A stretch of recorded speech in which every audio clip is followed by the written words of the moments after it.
friends will grab food saver. Delivery fee is a lot cheaper. Grab food saver won't make it roll. Yeah, oh yeah. Grab food saver is the one to choose. Yeah. Grab food saver meals 99 plus. Dining meals, if it's a bill, saver meals won't make you go, yeah. All my friends will grab car saver. The grab car saver is a lot cheaper.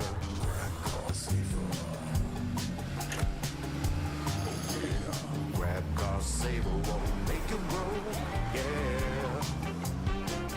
Grab car is the one to book, yeah.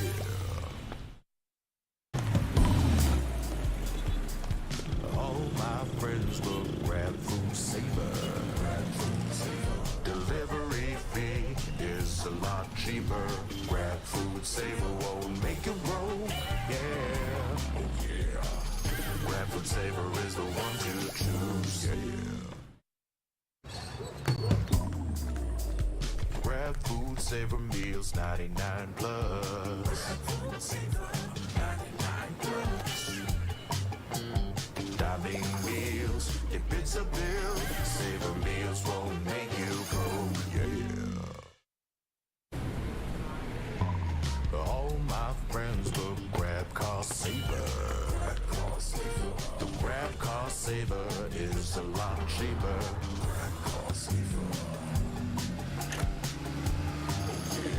Grab car saver won't make it roll, yeah. Grab car is the one to book, yeah.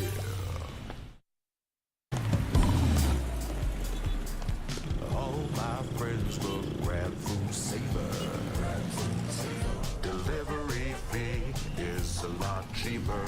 Grab food saver won't make it roll, yeah. Oh yeah.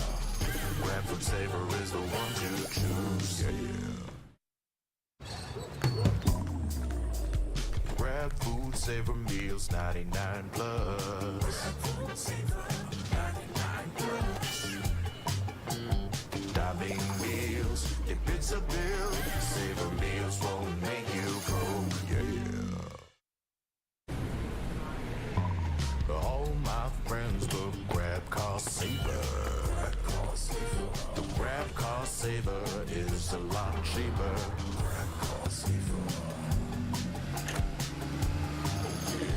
Grab car saver won't make it roll, yeah. Grab car is the one to book, yeah.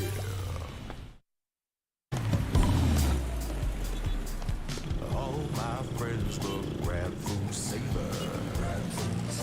Delivery fee is a lot cheaper. Grab food saver won't make it roll, yeah. Oh yeah. Grab food saver is the one to choose, yeah. Grab food saver meals 99 plus. Dining meals, if it's a bill, saver meals won't make you go, yeah. All my friends will grab car saver. The grab car saver is a lot cheaper.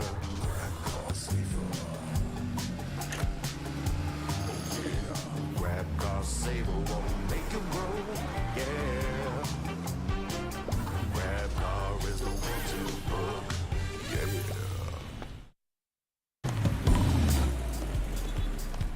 All my friends will grab food saver. Delivery fee is a lot cheaper. Grab food saver won't make it roll, yeah. Oh yeah. Grab food saver is the one to choose, yeah. Grab food saver meals 99 plus. Dining meals, if it's a fits a bill. Savor meals won't make you go, yeah. All my friends will grab car saver. The grab car saver is a lot cheaper. Grab car saver. Grab car saver won't make you roll, yeah. Grab car is the one to book, yeah.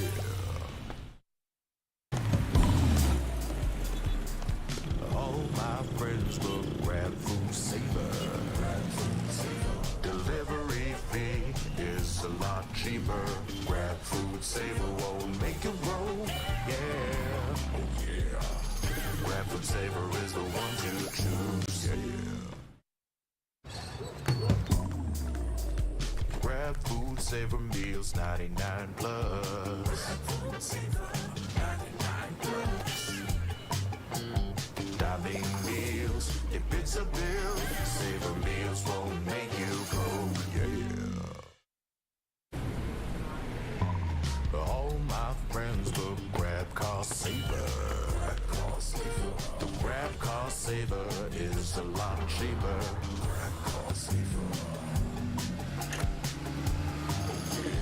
Grab car saver won't make you roll, yeah. Grab car is the one to book, yeah.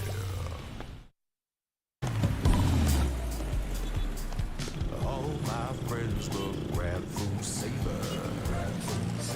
Delivery fee is a lot cheaper.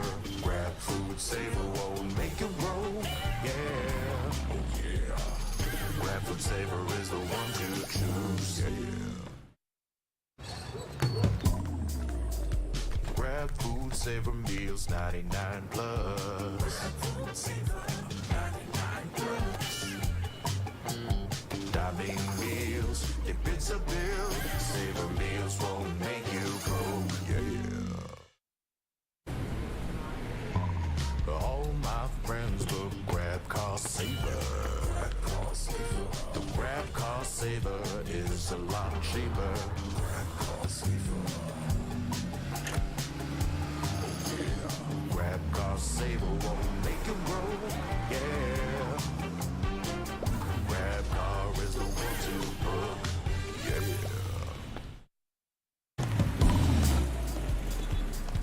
All my friends will grab food saver. Delivery fee is a lot cheaper. Grab food saver won't make you roll, yeah. Oh yeah. Grab food saver is the one to choose, yeah.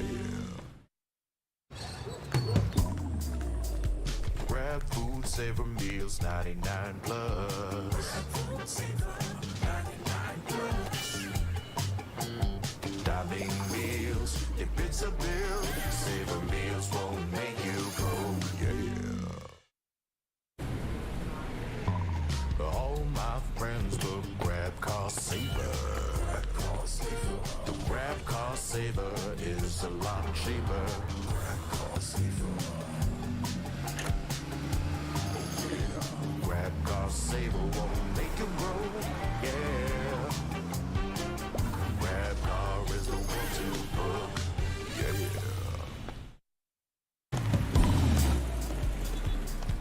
All my friends will grab food saver. Delivery fee is a lot cheaper. Grab food saver won't make you roll, yeah. Oh yeah. Grab food saver is the one to choose, yeah. Grab food saver meals 99 plus. Grab food saver 99 plus. Dining meals, if it's a bill, saver meals won't make you go, yeah. All my friends will grab car saver. The grab car saver is a lot cheaper. Grab car saver. Grab car saver won't make you roll, yeah. Grab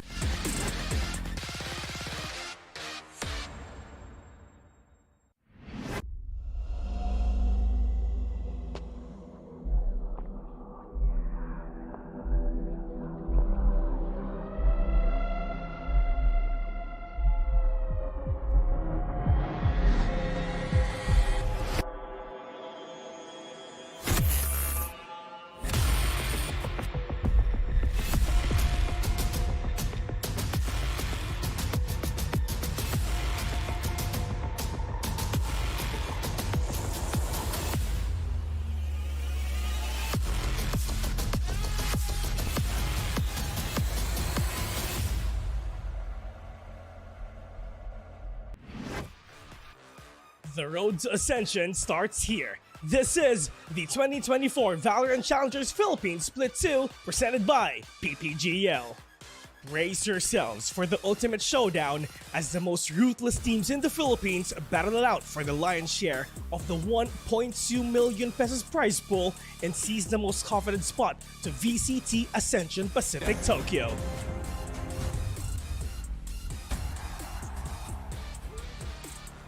A total of 10 teams will go head-to-head in the regular season. These are the top 4 teams from the Split 1 playoffs. And 6 teams who went through the grueling phase of the promotion relegation, 2 other teams from the Split 1 crossover matches, and 4 new teams who qualified through the Premier mode.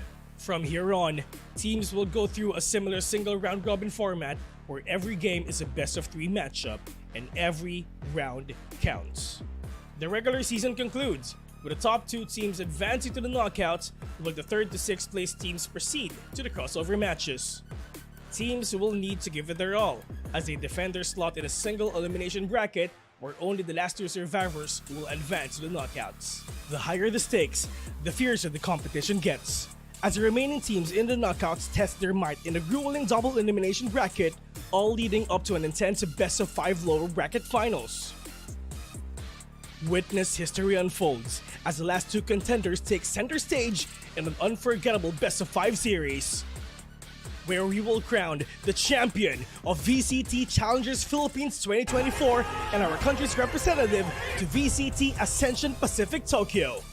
All these will happen at our much anticipated Land Grand Finals event this July. This 2024, it's time for you to take over. Resurgence is here. Welcome to VALORANT Challengers League Philippines.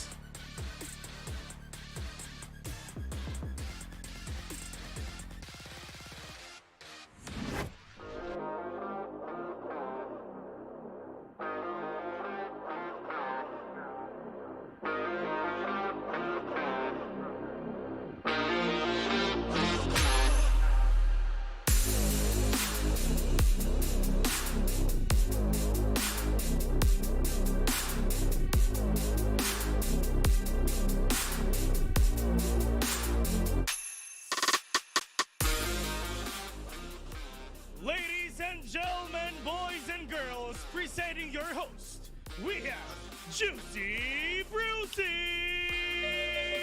Woo! Maraming salamat sa iyo, Sir Vil, at sa pagbasa mo ng malupitan na takeover. Maraming salamat, Sir Vil, at ako nga pala si Juicy Brucey, at kasama ko ngayon si Dax. At syempre, kanina narinig natin yung voice over pa nga, diba? Alam mo na talaga yung iconic line, "It's time to take over si Sir Justin, dito si Vil!" Maraming salamat, Sir Dayton, pero syempre, para simulan natin yung show, it's time for you to take over, Juicy Brucey. Maraming salamat at mag-take over na ako kasama ang aking panelist na si Dax tsaka si Vil. Okay, tapos na ba yung introhan natin? Ang daming intro na. Umikot pa sa mga ilang beses. Okay. Maganda yung performance. Maraming salamat. Pero eto na nga, week 2, day number 2 at handa na tayo para mas maraming bang-bang para sa isang magandang Thursday ba ngayon? Thursday na. Friday na pala bukas, kaya since Friday na bukas, mag-sick leave ka na at manood ka na ng VALORANT ngayon. Pero speaking of, kumusta ka naman, Sir Dax, Sir Vil? Sir Dax, ikaw ba?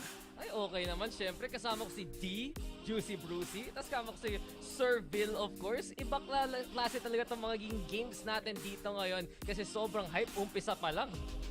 And syempre, lalong-lalo na, di ba? Ito yung mga players ka na talaga maglalaban-laban ngayon and sobrang init nga na to kasi balita ko, umuulan sa ibang parte ng Manila. Pero ngayon, dito sa Marikina, sobrang init kaya talagang pinagpapawisan na ako. Umuulan ba sa inyo? Mainit rin dito. Mainit kasi balita ko Cebu. Umuulan daw dun eh. Pero, Si Raf yan. umuulan daw sa Cebu eh. Pero ayun nga, dito, Juicy Brucey, dito sa mga susunod nating matches. Talagang excited na ako, kaya start na natin to. Huwag na tayo mag-panel. Oo. Start the game, let's go! Din. Pero speaking of starting, simulan natin sa pagtingin sa mga laro kahapon. From yesterday's highlights, nakita natin na sobrang linis ng performance ng mga teams kasi all the veteran names, all in our split, nagpakita sila na parang from the teams na nakalaban nila from promo like relegations, na 2-0 nila puwera na lang sa Oasis and Zol na masyadong veteran na when it comes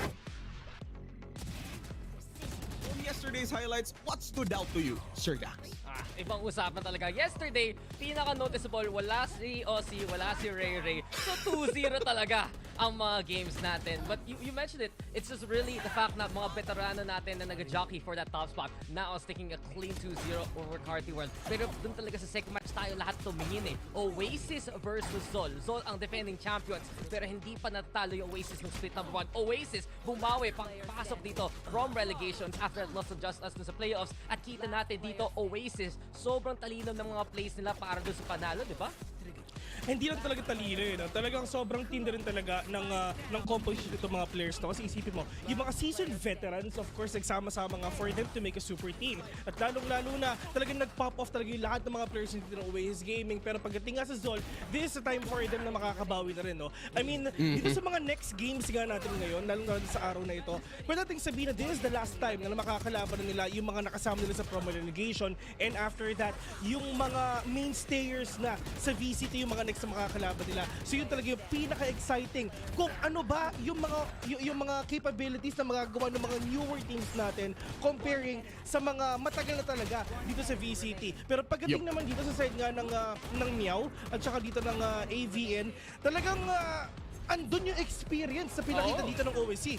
Kaya sigit ko lang, real quick rin, Bruce, na dito natin makikita na OSC ay pangalan na rin na pwedeng-pwede mong ilagay with the likes of NAOS, with the likes of Oasis, the likes of Zol, na they've had all this experience, not just this year, pero syempre last year rin with that core from Game Lab. As yun nga, ang OSC ngayon ay nakakatakot pag baguhan ka pa lang dito sa VCT. Yep, exactly. I mean, from Split 1 pa lang, parang sila yung parang early weeks into the tournament. They're the team na we were looking at na parang, wait, kakaiba to And we look back to this team, ay, former G-Lab pala to. So, you know, it makes a lot of sense to be there. Pero that was yesterday's games. Yung tingnan naman natin yung present. Matanong ko lang, Sir Dax, how are you at the present ba? Ay, okay lang naman. Nandito ako. Mukhang okay pa naman ako, boss. Sagutin mo sa'yo mamaya. Hindi na, mag-smile lang ako para sa'yo. Ikaw, Sir Phil, kumusta ka naman at the present currently? Masaya ako sa present, looking forward sa future, at yung past kalimutan na natin. Sige. Speaking of future, tingnan natin yung future points ng mga teams na nandito sa Split 2 with our tournament standings para makita natin kung kumusta na ba ang performance ng per team going into Split 2. Ayan, makikita natin sa screens nyo ngayon ang ating standing so far. Again, it's still week number 2 pero okay pa naman. Now, we did talk about old stinky cats. Dax, what can you say sa standings natin ngayon? Siyempre, bakit sila nasa taas? Kasi 4 games sila in 4 days of VCT. Bigatin yung schedule, boss. Krinam talaga nila yan. And it's exactly a start that they would like. Perhaps mas gusto sana nila yung 4-0 pero nang gulat talaga yung Carti World with their potential. And yun nga, they took that series off. Pero right behind them no surprise. Oasis, NAOS, alam mo na, neck and neck talaga yung dalawang teams na yan coming into the season. Yung isa sa pinaka nakakagulat na rin talaga dito sa Zol Esports, isipin mo sila yung champions nung Split 1 nga natin. Pero 0-2 yung score nila at kailangan nga talaga nilang bumawi dito. Well, June na tayo Kumbaga sa kalahati na tayo June at malapit na yung playoffs nga talaga makikita nga natin yon. Pero in terms of yun nga, makahabol, andyan ang Zol, pero hindi na ako nagugulat na talaga ito yung top 4 nga natin na nakikita dito sa games. Pero kung napapansin nyo talagang yung mga players nga dito, lalong-lalo na yung Tyrant, yung Subversive, yung mga newer teams nga talaga dito sa VCT, yun lang din talaga yung mga kailangan nga din humabol. To the fact na, I mean, yes, bago sila sa VCT, pero ito yung oras na, kumbaga, testing the waters Tapos na yung testing the waters Talagang dito, ilalabas talaga nila yung 100% potential ng team nila, lalong-lalo na pag nakalaban nila yung mga veterano, yung mga maratanda na sa VCT. Hindi yan tulad sa'yo, Sir V. Speak from experience yun Parang, ano ka pa ata 21 years young. Nakitang-kita naman sa ngiti mo. Pero speaking of ngiti, tingnan natin kung ngingiti ba yung mga teams na maglalaban today for today's matches. We have 3 series once again, starting with Rankl, Cuties, and Subversive para sa series number 1. Pero before anything else, tingnan muna natin ang first team, which is Subversive.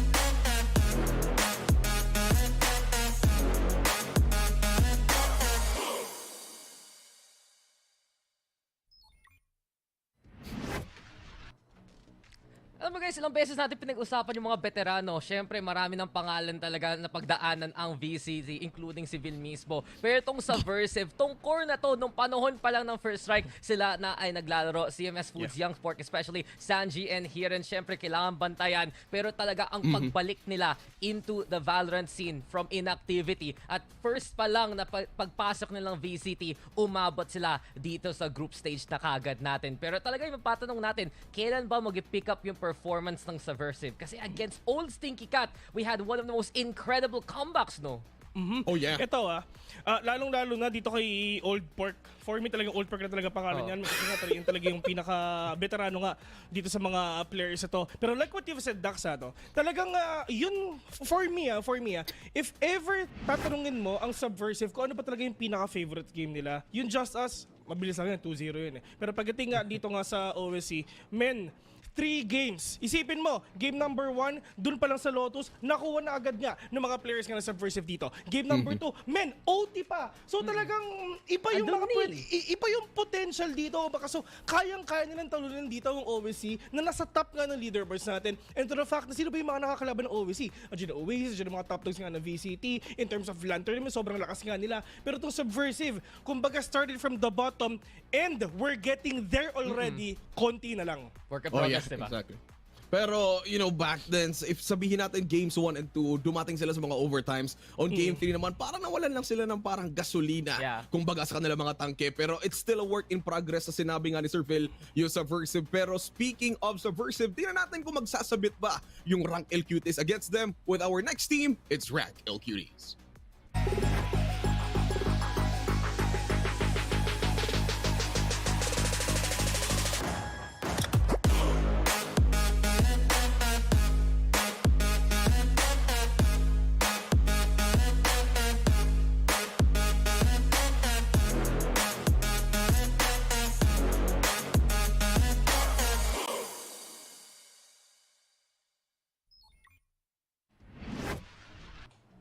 Kung yung kabila, medyo matagal na magkakasama, don't worry kasi pagdating naman dito sa Rankl Cuties, meron din. At si Savano, si Jacob, si Groovy, na medyo matagal na rin talaga magkakasama dito nga sa VCT. Pero pagdating naman dito sa team na to, ito yung mga players na talagang, kumbaga, tinatry ulit nilang gawin yung ginagawa nila back then. They have a lot of experience already, mapa-off-season man o mapa-VCT. Pero ngayon, ito yung mga players na sobrang taas nga talaga ng clutch potential din. Yep. Individually, and in terms of individual skills, talagang tinatry nila na i-outshine yung mga kalaban nila. Pero pagdating naman dito sa 5-stack na to, well, nagsisimula pa lang naman tayo. Pero pagdating sa dulo, for sure, marami pa talagang potential na pwede nila ilabas ngayon dito for sure. Yeah, I gotta agree with you. Kasi syempre, pag tinitingnan ko lang yung Rankl Cuties, ito yung mga teams na finally, or players mismo, na they finally made it. Nakaabot na sila dito sa main stage talagang VCT. And I think really the concern right now for Rankl Cuties is anong configuration nga nila. Pinag-uusapan namin kanina ni Bruce, pre, ano ba ang gusto ng Rankl Cuties dito? Sino ba maglalaro ng what on a given map basis? And I do wonder, given the experience that they're gonna have right now, magagamit ba nila yung kind of finality, no? Masasagot ba nila yung tanong na yun today? Yep, in summary lang, parang Rankl Cuties, very flexible in a way. Pero in the world na puno tayo ng changes, may mga bagay na consistent. Tulad na Mineski Global, yung official tournament organizer for the 2024 VALORANT Challengers Philippines, presented by PPGL, the largest multi-game esports league in the country. Yeah, syempre guys, also thanks tayo dun sa ating official super app partner, Grab. Kahit si Bilo, biglang ready na makakita ng Grab na naman because we see Score grabs the lowest prices with up to 50% cheaper fares on Grab Car Saver, live freeze as low as 15 pesos with Grab Food Saver delivery and thousands of budget-friendly meals as low as 99 pesos with Grab Food Saver meals. Syempre may promo code pa nga tayo, diba? And use that promo code GrabFood60 and get up to 60 pesos off your order with a minimum spend of 550 pesos. Promo runs from 11 a.m. onwards. At saka hindi lang yan, dahil alam niyo ba guys, that this tournament is officially sanctioned by the Games and Amusements Board. So saktong-sakto, alauna na, di ba? Yung mga player, yung mga tropa natin sa GAB, nanonood sila ng VCT. Yung mga nanonood sa GAB dyan, trabaho lang, boss. Maraming salamat. Kami na bahala dito. Pero, ayun na nga, maraming mga pangyayari since after lunch na kung hindi ka pa kumakain galing sa duty mo, mag-grab order ka na. Or kung gusto mo maging caster, magpa-lisensya ka na rin sa Gab kung trip mo. Alam mo ba bakit, Bruce? Kasi kailangan mo mag-grab. Kasi all my friends use Grab Car Saver. Ano yung boses ng Grab Car Saver, Phil? All my friends use Grab Car Saver. Yeah. Yeah. Paano yung it's time to take over, Phil? Aalis ako dito sa broadcast. Ginawang soundboard sa Discord si Ginawang replay machine eh. Pero eto na nga, that is our first series na pag-usapan natin ang kahapon kung ano mangyayari. Pero this time, let's look at the present for the two players from both teams na parang we're kind of looking forward to them in a sense kasi they've been together from before bago pa nangyari yung split 2. So going into our head-to-head, tingnan natin si Gabby Dis coming from Rankl Cuties tapos si Foods naman from Subversive. Dax! O sige, introhan mo na. Ito na naman tayo, back to our history lesson, no? Gabby Dis, doon panahon, teammates niya. Sina Food, sina CMS, doon sa bestial roster talaga. And the thing is, guys, siya pa nga yung main duelist nun. Si Food yung nag-flex between Sentinel and Initiator. Kita mo, mga 3 years later, na iba na ang kwento. Si Gabby Dis, siya ngayon ang nagpe-flex para sa Rankl Cuties between playing Controller and Sentinel. Tapos si Foods naman, di ba, Vil, siya na ang main duelist inaasahan dito ng Subversive. Actually, in terms of main duelist, siya lang talaga ang duelist nga dito ng Subversive. If ever nagkakaroon ng Subversive dito, lagi silang Foods, ikaw na bahala, solo duelist ka na lang. Then kami, magre-rely kayo sa utility heavy composition nga na ginagawa nga natin. Pero pagdating dito sa mga players nga ng Subversive, lalo na si Foods, sobrang high impact players ito. Nung nakalaban nila ang OWC back then, isipin mo meron siyang 3 4K, meron siyang 4 na 3K, ang lakas ng operator nila, and talagang pagdating naman dito sa K-Foods nga, talagang he knows how to stomp heavily yung mga kalaban nga nila dito. At yun yung position nung nakalaban nila, ang isang seasoned team dito nga sa VCT. What more kung medyo kakapasok lang din talaga dito sa VCT. Damay ko lang really quick on si Gabby. This is the most seasoned player na nakita natin sa Rankl Cuties given his experience, and he was a big reason why nadala nila yung Ascent map versus Avernus. Siya talaga yung nag-stabilize ng team na to. And it's crazy to think na throughout his career, main siya nag-duelist, tapos after nun, nag-initiator siya. Tapos dito sa Rankl, nag-try muna siyang Sentinel. Nag-deadlock pa nga siya doon sa promo relegations. Tapos dito, controller, lahat na lang winner tour na ni Gabby Dis, and it just goes to show gaano ka essential siya para sa Rankl. Baka foreshadowing yan para kay Gabby Dis. Kasi World Tour, pupunta ng Ascension, pupunta ng ibang bansa, pwede yan. So, yan makikita natin since nasa week number 2 pa naman tayo, slowly makikita natin yung, let's say, pwedeng improvement, consistency ng different teams. Pero kung yun yung pag-uusapan natin, let's talk about these two players. Kumbaga na-mention natin kanina, Dax, na they've played before. Where does the advantage lie ba? From Gabby Dis or sa team na Subversive na parang mas kilala nila yung parang controller or kung ano man yung role ni Gabby Dis going into the series? I think honestly, kung ganun tanong mo, I'd genuinely say Gabby Dis has a bit more of an advantage. Kasi ang Subversive ngayon, sinabi nga natin kanina, diba? Parang, sige, dito sa VCT sila mismo nakukuha back yung experience. Pero umaasa sila dun sa sanay na sila dati. And those tendencies, alam na ni Gabby Dis kung hindi pa ganun ka-evolved yung play ng Subversive compared to, syempre, the years of activity galing kay Gabby Dis mismo. Ayun, Yeah. Nagkahiyaan pa kayo, ha? Parang, And of course, sige, nice one. I mean, of course, syempre, at least kung mapapansin natin, lagi natin pinapoint out, ito yung mga players that they have a mind of a duelist nga, di ba? Lalo na dito kay Gabby Dis, and to the fact na controller nga siya, talagang he can be really aggressive, he can actually pick off na sobrang dali lang if ever talaga ma-outplay and ma-outposition yung mga kalaban niya. Pero pagdating naman dito kay Foods, at least he got the mind ng isang flex as well. So, ito yung maganda. If ever hindi ka nagsistick sa ganitong klaseng composition, alam mo yung place ng counterpart mo dun nga sa kabilang team, and you can actually use that as an advantage for you to siguro na ma-outshine and ma-pick off yung mga players and mabasa yung mga galaw din nila. So sinabi pa nga ni Phoenix, I'll outshine all your radiance. Pero, Sinabi niya yun? sinasabi niya ata yan. Naglaro ko kanina bago Pinoy dub lang magsimula. pinapakinggan ka, boss, eh. Pinoy dub lang pala. Balik para pinapanood natin. Pero Alam ko lang no. Bye, stop kaching, skrrr. Yun lang alam ko eh. Cha-ching!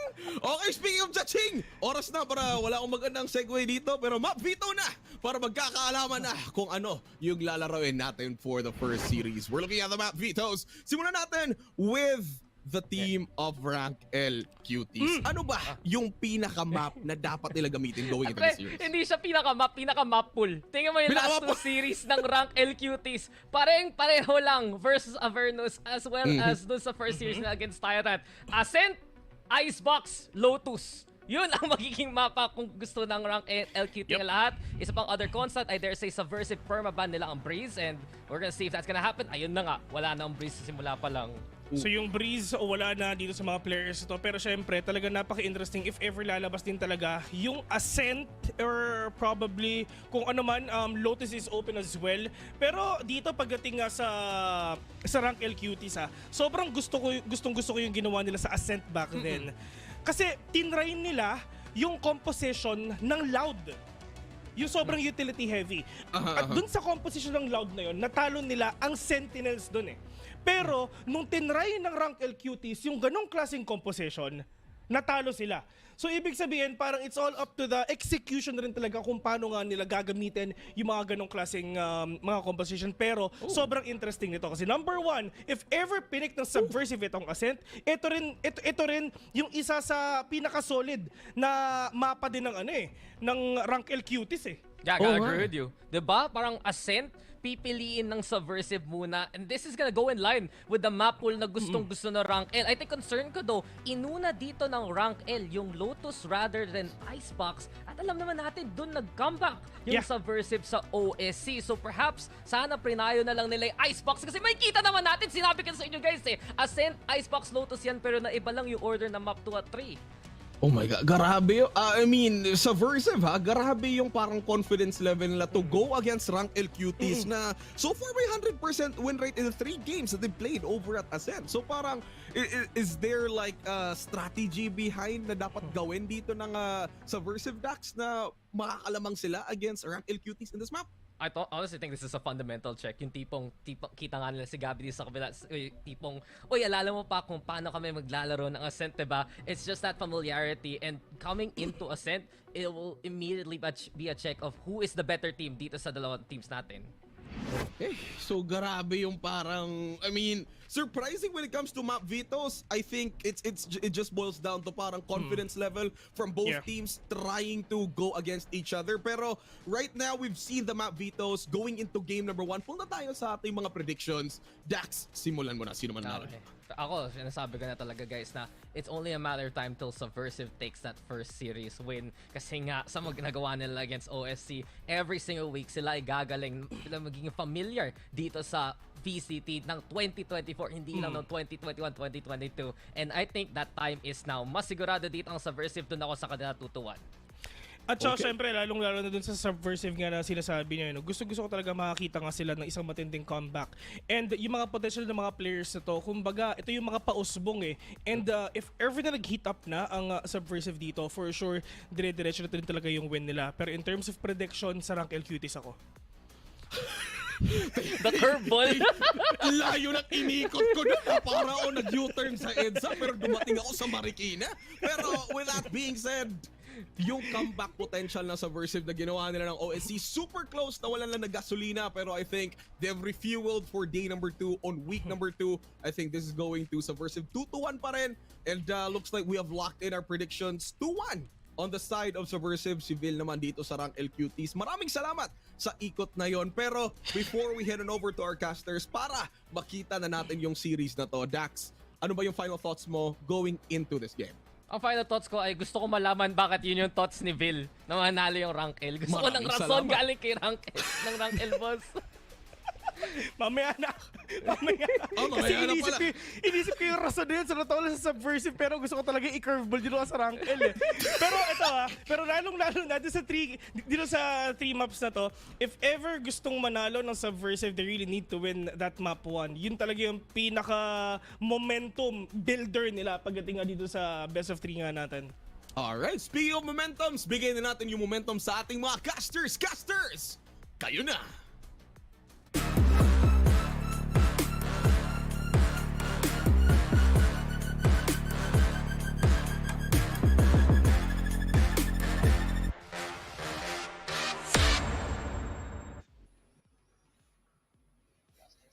And that was our very jacked, handsome, and juicy panel. Thank you very much, guys. My name is Raf. Of course, I'm joined by the newest kid on the block, Mr. Infinity himself, Mr. Hollow Purple, Red and Blue. I don't know if you get it, but how are you doing today?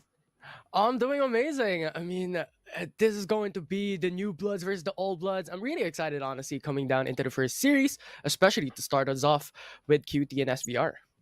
Absolutely. And Rankl Cuties, it doesn't seem like they have that much support from the panel. It's only Vil and, listing exciting reasons why Subversive could win this out. And if we really look at this matchup, Subversive do need to take this away from the Rankl Cuties just to have a potential chance at going into our playoffs. So far, they've gone, well, nil. They haven't won a series just yet. Maybe today is going to change their fates. Yeah, absolutely. And they're still finding their footing. And while QT, on the other hand, already has 3 series wins coming from the promo relegations. And now coming into the Agent Select, pretty much is a mirror matchup. Of course, on Ascent, I'm not trying to ruin my own day starting on this map, but this is the preferred way to do it for the teams. As Dax mentioned, they are going to be sizing each other up. It is going to be a fundamental check, and what is more fundamental than Ascent? Apparently nothing. It's probably going to be a clash of styles, Infinity. What are your thoughts on, let's just say, Rankl Cuties and how they might approach this game? Okay, so for Rankl Cuties, this is exactly the map that they played up against Tyrant priorly, and lo and behold, coming down into that series up against Tyrant, their playstyle is a little bit more cohesive, plays together, and methodical. So that is some of the expectation that we have for QT. That's right, and they also have such a high ceiling in terms of explosive play. Meanwhile, Subversive, on the other hand, as we mentioned on that L streak, hopefully it stops today if they want a chance at furthering their quest in this Challengers League, as Foods and the rest of the gang has already made themselves comfortable towards middle, and potentially a B-hit could be on the way here. Yeah, and if we're looking at this, it's a 3-man rotation with the control onto the mid-side. Groovy, though, gets one. Oh, is that all he gets, though, as Gabby Dis is going to find CMS? The rest of SVR are still looking for an opening here. Groovy trying to find any person with a shock dart here. The collapse is incoming, and the right click is going to take a name as the rest of the members are going to chime in. And a quick pistol round by the Rankl Cuties. Savano looking to continue that hot performance from those wins a week ago. It's just so clean, and this is what they did in the prior week. They're letting the opponents come through, but when it comes to those retakes, they're very, very methodical. They know how to play together, and it's like a buddy system. One goes down, they know how to trade, and consistently, QT was able to execute this just so good here in the first round. And we loop back to the fact that this might just be a fundamental check. You talked about the trades. Rankl Cuties were just a little too sharp for Subversive to answer back. No upgrades on their side, as they are going to be sticking with their classics. And look at Savano. He sees the jacket. Where is the receipt, Mr. CMS? Savano's looking for more, and he gets Sanji. The rest of Subversive, they're a little wary of this flank. Can he get another one here? Does he even know there's a player hiding in this corner? Oh, Might not be here in Gyaku. Oh, they get one. Foods. The trade back is there. Brings it down to a 3v1. And that will be QT who secures it. Rankl Cuties again, convincing second round. They did lose Savano, but Savano got his money's worth. So his Blade Storm is going to be up very, very soon. Subversive, they now have a chance to answer back on this bonus round here in Savano. Once again, finding that yellow jacket of CMS, as well as the extra small hoodie on Omen, just to open things up for Rankl Cuties for the rest of the game. Yeah, for sure. They're now bringing in their prior guns, as this is going to be a bonus for them. Not really an even level playing field, as you have SVR who has a full buy. So quite dangerous here for QT, and Subversive has to win this. Indeed it is. Subversive, they really want to maximize the gains they got from the previous round as Rankl Cuties. They're looking to do something a little creative here. They might just be baiting a little bit for Savano to get some value. But once again, they're letting the opposition walk into mid. Subversive, they still haven't committed anywhere just yet. No sound whatsoever being spotted out by the Cuties as well. And look at how Savannah is playing. Oh. Shorty on hand, because CMS is down. Oh my goodness. And again, this is why you don't want to drop the Vandal to the enemy, as Sanji might just answer back here, but it triggers the rest of the team to fight. And now Foods gets a pick onto Jacob. SVR, it does look like they're going to be walking into an uncontested B site, but they're wary towards CT. They know a defender could be lurking in the shadows, and their suspicions were correct. Groovy gets one. He wants that Phantom, but all he can do now is hold that numbers advantage. Yort, oh so reliable, finds his fellow KO player, and now Sanji's all alone against the world. The Phantom might do damage, but it's not Sanji's, it's Groovy's to finish the round.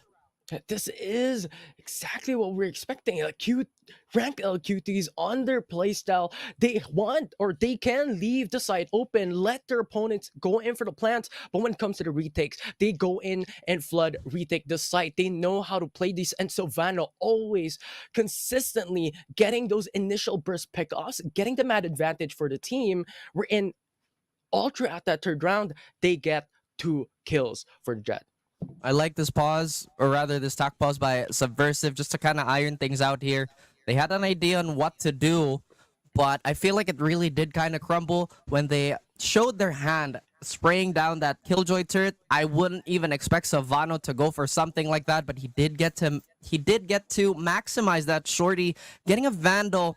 And now because of all of that, he does have a Blade Storm, he has an Operator, so the rest of the game is pretty much in the palm of this man's hands. Meanwhile, on Subversive, they could buy up, but they really want to solidify Bank first.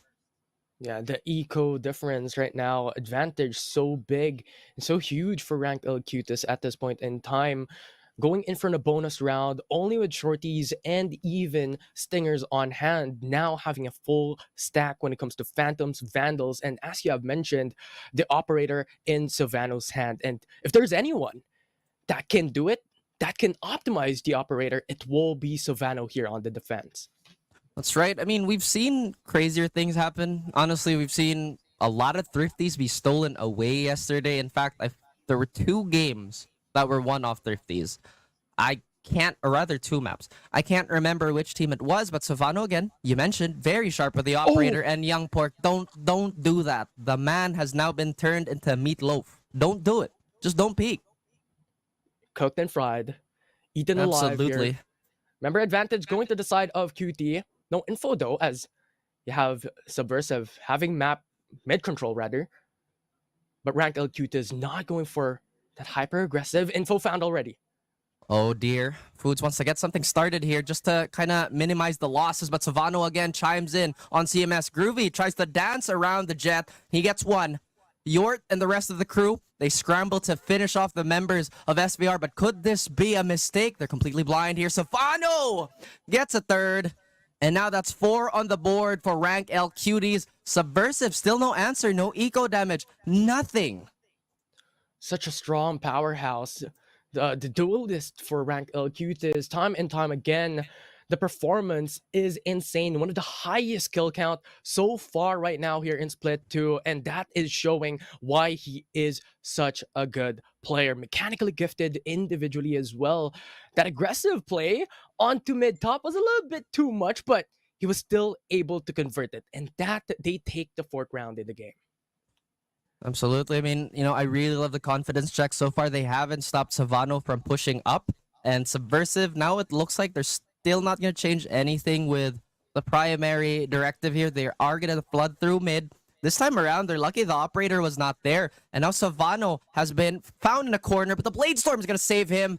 CMS, a member that would be likely very missed on the side of Subversive. Finally, they get rid of Savano, but the damage has been done. A clean 4v4 is not going to last long, as members are gonna fall even before they set foot onto the site. Now Foods stuck in no man's land, and Groovy once again closing off the round for Rankl Cuties. Subversive has, oh my goodness, fallen into a slump. Such a great position, and Savano rather getting that first up. But what is incredible on the playstyle that we've mentioned just a while back is how Cutie, you know what, you could run through, you could go into the fast lane, you could go into lane and try to get into sight, but there's someone there. We will hold through and we will play together as a team, as a united front, and we are able to convert.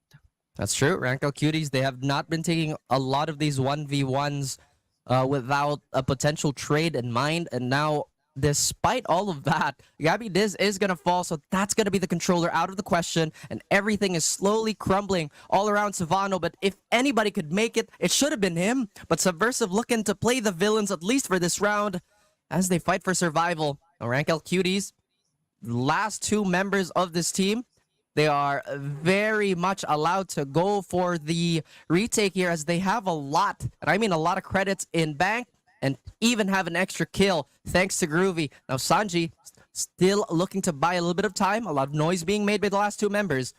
Subversive. There's still big potential here. 2v3, but Foods is so down low already. 15 HP remaining here. Young Pork. Oh dear. It. Oh. 1v1 now. Young Pork finally gets one on the board for Subversive. And now Jacob would have wanted that. They had the right answers there. But unfortunately, despite everything, they still get clutched out. Beautiful round by Subversive. Amazing. It is them who will be able to get their first. I mean, their play onto A. They're able to take it down with also Foods popping off in the prior round, securing the man advantage, and overall just getting that good post-plant position. Oof, what do you think Subversive could have done better in that situation, or at least like earlier when it was what, 4v2? They could have played a little bit more onto a safe position rather than going outside. But even then, it was the Hunter's Fury who got that initial pick off to bring down the member advantage of SVR into a 3v2. But nevertheless, right now, CMS gets their first. Yort playing a little too much and showing himself, exposing himself to the crosshairs of Subversive. So now that Suppress and the Flash is gone, Rankl Cuties, they answer back. Savano again with the operator. Still can't be stopped. Foods and the rest of the gang, they try to barrel through A, as Savano will take one before he backs out. Now CMS has been wonderful on this flank, but will be discovered. 2v2 here. Subversive, off the momentum of a stolen round, could do that once more. They still have the lockdown as well. If ever they really want to commit, if ever they really want to secure the round, they could do so. But that's just too much of an investment. Sanji takes one. Oh dear. Time is running out, and Sanji gets a third. On to Groovy and Subversive. This could be the beginning of their comeback. They still have not broken the bank of Rankl Cuties. They're slowly working towards it. Savano again with another operator. This time Groovy tries to go for the more creative solution here with the Odin, but no, he checks it out. Yeah, it was too good as well. And so Vanna consistently getting those first couple of kills coming into the early game, early rounds. And that just gives QT some chance and some hope for there. But Sanji just got a good shot, got those good trades. And indeed, and again, we talked about that. The trades have just been fantastic the entirety of the round. And I think that Odin is going to do so much damage, but Groovy can't seem to find the mark here. He looks to secure the Killjoy ult. I hope this isn't a disaster, but Jacob is chiming in. They're trusting Groovy to destroy the lockdown, but no, they have to backpedal at the very last moment. And the traps as well. The nano swarms converts. And Groovy brings down here in Keiko. Oh dear. Members falling left and right. Young Pork, once again, doing a little bit of damage, but Groovy has set up a trap. And Subversive just did not have enough bodies to brute force their way onto B site. Rankl Cuties stops the onslaught again and manages to keep themselves afloat. This time around, Subversive on, I would say, a shot nearby. It does look like they're not going to go full up on this one. Yeah, it was too difficult. Subversive invested the lockdown coming into that B push. But you have the nano swarms. They just can't push right out of the gate onto lane. And that's just a good defense overall for QT.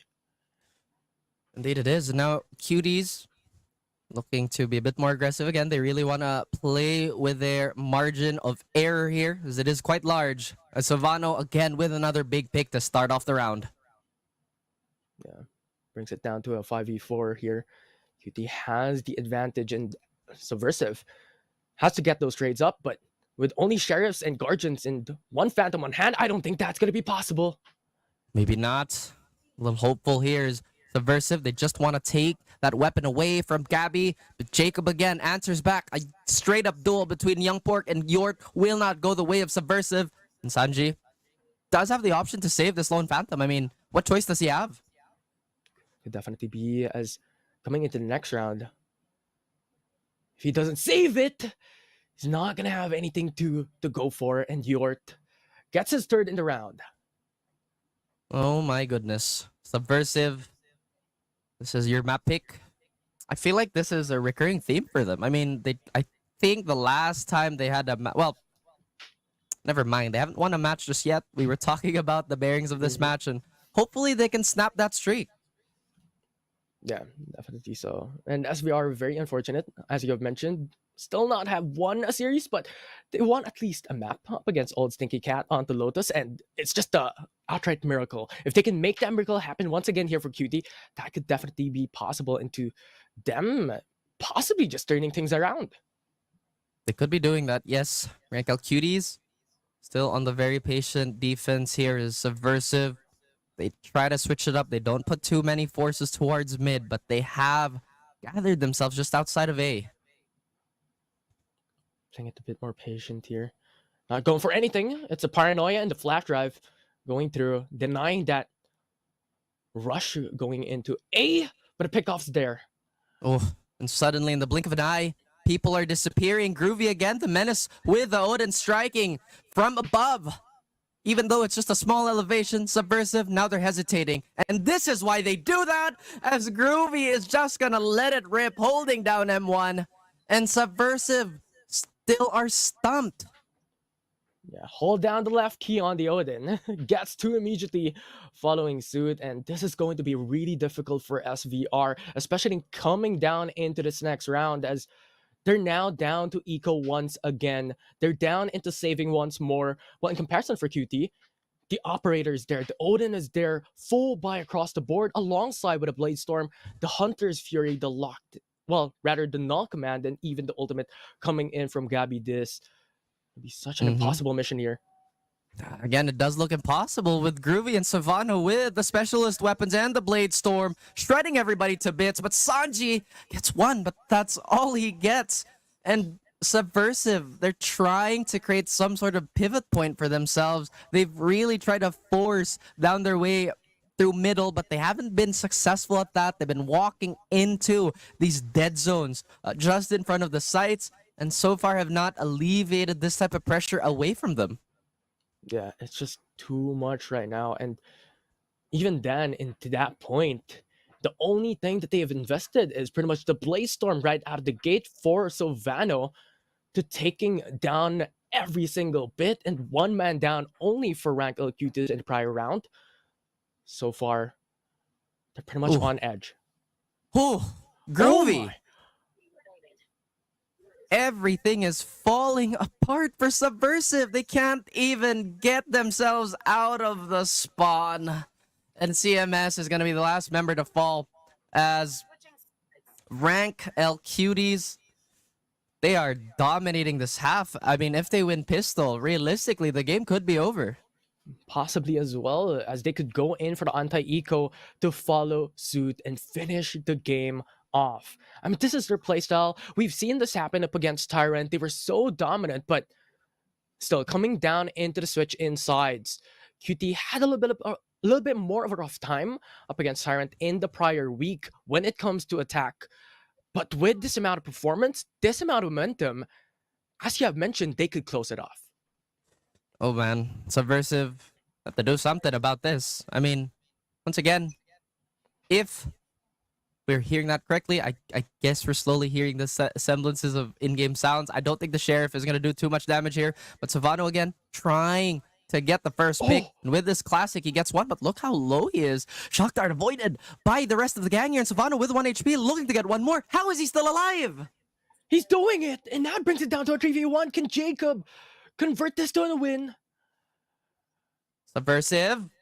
Oh, they finally get that. This is a breath of fresh air for them, as they will, or they should take the next round. Against Subversive, they're playing, or should be playing, with a sense of urgency here. We saw a lot of their plays toward mid not working out, and now defense could change the tides for them. This could potentially be their stronger side.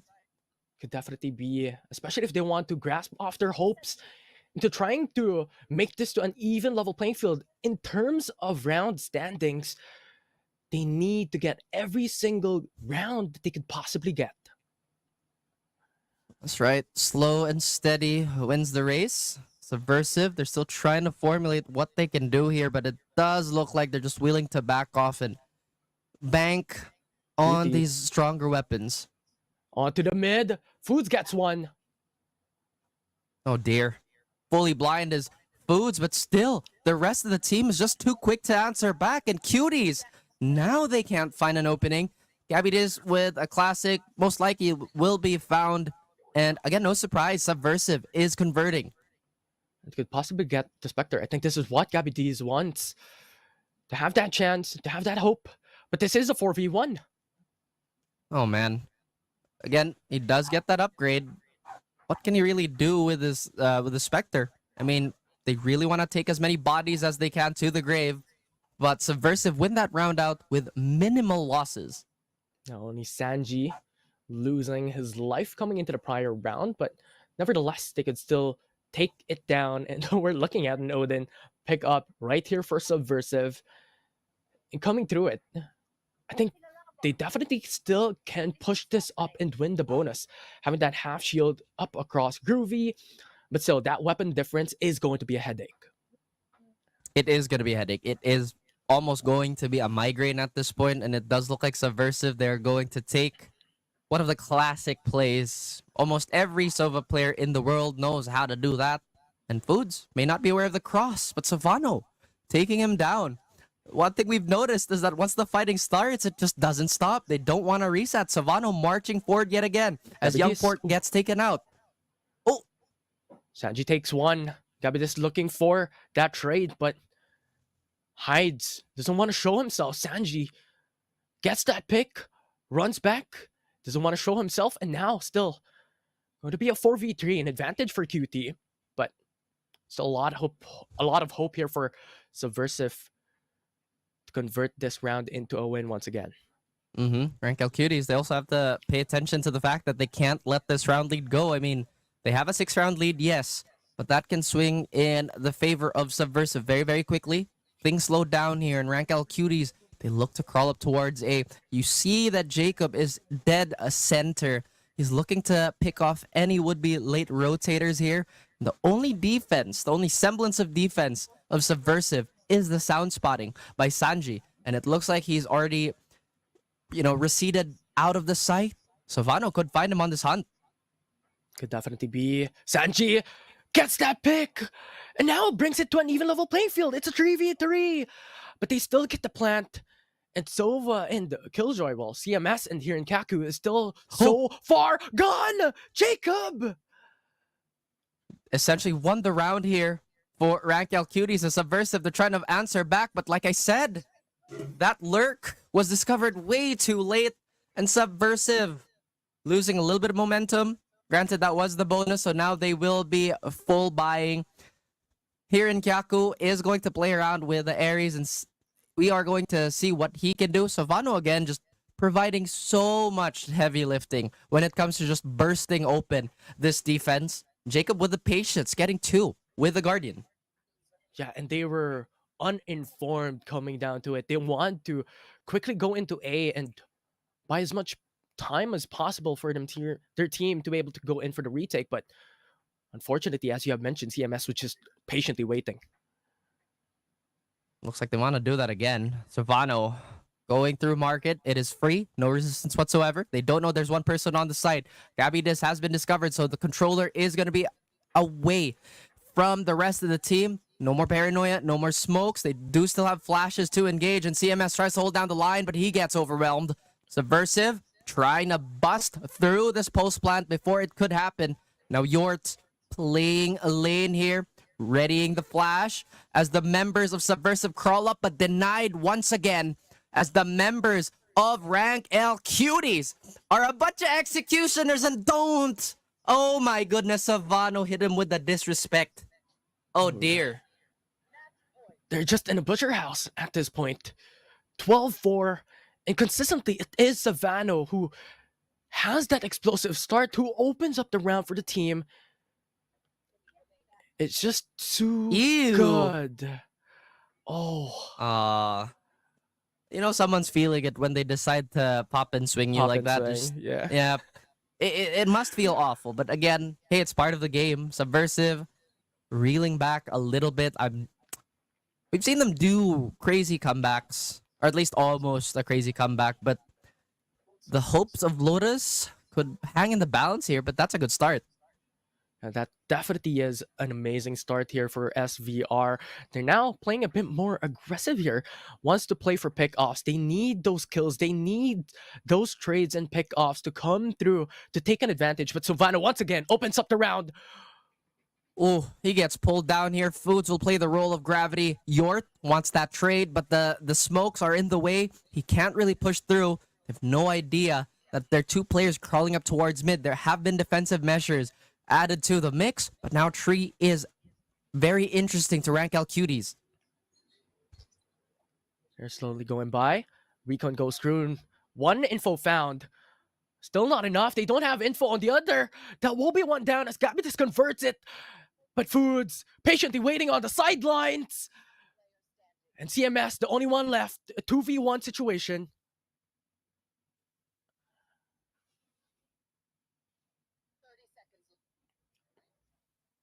It does look like we are back on track.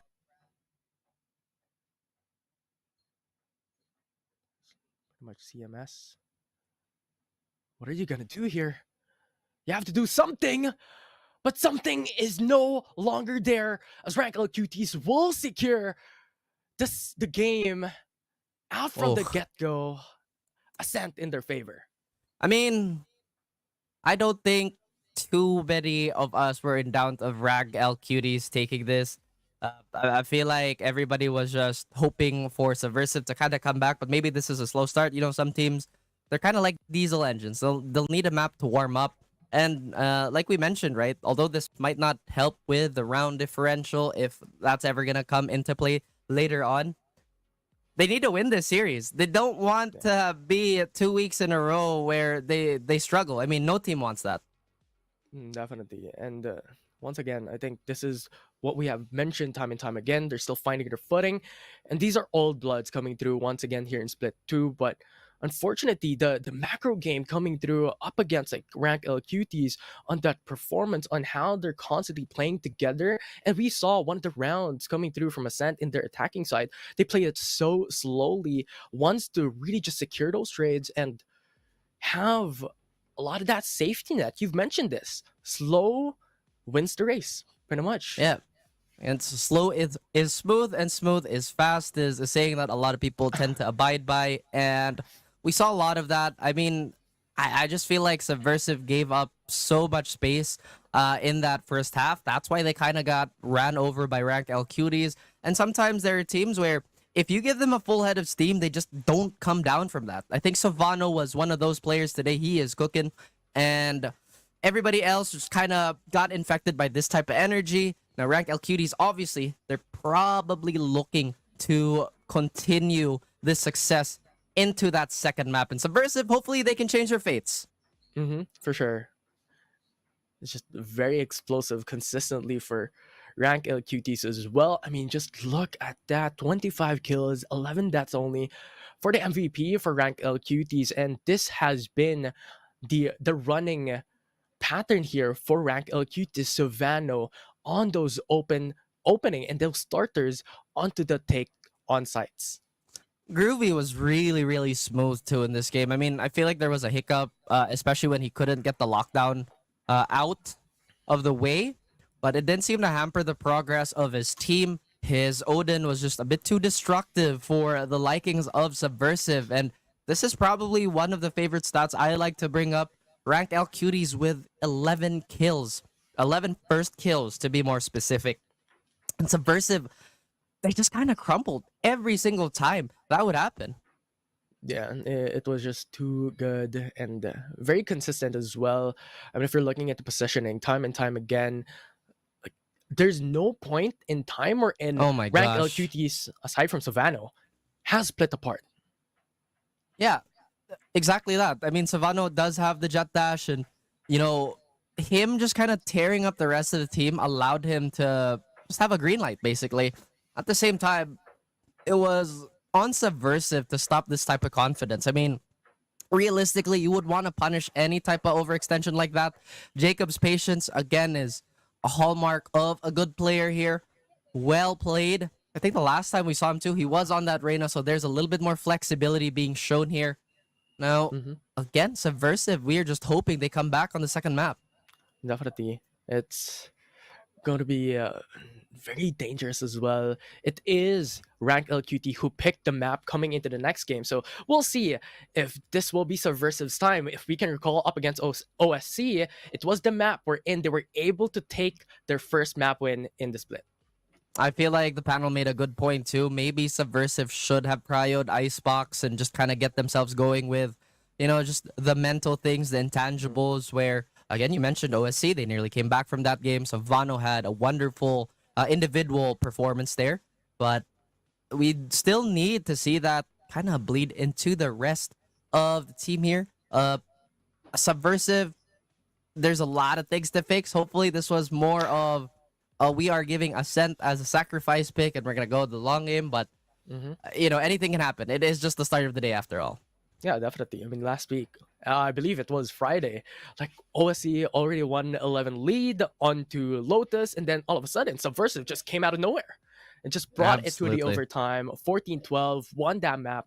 So I think that is still an expectation coming through into the series.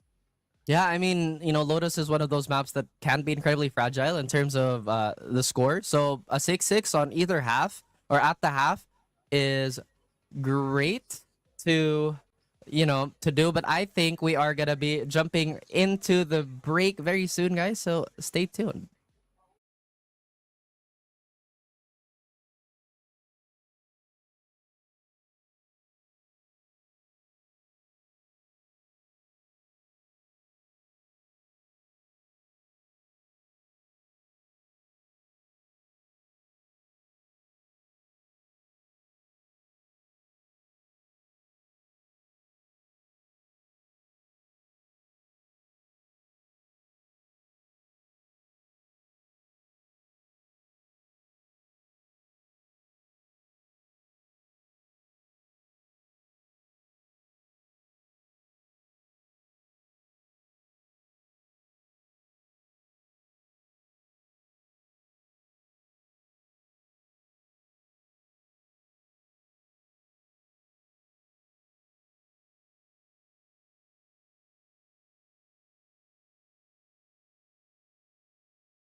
is the one to choose.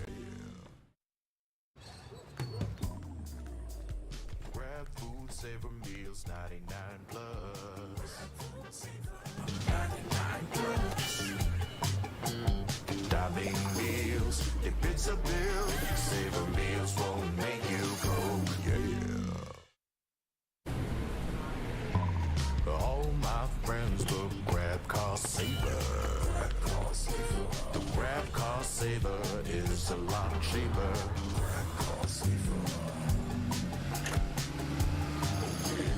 Grab cost saver won't make you broke.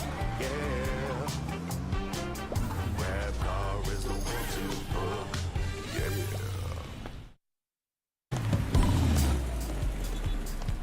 All my friends look grab food saver. Delivery fee is a lot cheaper. Grab food saver won't make you broke. Yeah. Oh yeah. Grab food saver is the one to choose. Yeah. Grab food saver meals 99 plus. Diving meals, if it's a bill, saver meals won't make you broke. Yeah. All my friends look grab cost saver. The grab cost saver is a lot cheaper.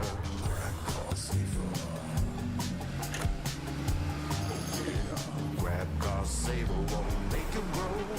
Yeah. Grab car is the one to book. Yeah.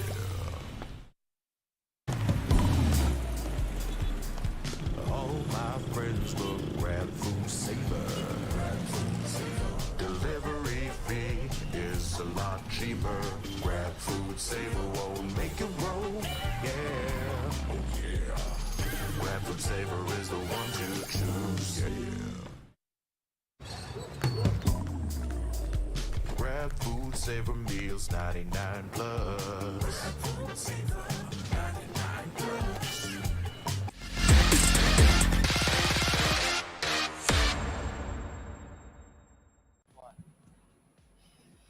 Welcome back, ladies and gentlemen. It is still Raf and Infi on this cast between Subversive and Rankl Cuties, and unfortunately, it hasn't been all that competitive just yet. We're hoping for Subversive to mount a comeback. Yeah, a dominant fashion win onto the first game in the series, and now they take advantage. But proceeding into the next game, I'm really hopeful here for Subversive. And you know what? My predictions are going into Rankl Cuties, but I feel like you Wait, can't what? predict after the first map win. is You it? know, that's like, oh yeah, guys, I'm gonna wait who wins the first map, and then I'm Well, gonna predict. you know what? Let's vote for Subversive. You know what? Let's go He for takes it back. flipping the script. But coming into this map, I feel like Subversive has that chance because this is what they've done up against OSC. Their defense are not looking that great, but when it came to attack, or Lotus rather, when it came to attack, they came back through and through. So really putting up my hopes there for Subversive this time. Rankl Cuties. You mean Rankl Cuties? That's No, fine. no, no. You- Subversive for this map specifically. I'm just saying I said Rankl Cuties before the first map, so that's my prediction. But you know what? Let's go Subversive fans. No, because we were talking with the panel, right? And then they were making the rounds on why Subversive could win, and I feel like there is merit to that, right? Because Subversive they have to play with that sense of urgency. They have to win because again they need that first dub. Yeah, and I like how you mentioned about that because once again, this is the storyline that is putting on the shoulders of Subversive right now into the series and even into the following weeks as well, that currently they are on a serious lose streak. They only won one map, but overall when it comes to the series standings, the only time they won is on a default win up against NPH. So that's going to be really exciting. Well, we are going to be jumping into the agent select so we can find out how Subversive could potentially steal this map away from Rankl Cuties, and what do we think of this lineup choice by Subversive? This is what Subversive has done in the prior 2 games that they had in the same map up against All Stinky Cat, wherein they won, which is I'm still banking on that, but also in Cop and Manila. So when it comes to that familiarity and when it comes to how this comp works, Subversive knows how to play this. They can go into the Viper wall and deny the possibility of that early push for Rankl Cuties. And on the other hand, for Rankl Cuties as well, I feel like this is something that they can achieve greatness for, because this is also what they have put out in their prior game. So overall, it's pretty much that even level playing field. They have that info coming from the hunt, or from the hunt onto the fade that they could bank on coming down into the attacking side. That's true, and again, it is steady with all the comps. As you've mentioned, this has been practiced decently well, or relatively speaking, for both these teams. I do think, though, that Subversive, their backline did suffer a lot in that opener, and maybe partly because the frontline couldn't get anything going. Hopefully, this is where, once again, Subversive comes back. A lot of people are rooting for Subversive. And you talked about the value of that haunt. It's gonna be so dangerous on specific sites, especially with the super brawl heavy playstyle that Rankl Cuties have been displaying all throughout. Yeah, I like how you mentioned that as well, because coming down into this specific composition, they're pretty much banking on to Omen's blind to be able to come through into those sites. If ever it's gone, it's going to be difficult for them, because what else can they do? What else do they have? And yes, they have the race for that explosive startup, for that explosive take on the sites, but overall, it's not really, when it comes to that utility aspect, it's a lot of that, as you have mentioned, brawl aspect that Rankl QT has locked in.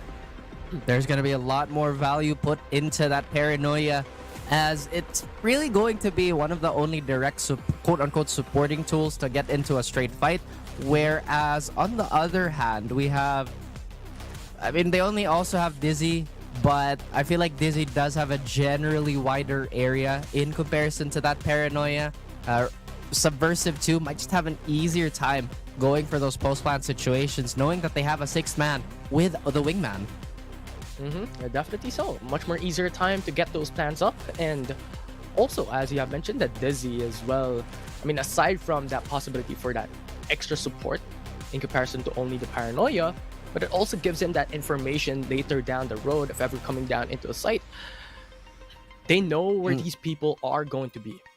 And with both teams running that Killjoy, it is very indicative of both teams just not really looking to go for a super deep lurk. And that's kind of when you want that Cypher in. It does look like they value the initiation over the neural theft too. So once again, we go back to the point that Subversive and Rankl Cuties, the way they play, or at least the preferred style of play, isn't that far off from each other. Yeah, it's pretty much the difference between initiators between these two teams. As you have mentioned, it's just the amount of pressure coming into Subversive's side and the momentum that Rankl Cuties is backing on. Ooh, that's going to be such a huge amount of pressure here for SBR. That's true, and of course we are going to start off with not interesting, but pretty much an 8 here. They are going to try and take a lot of control away from Rubble, but Savano's going to take first blood away from Foods, and Rankl Cuties already off to a good start. Look at that Subversive. They just bounce out. Yeah, and this is, they lost a member already. They lost Food, so changing onto a different site, changing their position, going into C instead, gives them a much better chance to go and entry on the site. That's right, but look, no corners have been checked here on the side of Subversive, and they'll lose a few members because of that. Here in Kyaku is there to alleviate the situation, as Savano is bleeding heavily. They will still get that post plant down. The flank is very much present, but the duelist is so far away. Here in Kyaku doing his best to keep the defenders at bay. And you have the Nano Swarm as well, along with the Poison Cloud, so definitely a harder time for Rankl QTs to be able to go and retake this site. Brings it down to a 2v2 though. It is going to be the time ticking down here in the, again, side of Subversive being more advantageous, as Gabby Diz is going to land an important shot. And the Rankl Cuties will convince the rest of the server that the momentum has not stopped from Ascent. They take the pistol. Save the day. Yeah, they're still going on and on and on, taking the first round here in Lotus. And it's something that will definitely lead them. But Jacob also buying the Vandal. They actually really want to deny Subversive's potential into taking this into a even level playing field, into a 1-to-1. But you know what? It's a prank. Not going for that. Oh, he went for the Outlaw. Again, I think I love the Outlaw, man. I mean, it's wonderful. It can do so much. The potential from the second to the third round is insane. Again, the Vandal would have made things easier, but I guess they're just not risking the potential drop of the Bane Rifle. Yeah, if they lose it, it's going to give so much to SVR, the spoils of war. But so far, playing it a bit safer here for SVR. Placing They swarm want to grenade. have that flood Swarm grenade out. onto a single site, onto a single point of contention, because just the weapon difference gives them such a massive disadvantage. And it looks like they've successfully pulled the attention away, but Savannah has found CMS. So now they try to double back, go into B, but look at all this utility. This might not be the best idea for Subversive, as Groovy already takes another. The Classics will chime in. Rankl Cuties, they're making a mad scrabble with their submachine guns that just kind of walk onto the side, and here in Kiapo, the least he can do is to get that spike down. But he even will fall to Yort. Yeah, such a good retake here for Rankl Cuties, and you mentioned it, the utilities to deny that B-link push coming in from SVR. They are forced to go into A site instead, wherein that's pretty much exactly where QT wants them to be. I'm really not sure what was the play call here. I mean, Subversive, they had the ball in their court. They pulled the attention away from A. They kind of double back and try to fight their way out of Vent again. Now they have the rifles. So hopefully this isn't more of a macro issue. It does look like they might just default this out again. This might prompt Rankl Cuties to stack one site, but they do have the Outlaw, so at least that's presence. And you also have the vision now. Get that info, connects onto one. Yomport secures Gabby. Oh, again, an important pick on the side of SVR. The best thing they can do now is to capitalize and potentially follow up with that. Doesn't look like Subversive wanna commit, question mark. I think they're going for it. I think they're still pushing through. That they are. And again, they will take a lot of utility damage going in. Although they get Jacob, they are so low, but they're not allowing the rest of Rankl Cuties to flood out. Yort gets 3. But 5 taken by Subversive to take that bonus away from the Rankl Cuties. Yeah, but a lot of damage as well came through onto the side of SVR. How Rankl Cuties played that time and time again. This is one of the perspective wherein they're tipping their hands onto Rankl Cuties. Their playstyle on playing together and playing very cohesively, even onto that retake, just gives them so much benefit. And yes, they lost that round, but 3 of the members of Subversive fell down. Yeah, surprisingly, it was quite expensive for Subversive, and perhaps Rankl Cuties did get what they want here. I'm curious what they could do with this Thrash, though. Definitely be an opener here, but Sylvano also has a showstopper to be able to utilize onto that retake later on. Could definitely deny the punish as well, or well, rather the plan. Food secures the first. Yort walking into an untimely smoke as the rest of the crew, they try to get themselves a solid position on the site. Foods tries to stampede his way through CT, but unknowingly, there is a member lying in wait. Jacob gets another, but Food on the third. Savano, like you mentioned, as a showstopper, will deny CMS of any presence. 2v2 now. He does have that boom bot just to give him extra space, but Gabby Dis, why he's so valuable, it's already showing. Foods will try to hold off the rest of the members here all alone. Has a boombot himself, but hasn't revealed his position, and Gabby Dis is going to close it out for Rankl Cuties once more. Discipline and the patience of Rankl Cuties is off the charts here. You saw that in a 2v1 situation. It was Goose who was stuck on the corner, but look at the positioning of Sylvano. Gabby Dis just held his position straight out into that final part, but the other member, Sylvano, was just slowly creeping himself to just further attack the last final member here by SVR. And It's just too damn clean. That was another sign of Jacob's patience too. We saw that in Ascent when he got 2 off of that late lurk. We didn't see the numbers specifically, but again, the flashes of that same play. A lot of early aggression now by Rankl Cuties, but they don't net anything here. Foods, stubborn as he is gonna try and push through this. Food, I'm so close. Paranoia is ready. Food, blinded. That will be 2 immediately going to the side of Cutie. Subversive again, they're getting halted even before the attack begins, and now Savano can feel that fortune favors the bold, and Young Port will be the unfortunate sacrifice as Subversive is going to be left hobbling after this round again. Huh? CMS still manages to get one, but again, not going to be drawn out for too long. Good play on aggressiveness coming in from Rankl Cuties, netted them so much benefits from that. But this is going to be such a dangerous round here for Rankl Cuties. Could potentially be a conversion for SVR into their second round with 3 ultimates currently available for them. And just the paranoia is perfect for Rankl Cuties to convert onto what, 2 or 3 kills coming in from their favor. I like the fact that they try to stand their ground here, but perhaps just not too much space that they could have worked off. Against Subversive, they really want to try and establish a proper lurk threat here, but that has not bore fruit. Not this map, nor the last. Info gathered here, Rankl Cuties. No, CMS! Oh man. Savano's a problem. He's just been doing this for 2 maps now. Yeah. Just go in for the swing, gets that pick. We're down. We're down. We're out. We got what we needed, and they always consistently take the man advantage, which just gives them such a huge, massive lead up against their opponents. Subversive, what do you do about this? Maybe stack a few bodies, but it doesn't look like they're deterred by the disadvantage of numbers. In fact, Foods is going to go all the way through to clear Fen because Showstopper is about to run out. We'll use it to damage Savano even further, but alas, he survives. He does have a paint shell and a boombot to his name, so that could be used to delay the post plan. But all this utility flood out on the side of Rankl Cuties. That is info gathered as well. They know that Foods is there onto C-Link, and that will be it. They get those trades in. 4v3 now. Oh dear. Jacob again on his rampage. Foods can't decide which boombot is his.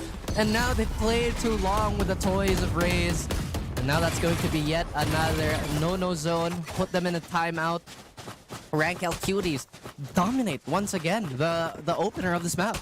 Yeah, it's very unfortunate as well. We saw SVR. They had the showstopper, and ideally, they could get at least 1, probably more, but it was Rankl Cuties. Once again, their discipline, their distance, their space coming in from that B site, it was phenomenal. And once again, these aggressive scatter playstyle cannot match up against the cohesiveness onto a team such as QT. Especially coming down to it, especially how they're constantly stacking up 2 members time and time again. Subversive, they're trying to play the numbers game as you mentioned, but Savano is just so good at finding those little moments where he can just get away with that type of pressure. Now Rankl Cuties, well, not really Rankl Cuties, but Subversive have a moment to think about what they should do next. Yeah, they definitely need to, because now there are 2 strong ultimates that could deny those rush on sites, could deny those plans away from Subversive into the 7th round. You have the lockdown, you have the Viper's Pit as well to be utilized by Rankl Cuties' side.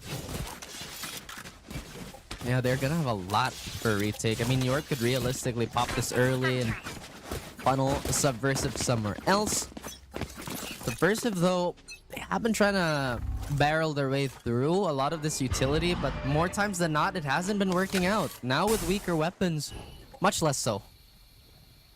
And just look at the position as well for Rankl Cuties. You have 3 members going to play aggressively onto the B main. Could potentially go in for the flank pretty soon enough, but they're not risking it. They're just going in for C-Link instead. They want to play it a bit more safe, not giving anything else for SVR, especially considering that this is a save round for them. Just Sheriffs on hand and Guardians on hand.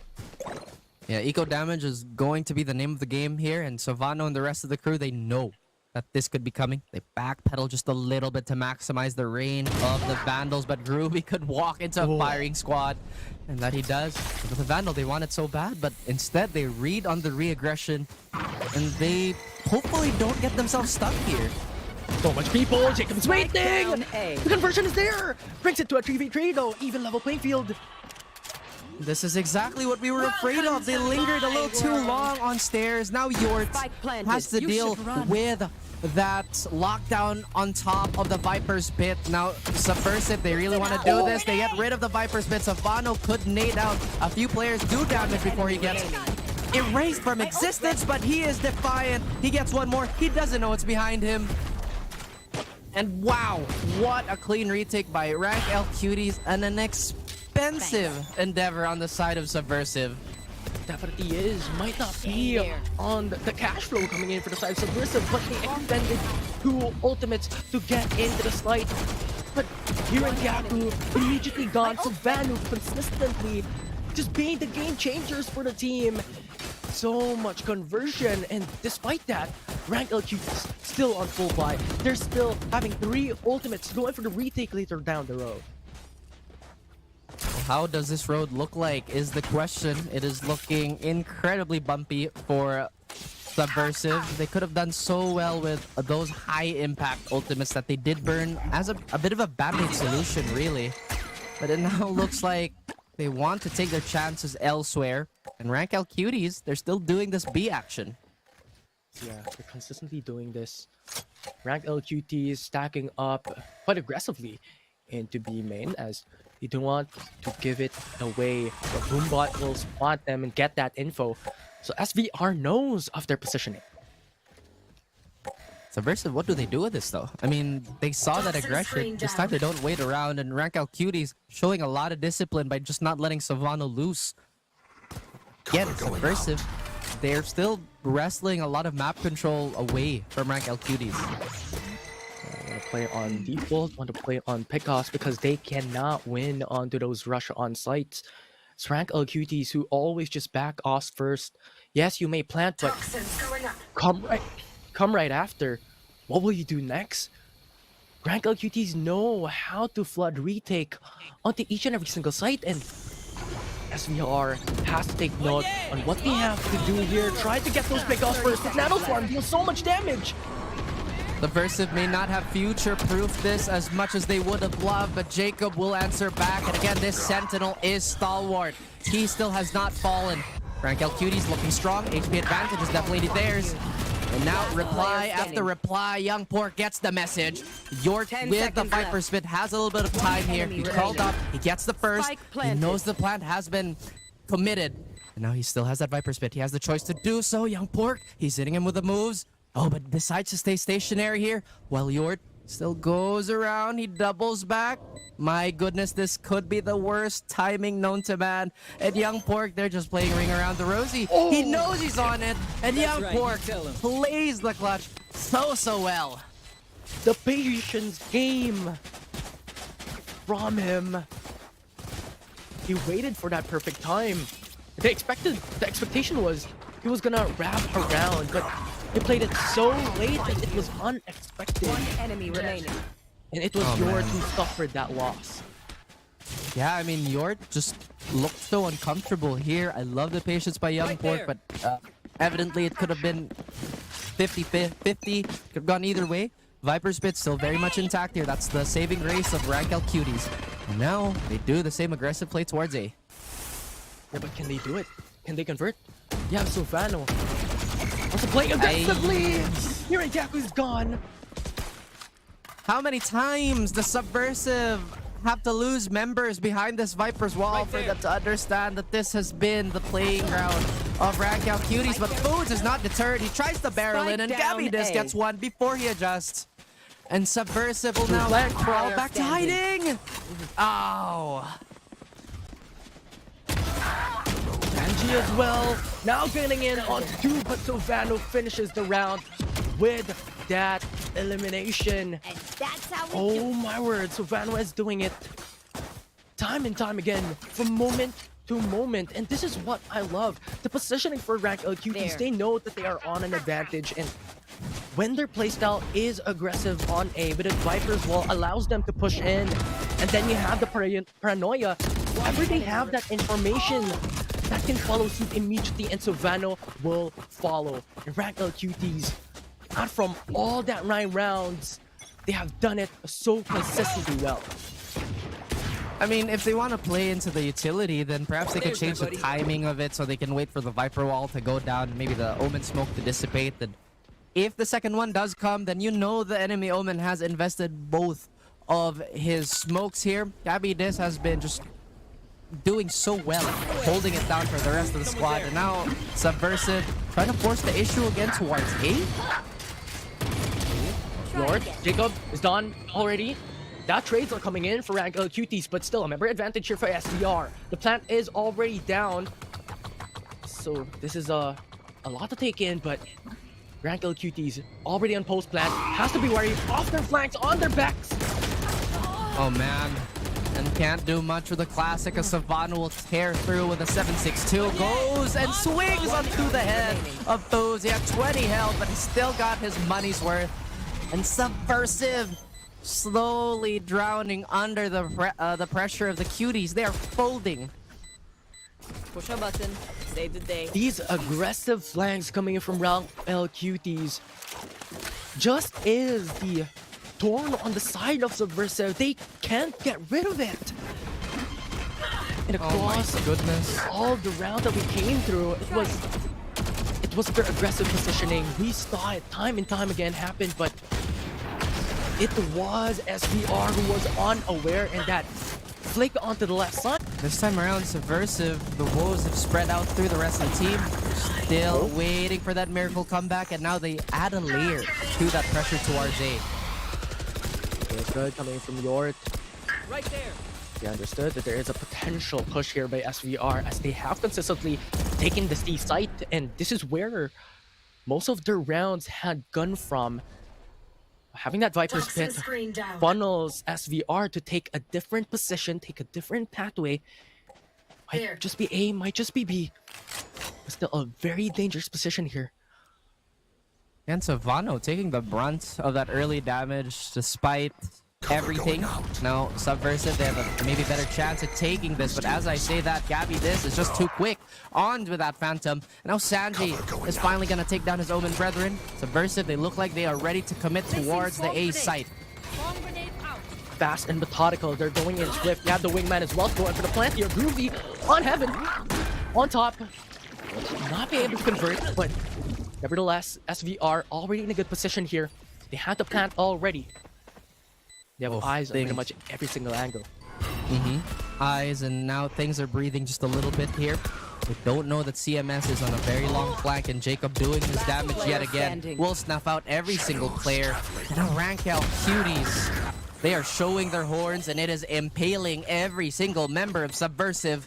Subversive could only hope for a 9-3 half at this point in time. Bot coming back. Definitely be, but right now, this is the poison that they have to take in, because they have opted to go into controlling a larger space on a site. They have the control maybe on drop, they have the control maybe on top, but the cause and effect of that is that they're split apart, they're scattered. And Rankl Cuties was able to utilize that, was able to capitalize on it and play together and get pick-offs after pick-offs. That's how you survive. And it's not just that Subversive are scattered, it's just they looked so lost in what they wanted to do. They could have hit a bit longer if they wanted that flank to come into fruition, maybe pulled a little bit of attention. But again, Rankl Cuties, they're just too sharp. Subversive have not gotten their gears going just yet. Hopefully, this might be the miracle round that will, stem the comeback. Hopefully. Hopefully, but we're still looking at Showstopper. The Nightfall is there as well for Rankl Cuties. They could just leave it apart for SVR to go in for the plants, but they have so much utilities to be able to go in for the retake. And that is something that Subversive has to respect. It is something that they have to respect here, but Young Pork looking to get that extra orb for the plan, and here in Kyaku get some value out of this aggression. Jacob again, so reliable getting that pick onto the site, making it is his own. Now Foods doesn't get anything with the showstopper, but it does buy them space, it does buy them a few seconds, and my goodness, is that a bit of a mess. And Rankl Cuties are here to clean up. Foods has something to say about it, but he is quickly silenced again by Gabby Dis. What a play on the round here by Rankl Cuties. Subversive opted to take a different path. They want to play aggressive, Switching wants to sides. have the control onto ropes, have that control onto top, but there are players coming from Rankl Cuties to defend. Rankl Cuties to be able to punish as well. Those trades coming in. It's just too good. It's One too enemy clean. remaining. And in the end, it was Gabby who charges. had that crosshair placement perfectly on the head. But the last member standing here brought it down to the second half with 10-2 in favor for Rankl Cuties. Oh, again, we were hoping for a more competitive series here, but Lotus is just not doing it for Subversive. It has been unkind. It has been rough. Subversive still hoping for something to happen here. We said the same thing in Ascent, right? They could still come back if they win the pistol. But fortunately, that did not happen as planned, as ideally for the side of SVR, but still Rankl Cuties who was able to get that win onto the first game in the series. But still, there's hope. If they're able to go in, get consistent trades, get those consistent pickoffs, especially similar to getting a page out of the books for Rankl Cuties, playing a bit aggressive here. It could definitely take some rounds in their favor, but what is the extent that SVR can do this? Oh, there might be a hope, a new hope, but the Empire of Rankl Cuties cannot strike back as Youngport remaining. channels his inner Jedi, gets a few for himself, and they are gonna stick that defuse as York gets two. They have to stick this. There's no other. Oh, well, that's a fumble, but that is gonna be a sigh of relief on the side of Subversive. Yeah, that was good placement and utilities as well. York has to force out in the open and pick, but have the Molly coming in. You have the positioning from CMS as well to follow through, so it's a difficult time for them. But still, this is the pistol round. They're now on anti-eco, but looking at the opposite side, it's still Rankl Cuties who's matching up the pace. They're force buying onto this round and potentially in hopes to remove those guns away from Subversive and remove the rounds in the process. Yeah, they have the right to do so. They've been doing extremely well, and they've made themselves a cushion to reliably fall back on. Now, Rankl Cuties, they're picking a site, and it does look like C might be the #1 choice here. Savano tries to crawl up with the Stinger. The alarm bot should find him. It does look like they're going to dump a bit of utility towards backside and towards CT. Savano, does this trigger his entry? Yes, it does. Pulls out the Stinger quickly enough, but will eventually fall to the Killjoy Molly. Oh, so much people stacked on top of each other. It's Gabby who secures CMS. And once again, this might just be a huge insurance. Yes, they put out a lot of eco coming down into this, force buying onto a save ramp, but nevertheless, it's still in their favor. They got the plant in as well. The Youngport open to get those trades. They get Gabby in the process. Well, they're looking to salvage this. I mean, they already lost 2, and now Rankl Cuties does have the spike down, but Sanji avoids the complete disaster as Foods walks in with the Outlaw, makes a tap. Do they bite? Still detained. Tries to swing for another one.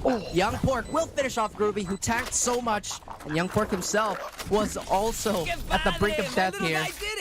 And Subversive denies the force buy, but that so incredibly expensive. He is such a huge deficit onto the faces of Rankl Cuties. It was a flip of a coin. Huge risks with huge rewards, but in the end, it will be Subversive who will secure the round. So, in the end, it will be so much value, so much of a win for SVR, taking that second round in the bag. 4 now for Subversive, and they have a few Guardians to contest. Rankl Cuties suffering from that force. Still can do a little bit of damage here. Again, look at the difference between how Subversive and Rankl Cuties approach the map. Look how confident Rankl Cuties are.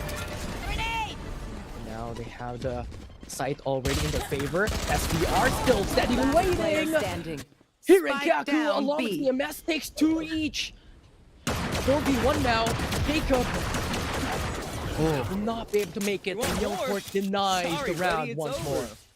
You see that Subversive, they're slowly catching a second wind, and they are making the most out of it. But this could potentially be a problem for them as Rankl Cuties are going to be armed to the teeth.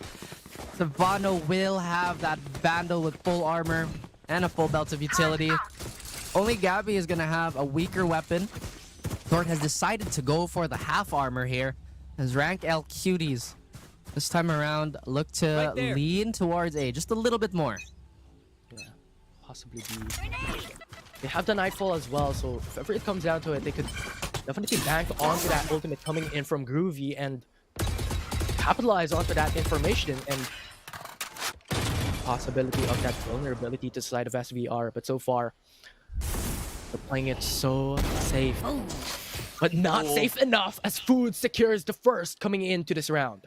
So I was just about to say that Subversive again, letting Rankl Cuties take so much of the space without any contest. The strong side is still towards C, but now Rankl Cuties, they are probably going to force Subversive to rotate here. There's still one member that could do a little bit of damage. It's going to be Young Pork, who's been the hero for the last 2 rounds. So Vano's been tagged up. He's still looking to apply pressure towards the rotator. Timing indeed. Does he get him? Ooh. Pops the back away, doesn't want to go planted. in to contest it. Now the trade backs are in. Brings it to a 3v3. Gabby will not convert the flank. Out. If only he had a Vandal here as Jacob looking to anchor this post plant. They don't check him. They don't check him. This could be a mistake. And he gets one. He gets a third for himself. And a fourth. What the planet? Subversive. A momentary lapse in judgment. Rankl Cuties get away with murder.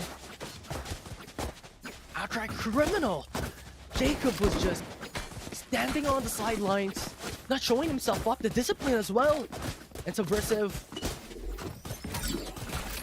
thinking it was safe already, but lo and behold, it's not. It's Jacob in their backs once again. This is what happened in the prior map. It was Jacob who'd done this before. And once again, they did it. Now SVR still on a massive deficit here. 11-5 in favor for Cuties. Oh dear me. The rounds are not kind to Subversive. They do have a full arsenal. They have a lockdown. Just one away from CMS. If they can take this orb, then potentially they'd have an easier time initiating this retake. But it does look like he's looking to front this. Rankl Cuties, they do have Nightfall. So this heavy hit might just be too much for Subversive to stop. And here we go. It's right on cue. Savano will get rid of that. But he doesn't know there's a defender close. But so does CMS. Here in Kyaku bails him out. York is quick on the double. And now he gets the Viper Spit trying to secure the round. Young Pork has a Thrash. He could invest this to potentially stop the plan or maybe get a freebie. And Foods will help the cause with that operator shot onto Jacob. Now Trash already invested here to try and scout the vicinity here. Finds one. But too risky. Foods takes it. Out of charges. Oh, the pit is still up. They have to get rid of this, and Yort's running around with this Bulldog, biting every single head that he can find. And Young Pork reducing this to 1v1 again. He won this out once. Nearly gets destroyed by Gabby Dis, but Young Pork proving to be the hero of Subversive, the lifeline. The play on utility. Wingman on the spike. Dizzy on the scouting mission, along with a flash mission. If it's not destroyed, it could have been an easy pickoff, but they're just forced to do it. They're just forced to go for it. It's just SVR. Once again, securing another round for themselves. Still has that hope, still grasping for the potential to turn things around. Oh, it is a tough mountain to climb, but they are willing to just not throw the right grenades, and Foods will punish Savano for that. Again, these types of mistakes can't stack too much on the side of Rankl Cuties. This lead could disappear. There's 3 people here. Sanji takes one. Ruby's already down. Showstopper already invested. And that will be the trade back and forth. Instantaneous conversation here from both teams.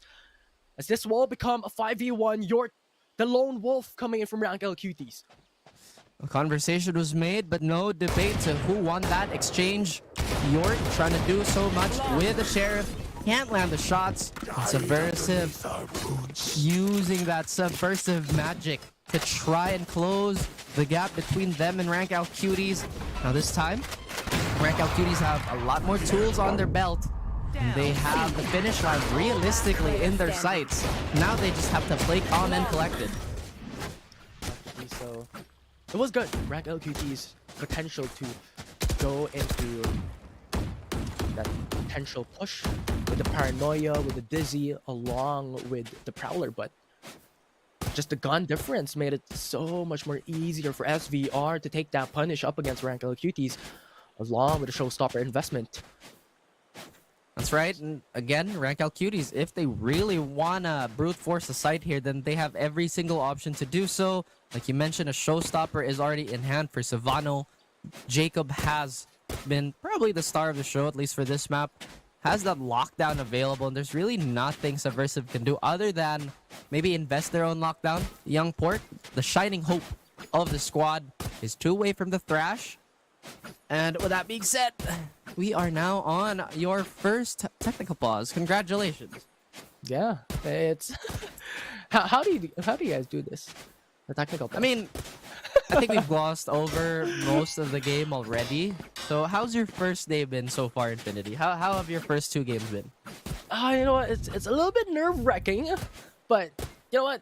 It seems fun. You know what? I'm enjoying. You know, that's the number one thing. You know, we're all fans here, but Subversive making this as close as they can. I'm sure everybody on the prod side of things is making sure that we do get a smooth show. So big thank you to everybody. Now, hopefully this tech pause isn't gonna last too long. So now that you mentioned it, might have power leeches. No? Nah. I probably didn't. I mean, they're on it, so I have full faith. I think this is where Mr. Infinity gets to introduce himself to the crowd, to the viewers. What are your other hobbies? Wow, hot seat. What's up? Wait, what? I didn't know we had interviews in Of course, the Technical Pause podcast has everything. Interesting. Hobbies. I love eating. That's one. I see. Do you not like eating? I mean, everybody loves eating, you know, it's a necessity. That's true.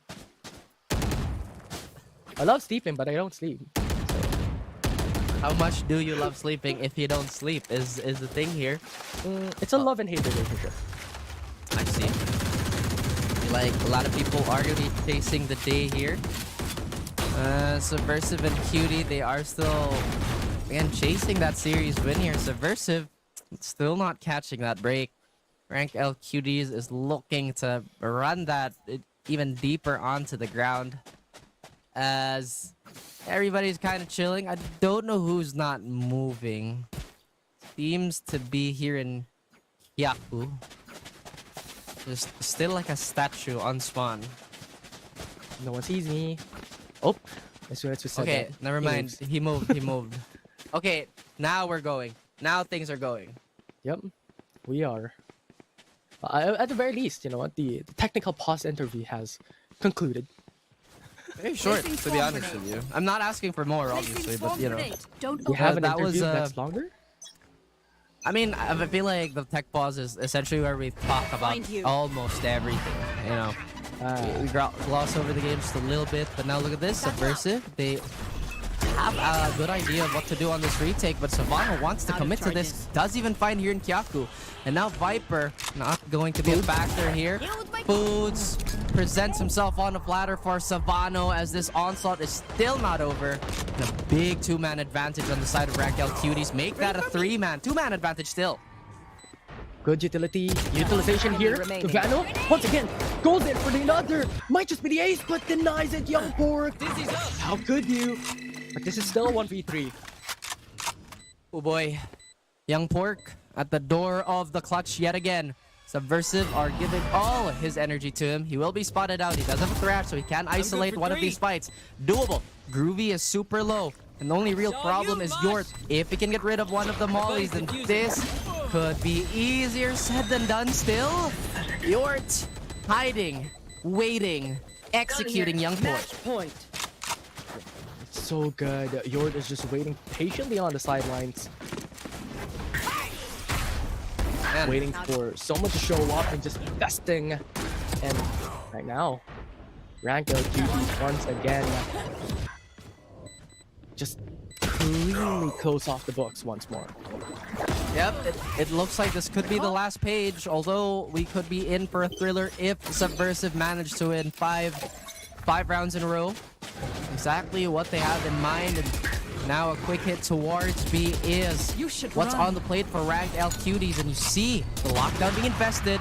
First blood will go to the way of Subversive as Foods with the operator, oh so reliable, but trades again by the star himself. Jacob has 2 mollies, and Yord again will thin the numbers down, and Subversive with Young Pork and Foods all left to try and clutch this out. Can they make it happen? It's Yord and Groovy up against Young Pork and Foods. Still the last round here.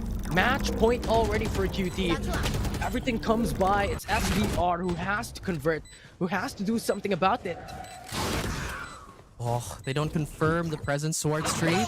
They do manage to take a lot of space on the front of the site. Foods decides to go up and maybe get a sneaky kill here as Young Pork is making a lot of noise. Foods has Yord in his sights. Doesn't go for the discipline play. Now it's reduced to 1v1. Foods has to answer the call. Young Pork was the savior. Can Foods follow? Again, another 1v1, but the time is running out. Foods gets one. He'll barely have it. And Subversive barely hang on. Does he actually have it? Yeah, he does. Oh. No, he doesn't. No. Aww. Unfortunate. The timing was just right. The timing was just impressive. For Ammo, he may have not secured that kill, but he secured the time for them. Again, that's all you have to do, really play objective, and Rankl Cuties with a very convincing 2-0 against Subversive. Subversive, unfortunately, still missing the steps, still missing their stride, and have not won a series yet. We still have hopes for everybody, of course, but maybe it just takes extra time for them to shake it off. Savano and the rest of the gang, though, is a completely different story. Yeah, absolute beast. Rankl Cuties once again continuing their wins into Split 2. They might have lost a couple. They lost up against Avernus in the Friday game in last week, and they lost up against IV, or rather Bestial, coming in from the promo relegations, but nevertheless, they're still on a very good spot coming into the Split. Yeah, I mean, at the start of the split, we talked about Rankl Cuties and how they can do some serious damage to a lot of these teams. In fact, I feel like they may have solidified themselves as the number 5 team. I think that's a very comfy placing for them, as they've been convincing all throughout. They did fumble against Avernus, as you mentioned, and if my memory is serving me right. But before we go into that, we are going to jump into the more immediate stats. So Vano, no one can deny it. One of the best coming in from this team, specifically a consistent 20 kill per game in average across the games they've played in the past. So definitely deserving of that MVP. But Jacob in the series, just holding their position, the discipline is top notch. Absolutely. Not a lot of overextensions on the side of Rankl Cuties. They played clean, and as Dax would have mentioned, this was pretty much a fundamental check. Subversive, a lot left on the table, unfortunately for them. And maybe this is the wake-up call they need to advance their progress for the season. Yeah, it was. But it was just so difficult for SVR. They don't know what they're going to do. They can play it aggressive, but Rankl Cuties just knows how to pivot, knows how to adapt into those situations, and have consistently just played it so disciplined into these games. I feel like there's just so much hesitation on the side of Subversive. I mean, there are many times where either they were stuck in stairs or vent, and typically that's not what you want to do. Especially at this level of play, you want to commit to where you want to go. You want to make sound choices as quickly as possible. And again, Jacob has been feasting on that hesitation. He's been wonderful. Savano nearly got his ace, but alas, pulled out the grenade at the wrong time. Yeah, Youngport was able to deny that ace. And these back and forths as well, I commend them. Like these buddy-buddy system, Yort was able to trade that out. And this is just one of the key perspectives that we can expect for Rankl Cuties, not just today, not just in the past week, but in their following games as well. Yep, I mean, they've been doing really well. Again, all things considered, they've been solid. They haven't necessarily shown too much weakness. Maybe not a super deep playbook, but whatever they're doing, it's effective enough to sway these teams from being too overly aggressive. But we will now be letting the panel nerd out over that game. So over to you, panel. Sa 2-0 na yon, simulan natin kay Sir Dax. Sa buong series muna, wag mo muna natin i-micro. Buong series, ano nangyari? I mean, gusto ko lang shoutout kagad si Phil sa simula pa lang. Shoutout. Hindi na kailangan ng rason. Tama ang prediction, di ba? And I feel like Rankl, talaga yung pinaka ginawa nila dito sa series na ito. Pinakita nila kung kaano ka-attune na sila sa isa't isa. I wanna start things off especially with Sovano. Sa kanyang duelist play mismo dito sa series na to, laking bagay lang para makuha yung momentum against Subversive. Itong mga tropa natin sa Rankl Cuties. Hindi ko naman pagmamayabang na ako lang yung nakatama ng prediction, pero sa totoo lang, they have the confidence. Grabe ang confidence talaga na pinapakita na Sovana dito. He knows what to do. At lalong natin sa Rankl Cuties, they know what to do. They know how to react. They know how to attack. They know how to adjust. At lahat ng mga bagay nga pinakita nila dito. Closing the first map out of 2-10 sa Lotus, ganun din. I mean, kita natin talaga yung mga players dito na Rankl Cuties, they really performed well. Nag-steamroll sila. At dito nga si ginagawa nga ni Jacob na pag-cut off ng rotation. I mean, talagang in terms of everything, sobrang na-outplay ng Rankl Cuties ang SVR. Totoo naman, diba? Parang initial momentum. At gusto ko isingit talaga 2 fun facts right now para sa Rankl Cuties. 16 first bloods si Sovano coming into the series. 8 no first map, 8 nung second. Tapos, yung sabi mo nga, diba, napansin natin si Jacob, nakapasok dun sa mid-lurk na yon. Dalawang beses na nagawa sa effectively dun sa buy round ng Rankl Cuties. Kung hindi nagagawa ni Jacob yun, mawawalan sila ng momentum dun sa second half. And it goes to show na kayang-kaya ng Rankl talaga palaga ng lahat dito. Exactly. So parang now that we're talking about Sovano, parang oras na i-reveal na kung sino ba talaga yung MVP. Tayo may mga haka-haka. Pero speaking from what Dax has said, ito na nga at lalabas mismo ang ating MVP, si Sovano. I mean, sinabi ni Dax, 16 first bloods all throughout the series. Yeah. Kung hindi siya magiging player, pwede siya maging DJ kasi 16 counts na yung pag-mix ng kanta eh. Minix niya nga yung series na to. So kakaiba yung performance ni Tropa. And overall, Sovano, iba yung pinakita niya. Vil, going into this series, si Sovano, thank you sa pag-respond. Ready Si Sovano, kung si Raze ni Sovano ay sobrang galing, ano pa ba yung pinakakakaibang ginawa niya sa buong series na to? I mean, matindi nga din talaga yung confidence nga talaga na pinapakita niya. Ano?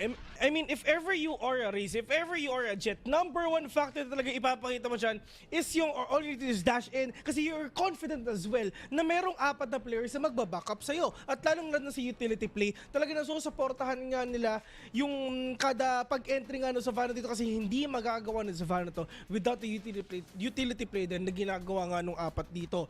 Pero feeling ko, dito sa pinakita ng Sovano, dapat palitan ng pangalan niya because he can do it, and yes, dapat Sobayes yung pangalan niya dito.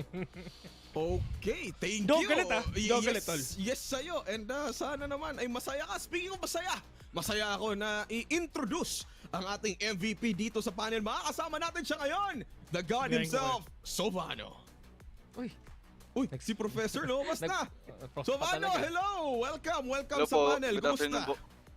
Good afternoon. Okay naman po. Okay, sige, kasama ko ngayon si Dax tsaka si Professor Vil. Nakasalamin kami ngayong lahat kasi pantropiko yung mood natin ngayon. So matanong ko lang sa'yo, Sovano, kumusta naman after getting a 2-0 early into this series? Masaya naman po. Ayun po, masaya po. Patingin na sa'yo. Ayun. Ano ang itsura na masaya? Patingin ng smile, boss. Paano kayo nag-smile? Paano po ba? Ay. Ayan na. Yung may Okay, lip sige. bite, boys. Yung may May lip mga bite. katanungan yung kasama ko dito sa panel. Sige, Dax, introhan mo na. Ako lang sa paano matatanong ko lang tungkol sa team nyo. Paano nyo talaga napili sino maglalaro ng what agent? Parang talaga today of all days, mas na-confirm nyo yung mga roles nyo. Per map ba yung mga nagiging agent selection nyo para sa mga roles? Or talaga may designated na ikaw mag-duelist, ikaw mag-initiate, or ikaw mag-sentinel para sa Rankl Cuties? Hindi ko rin po alam pero ano po kasi iba-iba po kasi yung role namin kada mapa minsan. Hindi po naka-stick sa isang role lang yung iba. Ako lang po talaga yung parang isang role lang, duelist lang po talaga. Pero yung iba po, iba-iba. Parang ganun po. Okay. I mean, that's good to hear na main duelist, kita mo, di ba? 45 kills. Oh, Prof. Bill, ikaw naman. Salawin mo, ready na oh. Actually, tama yun eh. Kasi nung una pa lang, na-point out ka na talagang sobrang diverse nitong team na to. Kasi nga, number one, meron silang pang 6-man. Pero yun na nga, ito nang gigigilo kay Soba no eh. Nang gigigilo sa'yo pare. Isipin mo, may Soba pangalan mo pero duelist ka. Ewan ko kung anong trip mo eh. Pero ito check mo Tapos mo na makalaban, andyan ang Tyrant, Averna, Subversive. Ngayon na makakalaban mo na ang mga matatanda, which is ang Oasis, NAOS, andyan sila Zol, yan yung mga JustUs and stuff. Paano nyo sila paghahandaan? Hindi ko rin po alam, hindi po nga kami naghahanda eh. Hindi nga po kami makapag-scrim ng maayos eh. Nice. Lagi po kaming kulang. Last question ko, ano yung mga bagay na alam mo? Hindi, pero ito na lang boss, last na to. Ano yung mga gusto mong sabihin sa mga susunod na makakalaban mo? Ano po, mag-ingat na lang po sila sa amin. Kay Troy po, mag-ingat po sila. Yun, no? Yun! I love the confidence. Alright, Grabe talaga. Okay din na parang mag-ingat na sila sa inyo. Pero Soba no, eto na. Para makapag-relax ka na para sa makasusunod na laban. At for the day din, Soba no, final na katanungan galing sa panel. Kung ikaw ay magiging isang mapa ng Valorant, anong mapa ka at bakit? Siguro po, Ascent po kasi po, parang classic po. Like, Classic. parang normal lang po. Yun, no? Distinguished gentleman ganun pala po. to si Tropa eh. Wow. Okay. Thank you, Soba. No? Maraming salamat. Congratulations on your Thank you 2-0. Hoping to see more of your explosive power to you and your team. Maraming salamat. Ayun na Thank you nga. po. Classic. Oh. Tapos, saktong di nila alam kung ano yung gagawin. Pero subconsciously, ready na sila. Pre, isipin mo na lang, wait lang real quick. Yung classic raw siya, bigay mo na yung salamin sa kanya. Dapat pala siya yung professor eh. Oo. Pasa mo. Hindi. Yun na lang regalo natin sa kanya. Hindi ako sanay na magsalamin pero nakasalamin kayo eh, kaya ito-try ko rin. Pero at least diba, nakita nga natin yung Binivil. might na pinapakita nga ng mga players nga dito ng Rankl Cuties. So the fact na sobrang confident nga nila. And sa totoo lang, ito yung mga laso ng mga top teams eh. Yung mga uprising teams tulad itong Rankl Cuties eh. And dito nga natin makikita if ever kaya ba nilang i-shutdown ang mga seasoned veteran nga ng VCT. And if ever ginawa nila yon, parang yung sinabi ko sa OSC back then, sila yung magiging future ng VCT PH. Alright, there you go. Speaking of the future from the past, sila yung top team from Group A from promo relegation. So parang hoping to see more of them. But for now, maraming salamat Dax and Vil. We will be taking a very, very short break. Coming up next is going to be our series number 2. That's going to be Carti World versus Tyrant Esports. Kaya wag na wag kayong aalis at magbabalik ang VCT PH Split 2.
Grab food, savor meals, 99 plus. Dining meals, if it's a bill, savor meals won't make you broke, yeah. All my friends look Grab Car Saver. The Grab Car Saver is a lot cheaper.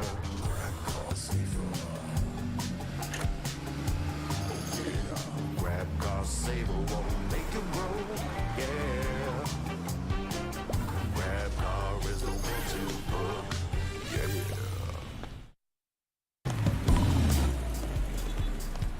All my friends look Grab Food Saver.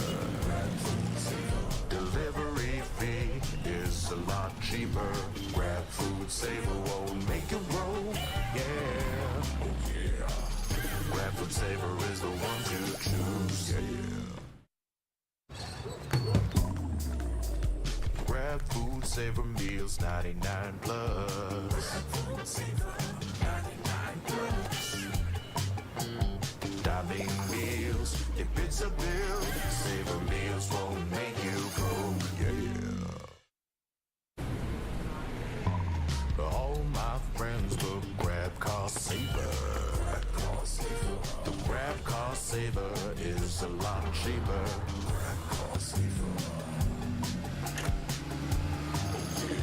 Grab Car Saver won't make you broke, yeah. Grab Car is the one to book, yeah.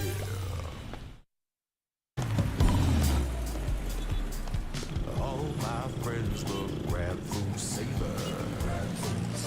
Delivery fee is a lot cheaper. Grab Food Saver won't make you broke, yeah. Oh yeah. Grab Food Saver is the one to choose, yeah. Grab Food Saver meals, 99 plus.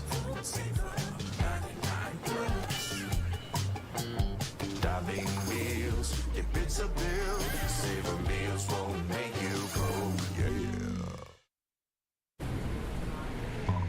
All my friends look Grab Car Saver. The Grab Car Saver is a lot cheaper.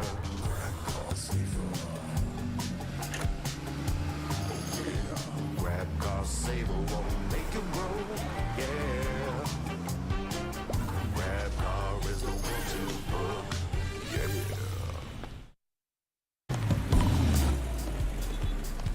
All my friends look Grab Food Saver. Delivery fee is a lot cheaper. Grab Food Saver won't make you broke, yeah. Oh yeah. Grab Food Saver is the one to choose, yeah. Grab Food Saver meals, 99 plus. Dining meals, if it's a bill, Saver meals won't make you broke, yeah. All my friends look Grab Car Saver. The Grab Car Saver is a lot cheaper.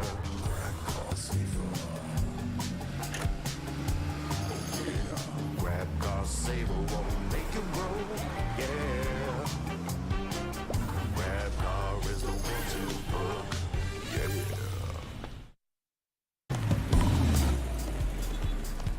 All my friends look Grab Food Saver. Delivery fee is a lot cheaper. Grab Food Saver won't make you broke, yeah. Oh yeah. Grab Food Saver is the one to choose, yeah. Grab Food Saver meals, 99 plus.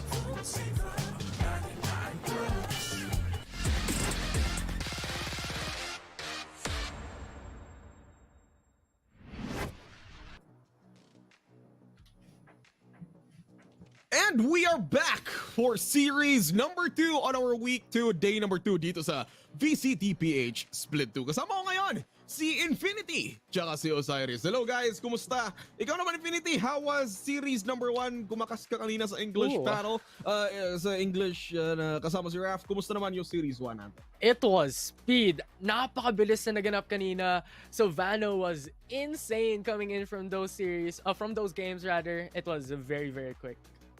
Osiris, ikaw, kumusta yung series 1? Napaka-refreshing marinig ni Infinity mag-Tagalog. At welcome dito. Maganda, feels like living up to its name. Yung mga rank demons natin, parang nang-rank game sa sobrang bilis ng ating unang map. Pero Subversive, once again, coming in close pagdating sa ating Lotus. Yep, super close. Akala natin mag-overtime na naman. Ipapakita nila yung performance nila from OSC from the previous days. Pero it didn't happen for now. That was a clean 2-0. Congratulations again to the previous team, which was Rankl Cuties. Pero ngayon, dito tayo sa present, which is Carti World versus Tyrant Esports. So, eto na nga. Tingnan natin kung sino nga ba yung lineup at sinong team ang una, which is Carti Esports.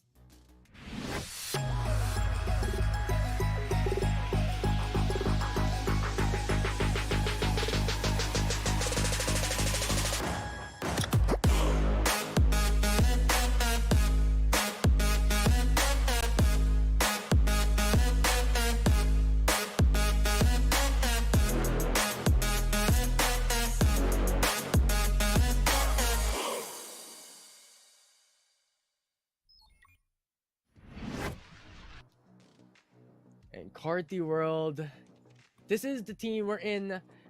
It's just so good. Patrick Watson, to be more specific, all the time has been showing so much power even in the prior week. And yes, unfortunately, coming in from their history, they lost up against NAOS just in the prior day, and they're not looking at an even footing up against this strong team, one of the strongest to be more specific, but they are still in a good position. Avernus, they won it. All Stinky Cat, they won it.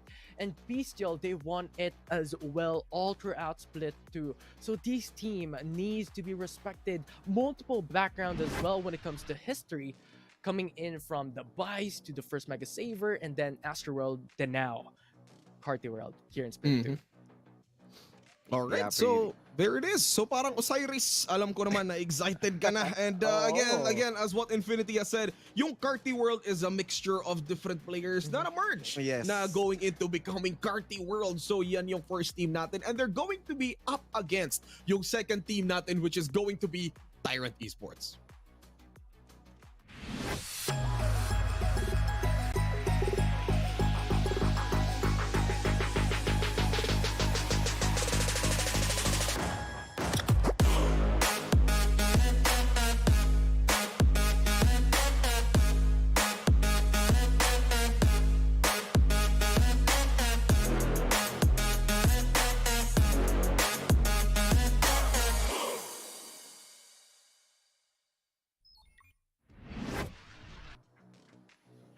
Another team to watch out. Isa to sa mga pausbong na pangalan, Tyrant Esports, itong mga players natin. At excited tayo na makuha ang kanilang pagkapanalo dahil as of now, hindi pa rin sila nagkakaroon ng puntos. But then again, they are sitting in close nung nakalaban nila ang Old Stinky Cat. Alam naman natin ang dekalibreng galawan ng Old Stinky Cat na in terms of playing against the Titans ng VCL, kayang-kaya nila may pagsabayan. The mere fact na naka-double digits din sila with those rounds, posible at kayang gawin ng Tyrants. They're just having a hard time closing yung kanilang mga games.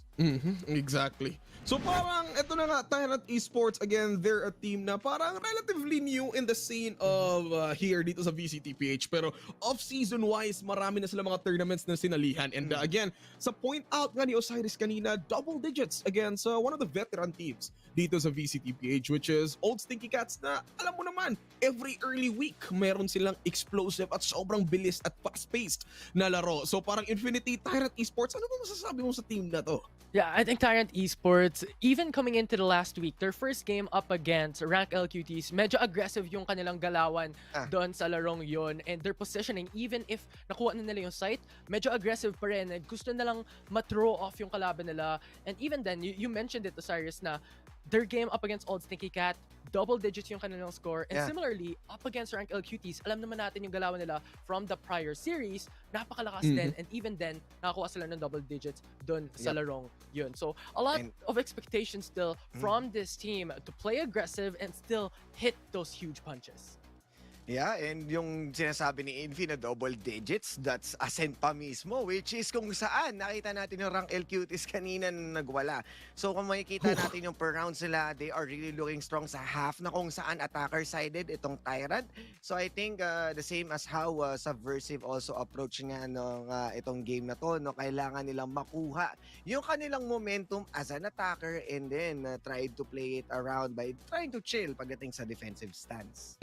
This time we have discussed yung dalawang teams na to, Carti World and Tyrant Esports. So, tingnan natin yung mga key players from both teams na nagdadala talaga ng mga round wins. From them, we're going into our head-to-head and our head-to-head to be is going to be Patrick Watson versus Nier. So parang, sige, Infinity, pasukan mo na. Patrick Watson, bakit siya? Okay. Patrick Watson, it's this main question, like, who is this guy? Because out of nowhere, he just came through, and yes, he played in the prior split. I believe he was under Jogo Kids 125 along with Ichi Solo that came through here in Split 2, and all of a sudden, he came foot onto the role of a duelist. And lo and behold as well, he has one of the top stats in terms of kills per game, 20.86 to be exact. So, napakalakas na itong tao na to. He goes and entries onto the site. He is the explosive starter for the team.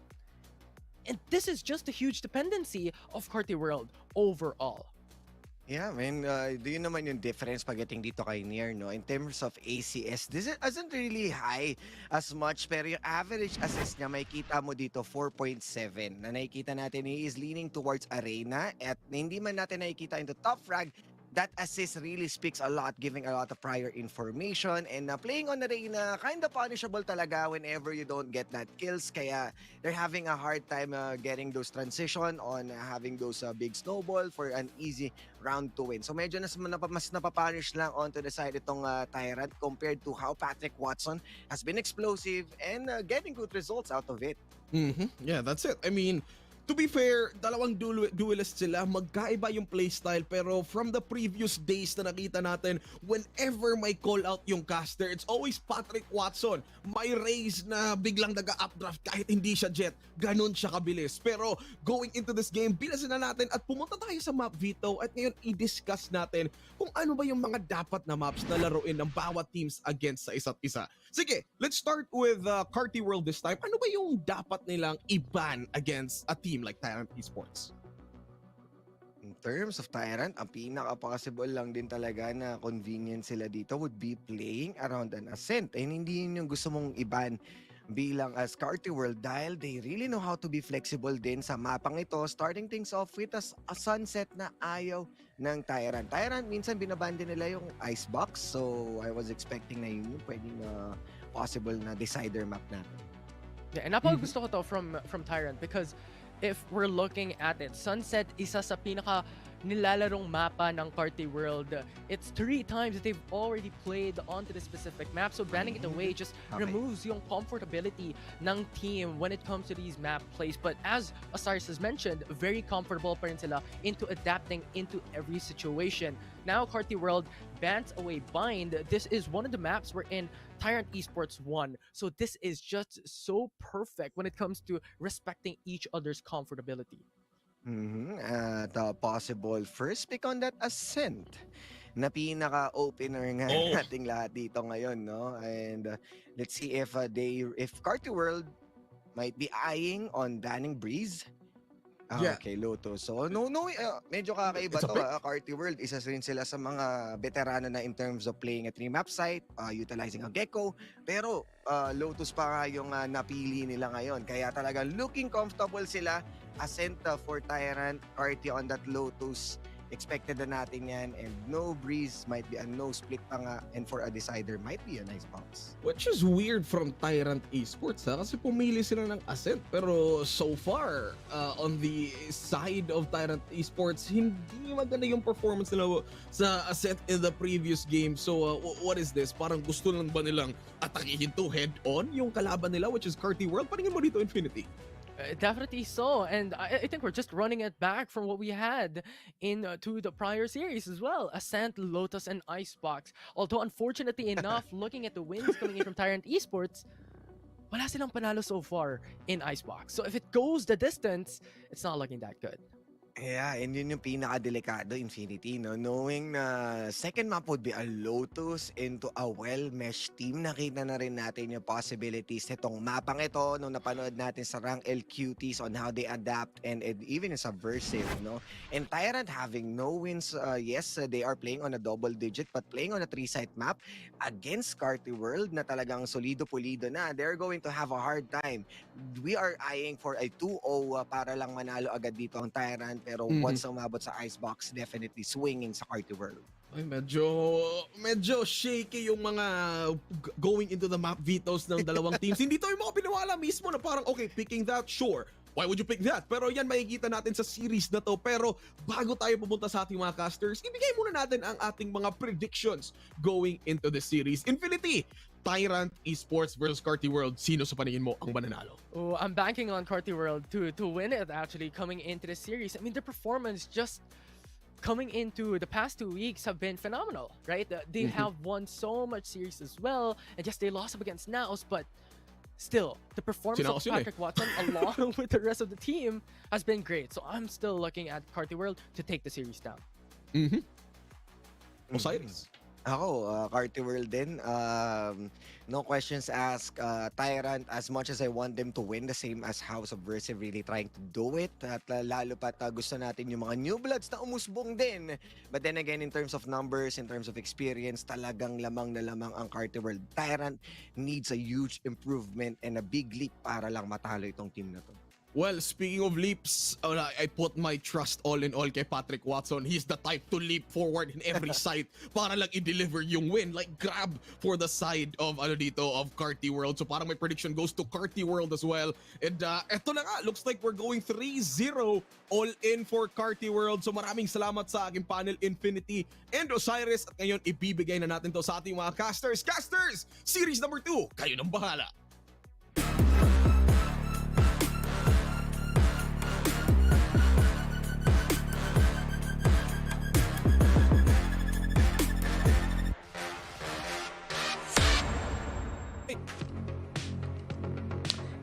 It's an interesting question here today, guys. Who will run this world? Will it be Carti or will it be the Tyrants? Welcome, ladies and gents, to another series. I am Dax here with Raph, and nice poll you got there, good sir. You have a very nice poll. Don't put this at me. You look rather dashing today. And there you go. See you guys. You made the camera shy. Of course. Yeah, it's like, oh, don't look. You know, don't look. I'm a little bit of an ooh today, but in all honesty, man, Carti World, Tyrant Esports, I think the panel was able to break down a few important things coming into this matchup. Sure, both of them are coming from promos relegations, but Carti World has effectively shocked the world with how they've been playing throughout this split so far. They have shocked the world, and as much as me being shocked, you introducing ooh into your vocabulary, that is forbidden. But what is not forbidden is obviously the faith into Carti. As you mentioned, the panel has already full sent their predictions, and by right, because every single series Carti has had, it's either been very competitive. Again, this is against NAOS, right? It's competitive for what it was, and basically just kind of running through the other teams. So that being said, hopefully they continue that type of momentum as the weeks go by. And, you know, Channy Boy, as I mentioned, has been really stable. Not only is he apparently IGLing, he's been giving volume frags as well.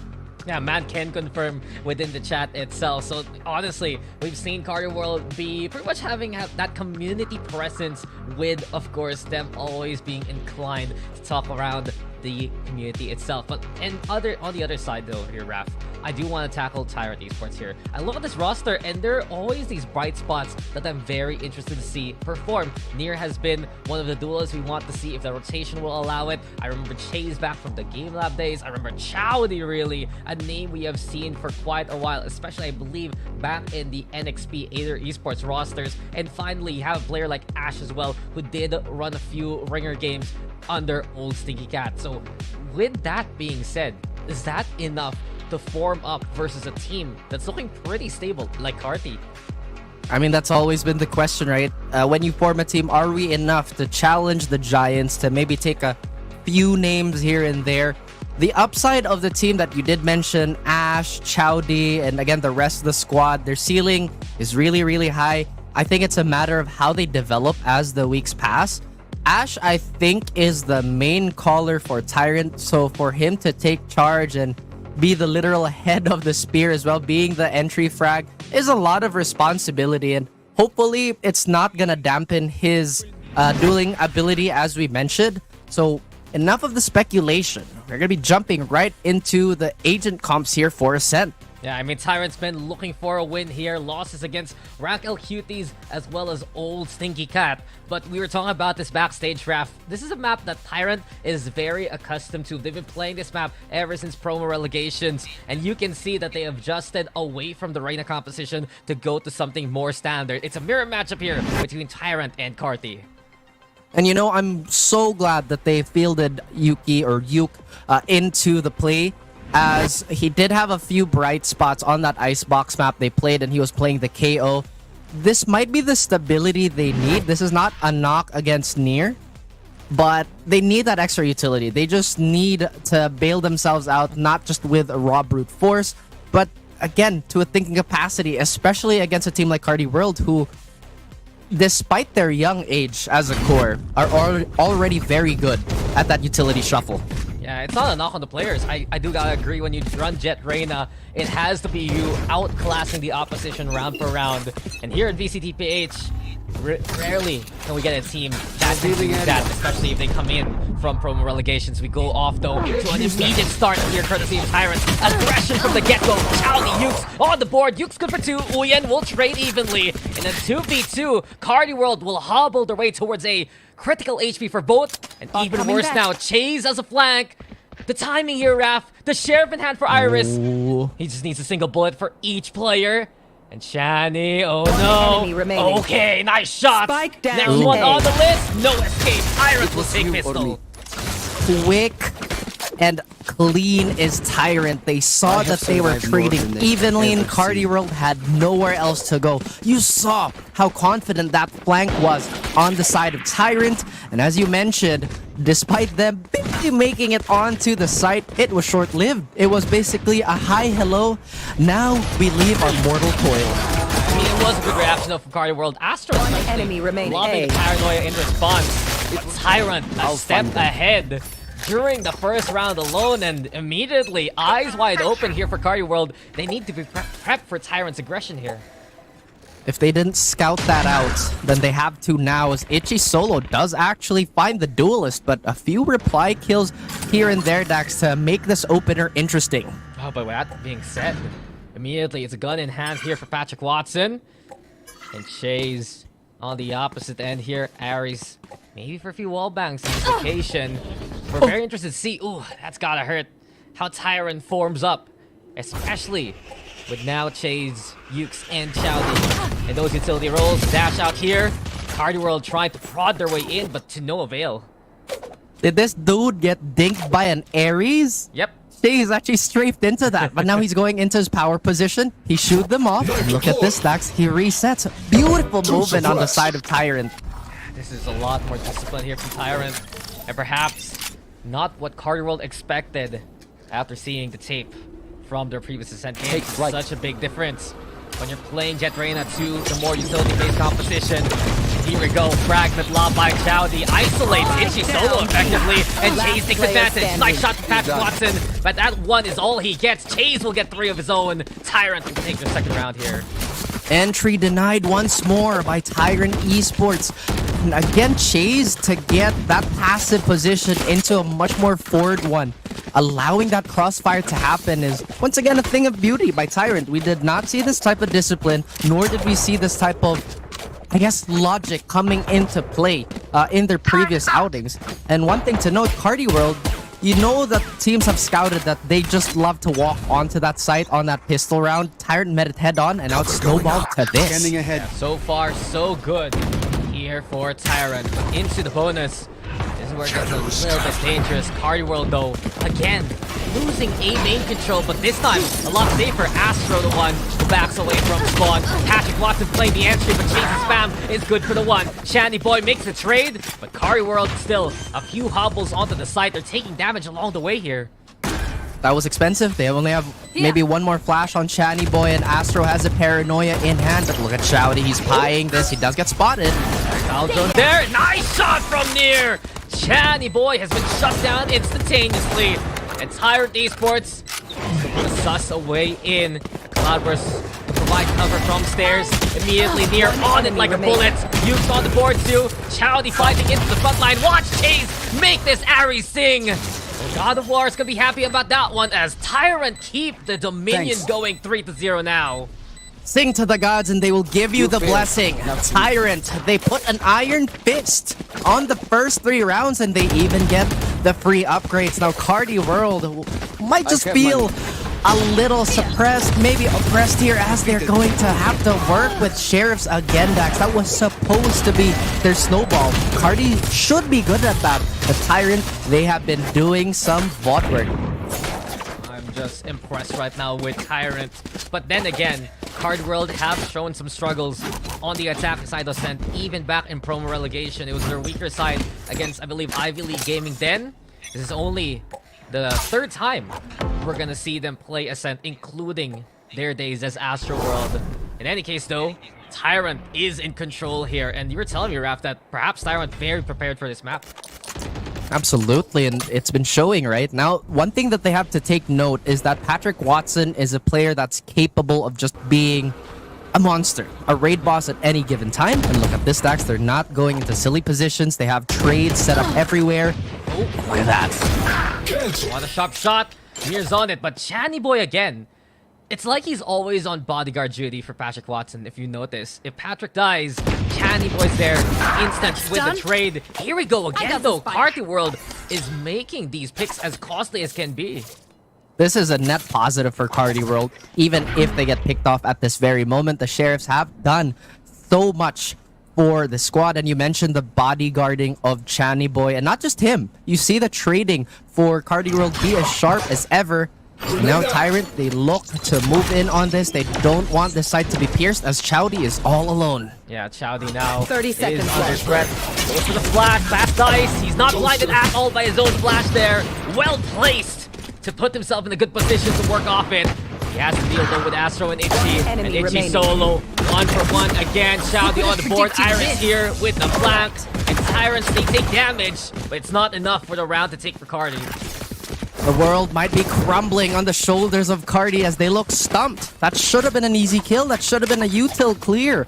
But Tyrant with confidence in their utility and this newfound aggression and confidence is really carrying the day. Now Chase is upgraded from his, I would say, humble Ares into a thunderous Odin now, Dax. Well, pick your mythology, man. Which one's better? But Chase, I dare say, he is now the biggest threat in the server right now. Near also wants to put his hat in that contest with the operator. And aggression again. Tyrant, they love to put forces onto B main. I'm a little concerned that it's Iris doing it versus Itchy solo, and that's why. Util now gone. Easier for Carti World to make the pinch happen. Sometimes you just don't scratch that bump. It'll result into bleeding. And now this is going to be the first time we're going to see Tyrant operate on a deficit. At the moment, they're trying to resuscitate whatever control they can get towards mid. And Chase might be the first point of contact here. Matter of timing. Patrick Watson absolutely fast on the reaction. Near though, stuck in no man's land. He has to turn around for the rest of the forces against him. And Patrick Watson will do it yet again. It's time now here for Carti World to set themselves up for success. This B side is theirs. They have a lot of money to use to attempt this retake, and Chowdy already gets a bonus onto Astro. Blade Storm and Null Command unlikely to be invested here unless things get really dicey as Chowdy's clearing out B main. Now a hit, potentially? Yeah, Yukes did go for the paranoid play a while ago. Flash from Chowdy's good for one. Now the swing's good for another. 3 already in a row for Chowdy. They need to deal with one more player on the site. And Uyen has put himself on the default. Check things out. Yukes will do so. Tyrant with another one. It's 5 rounds in a row for Tyrant already.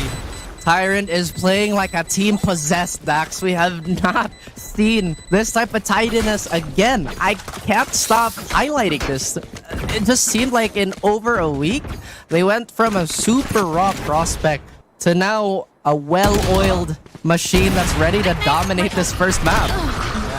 It was looking good for Carti, in all honesty. It's solo compared to his previous series, doing better in the 1v1s. He's found picks there towards B main. And even Patrick Watson finding the entry, the recovery from Chowdy, the suppression we get from Chase in other rounds. Just this new look from Tyrant has been instrumental to this lead so far. True to their name, they are not giving anything to Carti World. Absolutely tyrannical. Now, Carti World, what are they trying to figure out? I mean, if they haven't scouted it just yet, Tyrant, when there's an immediate pickoff, they respond. They're like, okay, now this avenue is free for us to move. They've not been setting up lurks. We're going to take this cleanly, and we're going to sandwich. I mean, clean is the interesting word of the day here right now, Raph. Carti World has made these rounds be things that Tyrant has to work for. Because of the trade system of Carti World, because of the space that they're taking. But in the end, some powerful positions and powerful utility plays that we were hoping to see from Tyrant, we are getting it here now. And you can see that even on the body language for Tyrant, right? When they lose a player, they know what to do. They're just so sure. Again, it's just such a treat to see teams grow this way. Now they're changing up the position here. It does look like they're going to be leaning towards a denial of lane. But that's going to be a solo killjoy, and this could be a problem. I'm clipping that and saving that for my Nano Swarm lineups. That's an interesting one from Iris. Just tucked away under the lane. The Carti World have different plans. I dare say though, Raph, as we get from the shadows, there's pressure now moving into B. Astro has to come all the way from spawn, and Iris ready to be the one-man army. Uyen, the first to fall to his hand. Yukes finding Patrick Watson too, and it's Chowdy actually confirming the kill. Iris on the board again, maybe for another one here. Channy boy makes him work for it, and exactly that. Channy still alive, fighting on the site, but effectively, he's trapped here with the spike. Uh-oh, you see the 4 players left alive. They're upset that Iris Monster had to fall. They're not biting on the fate. Astro's lurk. This might be huge. Astro, no one's looking. Your chance to shine. Eventually chasing Chowdy turn to his side. But Channy boy takes advantage. Again, another good trade from Channy. But in a 2v1, there's no chance here. Tyrants now with 6 on the board. Oh my goodness. How do they adapt so quickly? Who are these little Terminators? Again, the catharsis of seeing these young players just whip something out like this, it brings a tear to my eye. It is so impressive. Just the improvement of Tyrant Esports. I don't even think Carti World is playing bad compared to their usual standard. You're still seeing the classic trades from Channy, the classic entries from Patrick.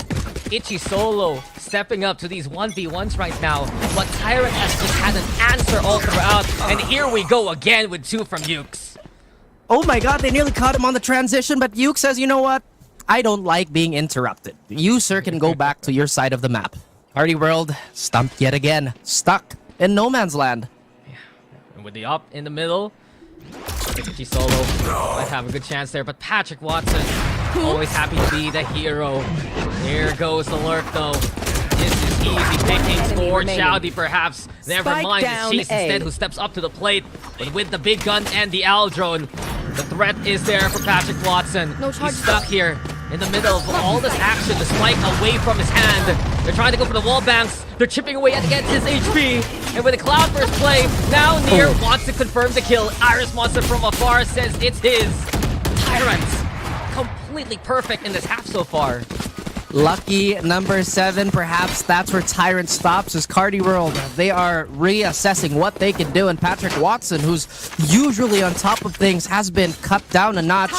His Blade Storm far from available. Itchy Solo does have the lockdown in tandem with that Hunter's Fury if they want to make a big move right there. But Tyrant, they do have the null command, so that can be the literal silencer of this may be pushed. Well, Patrick Watson's in, the flash play is there, but immediately counteraction from Tyrant. Yuke tries to swing. Shouty now ready for the fight. A TP in from Astro too, and Carti World more pressure than before. A 2-for-1 after everything's said and done. And this is what they've been wanting all throughout the game here, Raph. Carti World with an execute onto the site. Planted. They finally found a strong arm that they could punch through the defense, but it's still not over. Near gets one. Ready with the blades. It's sharp from Near. 3v3 as the lockdown pressure is there, but Iris Monster is funneled into a corner that Voyant is watching. Here comes the shot from Near again. Now we lead to a 2v2. Astro surprises many, and Astro does it yet again. Peekaboo, he sees you. Carti World will get on the board here. They think about getting the operator, so now they might just slow down their offense here. And like I mentioned, Carti World, they really need Patrick Watson to just kind of slice through the defense. I think we talked about this a number of times too. Sure. Valorant, although a thinking man's game, sometimes you just gotta kill things, you know? Sometimes you just gotta walk up and kill a few of the opposing players and just open up the site for your team. Yeah, you just gotta let the man fly. And Patrick Watson, his career truly from collegiate to community, now to VCT, it is just getting better and better. He needs to do even better right now for the sake of Carti World if they want to come back in this half. We do see the mid default though from Carti World. They love to play for control. And not only that, Raph, an op in hand for Patrick Watson now. Keep an eye on what angle he watches as Near has his own op. A duel of the fates, perhaps, but now it's Itchy Solo getting his green beanie removed, unfortunately. The Itchy Solo's the Qui-Gon Jinn in that scenario. No! We'll wait for Obi-Wan and Darth Maul to have their op battle later on. But in any case, Chowdy, he's the one getting some good info here. Over onto Cubby. Knows that Carti World's still angling to play from mid. That's right. Maybe they swap to Form 4. Be a little bit more defensive with their sabers here as Carti World. They're already bleeding. Their flank is quite open, so that might just slow them down. Danny Boy struggling to find the space that they would like. Time is running out here for Carti World. And concerning on the lurk, 30 seconds should left. be spotted there by the alarm bot, I believe. He's gonna go for the push. Lockdown the call here. Carti World, out of desperation, they look to angle towards B, but this lockdown's gonna buy so much time for Iris Monster and the rest. I wouldn't be surprised by this point to go for the save call. Near hits the shot. There you go. He's truly Obi-Wan 10 Kenobi. seconds left. He's the only hope there. Chowdy now holding the corner. Carti World looking lost in translation. And Tyrant Esports, it is just a dictatorship right now on the defense. And it's 8-1. That was no Obi-Wan, that was a Ben. He was reduced to a robe. And now he is no more but a Force Ghost. Carti World, the confidence perhaps Dax has taken a bit of a blow. I mean, again, they had a hot start against NAOS, right? And this is just to paint the whole picture for everybody. They had a hot start against NAOS, and they did kind of get consumed by the fire of competition. You know what I mean? You saw what I saw. Yep. And then they kind of got knocked down a few notches as, you know, you kind of came at the king. You best not miss. And now Tyrant, big surprise. Gigantic lead. How does Carti World adjust? Look, surprise is the keyword. Last week, it was Carti World surprising everyone with that win over OSC. Does Tyrant become that surprise this week? That pleasure that we always get in VCT PH when the team shows up when everyone doesn't expect it. Carti World, though, they're looking for any kind of opening, but these doors have been sealed by Tyrant all across the map. And if you haven't noticed just yet, Tyrant, they have a similar defensive layout, but it changes, it shifts to what might Carti World do. And again, they're so active, they're expending a lot of brain power to keep this map going. I'm really curious if they can translate this onto the series. And just a slight correction, Obi-Wan is Form 3, not 4. 4 is Anakin, my bad. I can't believe you had to correct something barely people knew about. But now we know what the play is from Carti. A's been the call, and Patrick Watson still dies there. The old steady play from the corner. Itchy Solo, those share shots ring through. The gunslinger looking good. 30 seconds still left. standing. Carti has the chance to swing from heaven though. And Itchy Solo turned into an angel. Gun in hand. Shanty Boy can't connect. Chase will get a double at the end, and Tyrant will find the 9-1 standing. Smith & Wesson introduced to the Gatling yet again, and one family succeeds, the other does not. Tyrant Esports not losing their grip here, Dax. They've cut off all the supply lines for Carti World, it seems, as they're bleeding them dry. What strat can Carti World actually pull out to contest this type of wall, this type of assertiveness from Tyrant Esports? Hey, that's a good question. They've been playing from mid so much so to give them avenues of opening. Now they're gonna go for the hard hit, and Carti World has just had enough of overthinking these plans. Iris Monster, though, is just a step ahead again. Uyen dies immediately. Astro now with a From the Shadows onto Boathouse. Carti World will take the site, but there's still pressure from all fronts, courtesy of Tyrant. You know what? Spike planted. Chase has turned the Odin into an art form, and this canvas is filled with the blood of everybody on Carti World. Uyen, unfortunately, was the first victim, and now they try to hold strong, Dax. Yeah, rushes out. Ready for the masterpiece of a retake. Let's see, though, who will win this auction.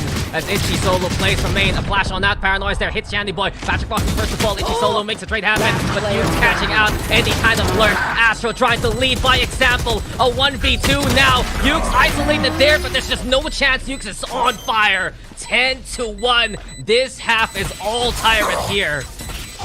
Upraised and added to the collection of the Tyrants yet again.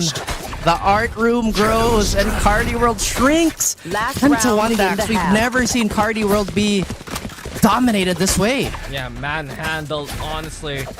Carti World have been shaken to the core, and Tyrant Esports showing why Ascent is their map pick. Coming into this game, Raf, they've played, I believe, Ascent 4 times within the VCT PH circuit, and only won once. This is a completely different outlook from Tyrant in a map that they've tried so many times already. I'll be blunt with the boys. Tyrant, you were awful at Ascent. Now you are not. And sometimes that's just the inspirational story that people need to hear. Sometimes you start off bad, and you end up really good. Carti World, they are in for a shock. If anything, they're so underprepared. Yeah, just... You know the fundamentals of Carti World is strong, and you can see how they're playing mid. It's a standardized play on Ascent, but Tyrants have just evolved to a level many didn't expect on this map specifically. Itchy Solo and the rest kept at bay by the Nano Swarm. Patrick, though, on to the lever immediately. Tries to find a way in. Iris catching out Astro. Iris with another one. And watch under your bed because Iris Monster is there to haunt you. Chase with a double of his own. And it's looking pretty much crystal clear for Tyrant already. Channy Boy, our IGL for Carti World. There is just no way to escape. And he will take it by the chin. 11-1 half to end it.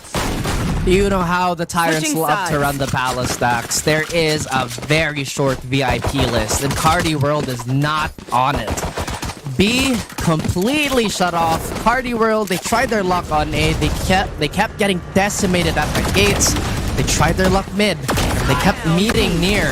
Now Iris Monster has become the diplomat that just says, no, I will negotiate with my gun. And these negotiations are looking pretty short here, my friend. As Tyrants, if they take this pistol, Carti World will be at the break already. They have only one hand on the cliff right now, that is Ascent. And they're gonna need to make one of the most impressive runs in VCT PH history to come back into this. Revealing area. Again, the biggest question is the stamina of Tyrant with this level of play. Is it sustainable? Because when they start tiring out, that comeback that you mentioned could be very much plausible for Carti World. And now look at this. Even at the pistol round, Carti World is not as aggressive as they usually are. I mean, they did get hit by the aggression on their side of the attack. And they're expecting Tyrant to be ready for it. Case in point, 3 stacking up over onto top mid, 2 watching out for B main. A strong default with Tyrant. Iris Monster so confident with the Sheriff too. And even from this range, man, because you're only on light armor on maximal, you'll still die to a 1-tap to the head.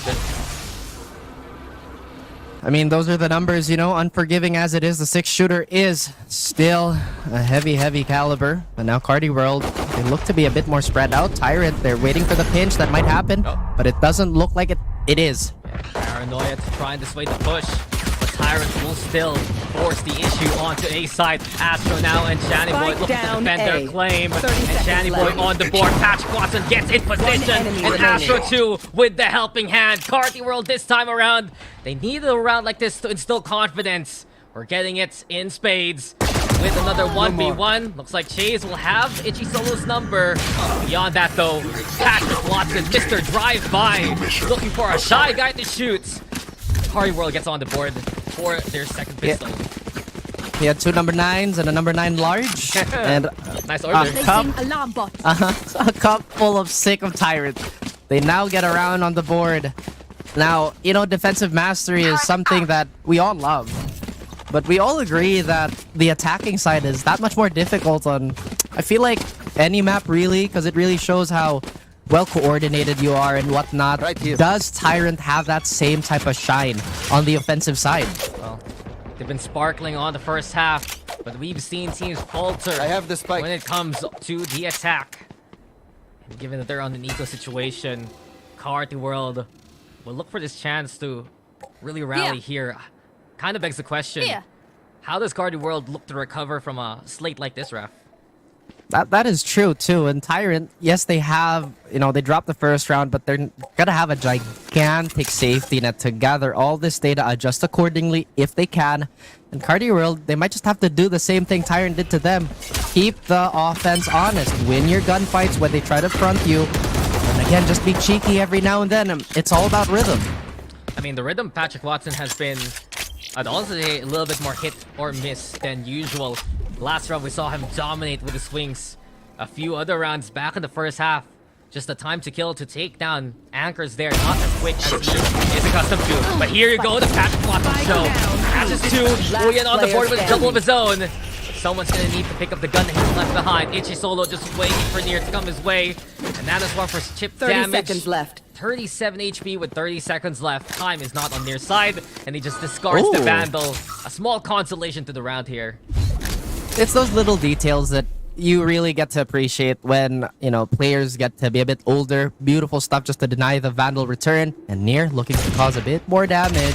He sees the first clue of a crossfire, but can't solve the mystery as Channy Boy is going to find him. And now Carti World getting as much as they can. Yeah, Carti World, good for 2 into the round.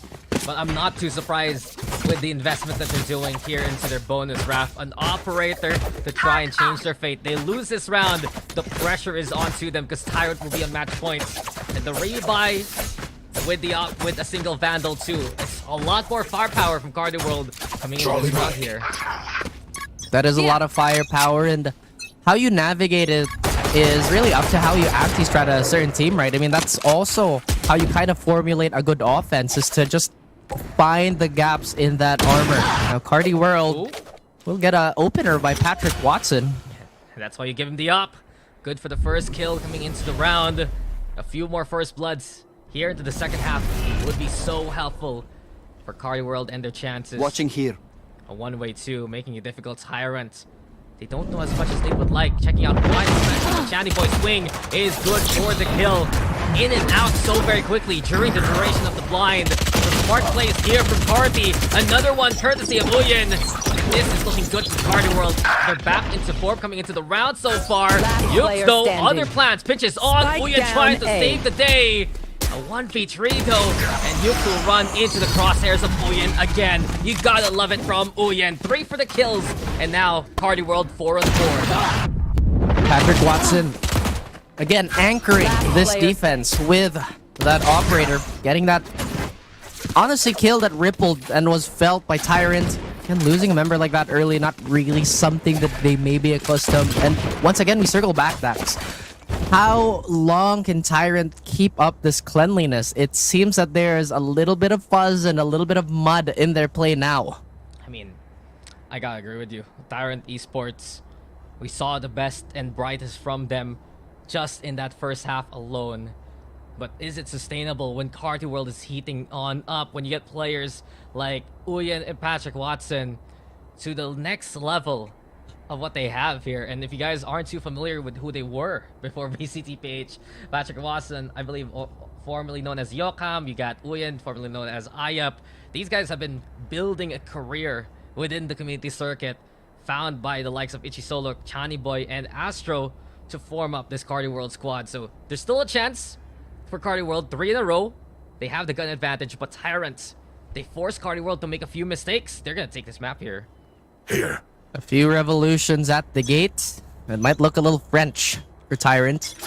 Carti World, like you mentioned, has built an empire on just winning a lot of those community tournaments, and I think that's great for everybody, right? Again, it might not be as sure for some of the players, but you definitely see a path towards VCL, which is something that we all love and appreciate. But back to business, Carti World, they still have a lot of ground to cover, and an operator in hand to aid the cause. Let's see what the plan though for Tyrant is. Stingers in hand. Very popular in the PH scene, especially with TS in Pacific.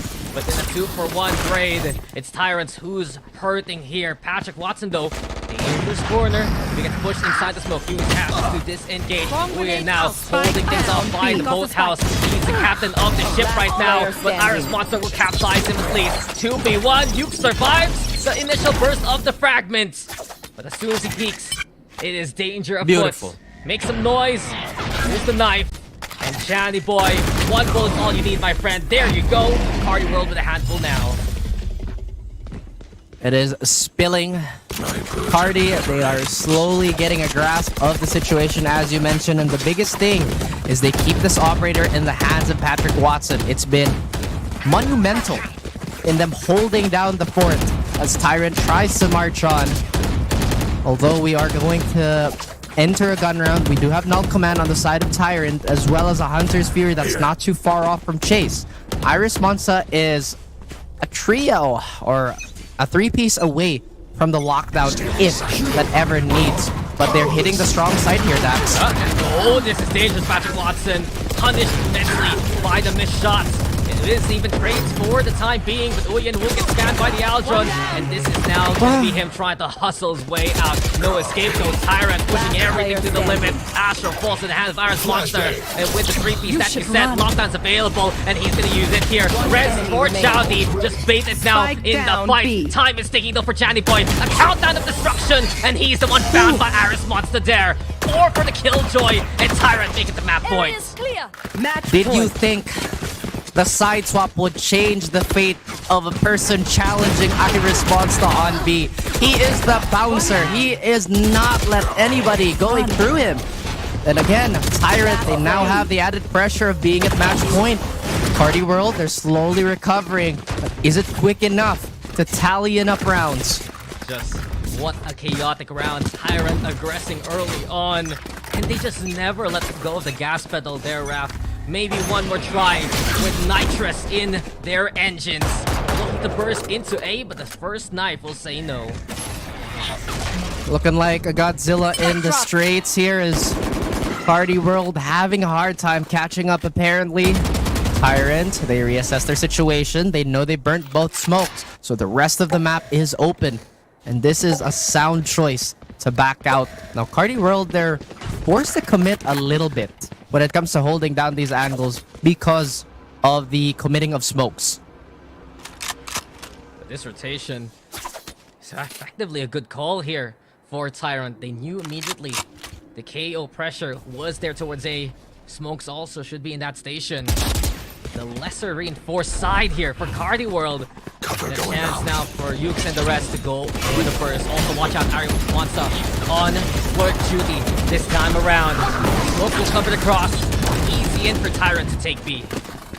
Oh, there's 6 bullets left in the Magneer. He's confident, but he has to make sure that he has enough to fight with.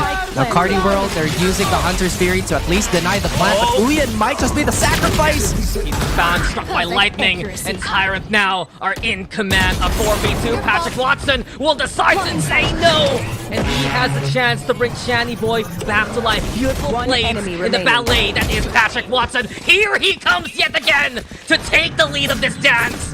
Carti World, keep the fight going. A few fumbles here on the side of Tyrant as they let go of their dance partner, and Carti World changes it from swings to perhaps Cha-Cha Dax. They're trying to outmaneuver this team. Now Tyrant, they're one away. They can't let that bloodlust take over. Carti World could capitalize on this. My man, they say Clark Kent is the real name of Superman. I dare say it's Patrick Watson right now, though. 16 kills on the board. Just a quick reactions there in the middle to bring out the blades, even bring Channy Boy back to life. There have been rounds here that he's just been dominating so far, but all the other rounds the Tyrant have taken kryptonite to him. That's right, and you know what? In the comic, Lex was carrying that kryptonite rock for too long. Didn't do him any good, but Tyrant right now, they have a potential killing blow. Carti World, they're just hanging on. Like you mentioned, they need the Man of Steel. Where is he? Where is Big Blue and Red?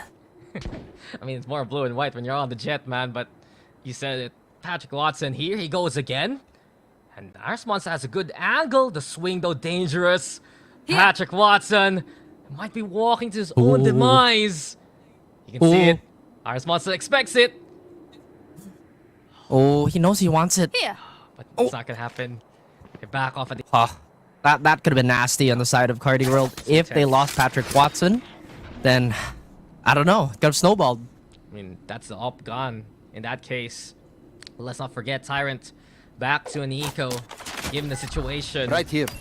And I don't really blame Tyrants for taking some of these eco rounds. They have such a big gap right now. It's 6 in a row necessary for Carti World to force overtime. And here comes the push again into B. Op's no good for the one, but many are coming his way. Ready now for the next victim, perhaps. The swing comes on in.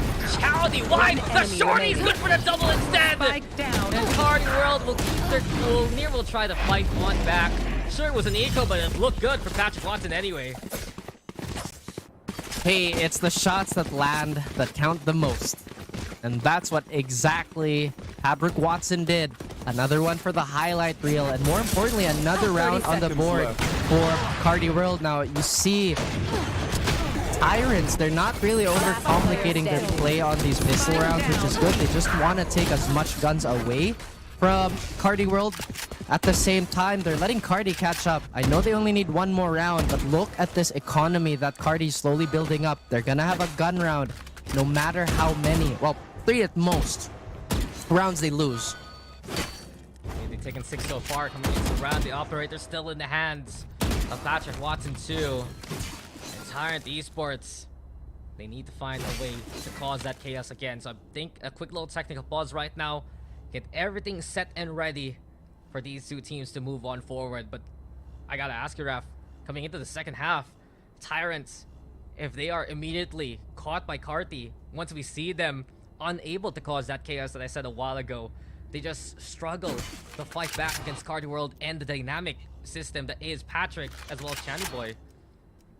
Again, it's one of those things where you really have to study up for that attacking side. Patrick Watson has the aggression, and every time he has the operator, he is just fearless. Carti World, they try to capitalize on as much as they can. They always have a second person that's not looming too far behind, and even if Patrick falls, they're still not letting go of that op. They're just making it their Air Force One. They just don't want that to fall into the hands of Tyrants. And what I really appreciate on the side of Carti World is that they know Tyrant works well with space. So they're contesting it. After that, they're not overcommitting, but they're pressuring still. I mean, it's getting very constricting right now. Let's look at some of the key players here for Tyrant Esports also. Yukes and Iris Monster showing up so well here. And not only that, I think I will remember Iris Monster in that clutch round a while ago. He mentioned he was just away from the lockdown, gets it, puts the pressure on. And even on the Killjoy, he's just effective at finding these small little angles to slice his way in. And with those smaller angles, require more specific solutions yet again. On the side of Tyrant, they don't have that lockdown anymore. They're not too far away from the null command, which I believe has rendered an almost 100% win rate on these rounds when they do have it. So perhaps that's what they're waiting for. I mean, Carti World also, they're doing a good job of just not letting go of those orbs, and that's a byproduct of proper space taking. I mean, it's a close Mid. game. Really has been a close game. Yeah. Oh, sorry, sir. It is the tech bus. I just wanted you to continue. I just wanted to say it's been a close game. After, honestly, the one-sided affair that was Tyrant a while ago. Yes, Carti World did make them work for it in a round-per-round basis. But the scoreline doesn't lie, Raf. That was 11-1, and Carti World is making it close now because of their own rally here in the second half. All right, so since we're in the tech pause, I'm gonna just take off the analyst hat real quick, and I think, dude, I think like the straight thing to say to Tyrant is just don't choke, dude. You're one away, man. Come on, you know what I mean? And Carti, hey, if you think they're panicking, why not? Anyway, back to being an analyst, like I mentioned, Carti World. If they can get the Blade Storm going with Patrick Watson too, then that's just another layer of trouble. I mean, we've seen so many rounds, and not just in this game, be saved by that Blade Storm, and just the entirety of Carti World's match list. Okay, this is gonna take a little bit longer. I'm gonna tell you a story now, since we have a bit of time. Yeah, I what's think up? you already know, but now it's for the chance of the rest of the world to know. So I ordered Jamba Juice yesterday. Oh my And gosh. then I was looking for it today. And I thought it was in the refrigerator. I thought someone else would have put like the spare Jamba Juice in the ref, right? Apparently not. Yeah. It was in the freezer. So I had to like What? get the cup of Jamba Juice, squeeze out Here. the ice, and put it in a bowl because it wouldn't fit a glass. But wait, there's more. Raph knows this part. I had to push the rest of that icicle of Jamba Juice into the glass just to drink it as we are getting into the game. There you go. There you go. That's going to be another story for another day as Tyrant, they're looking to strong-arm their way onto the site. Oh, the Scando Patrick Watson has back because of it. And Tyrant Esports, exactly what they need into these attacking rounds. Hustle onto A. Lockdown though, gonna be the call to answer back with. And Tyrant, they're hesitating here. They're not too sure they can plant because of the lockdown. They want to push the issue with Chowdy. Protection though, courtesy of the squad that is Carti World. And Yukes will get one of his own, but we're left to a 4v4, a reset effectively. Tyrant retreating towards A main. Oh, beautiful. At least they get the lockdown out of the way. And now the smoke is going to cover the retreat. But you already see Astro right on the money with his guess. Does he commit the teleport? Yes, he does. From the shadows and into potentially the sightline of this lurk. Astro, that's the thing. He's now banking that this is going to be a B rotate. But what if Tyrant goes for the re-hit? Iris Monster has been on lurk duty for quite a while. Maybe the operator from Patrick Watson will dissuade Ukes and the rest. Neardo hits the shot. That might be the opening that they need. Now the smoke's there. Really just 30 trying to seconds bait left. them into Astro's clutches. Patrick Watson has had it up player this standing. waiting game though. He has taken command of the round with a 3-piece again. Carti World will keep things going. 8 rounds now for them. Uh-oh, we are going into dangerous territory as this might effectively be a reset into one gun round that could potentially lead into another economical break the side of Tyrant. Carti World. Patrick Watson has been disgusting with his operator. Look at that. Be faster. He's so sharp. Still. Last player standing. Gotta look at the macro situation though for Carti World. They're always making sure they have another plan available. If those shots from Patrick Watson didn't really ring through, still have that chance of Astro to make that lurk possible anyway. Just so some proactive plays here from Carti World have given them that chance to buffer themselves and bounce back in this half.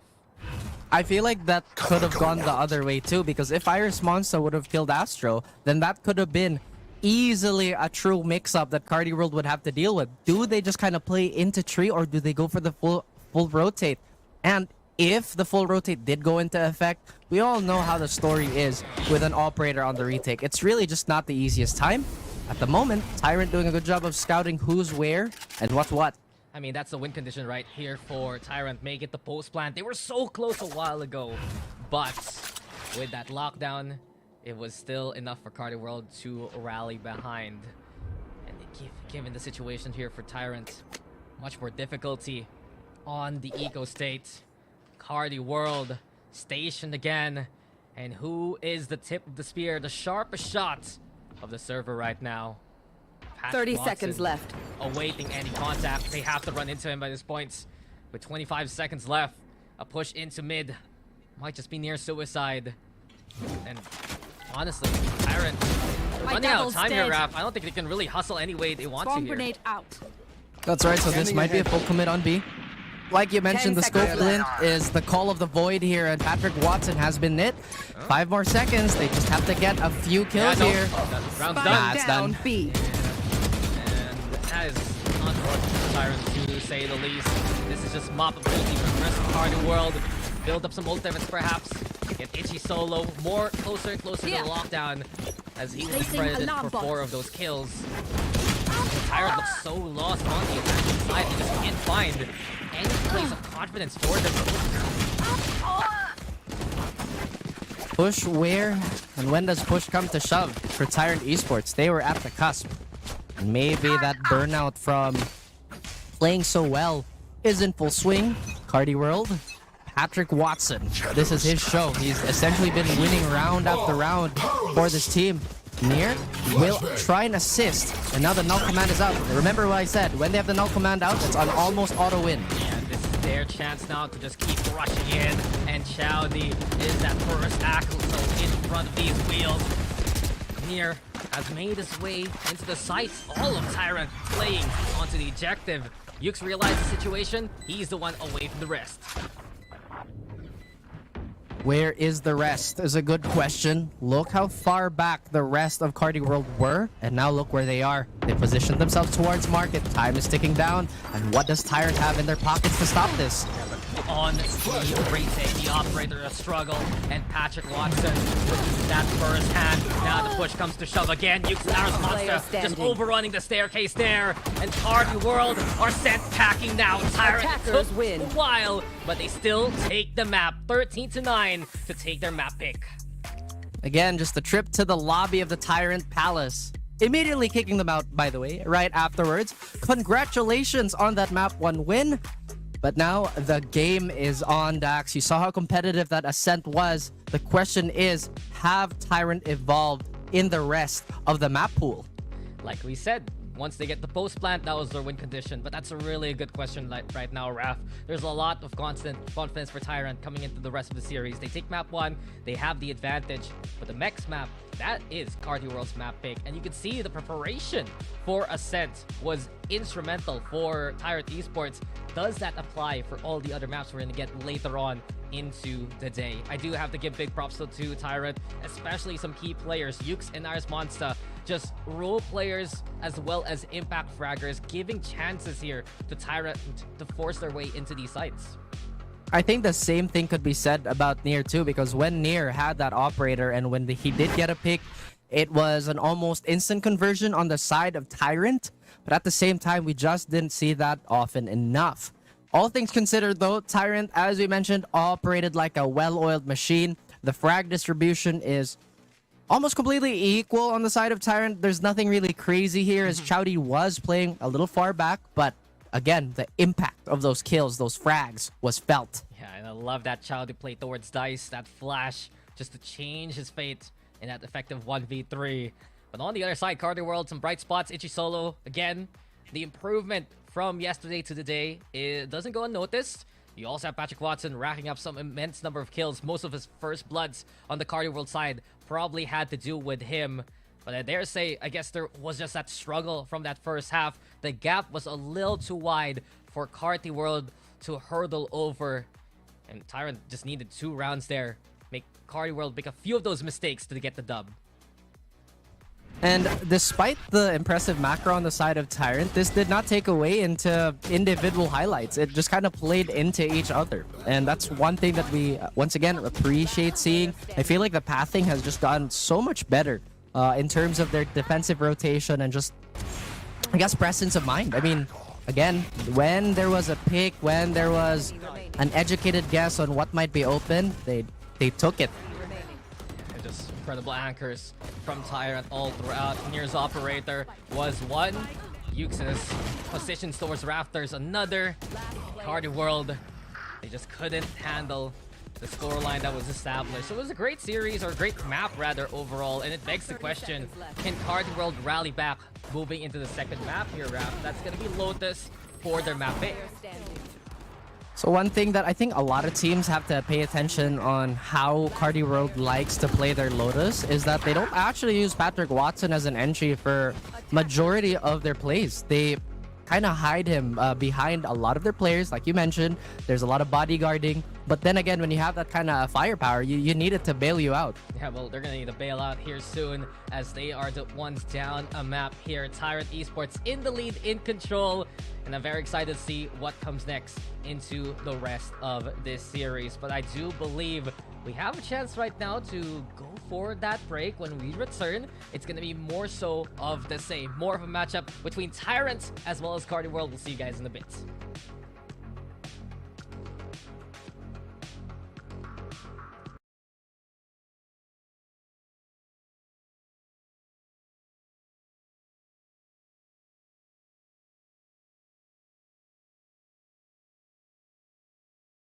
Won't make it roll, yeah. Oh yeah. Rankl Saver is the one to choose, yeah. Grab food, savor meals, 99 plus. Diving meals, if it's a bill, savor meals won't make you go, yeah. All my friends will grab car saver. The grab car saver is a lot cheaper.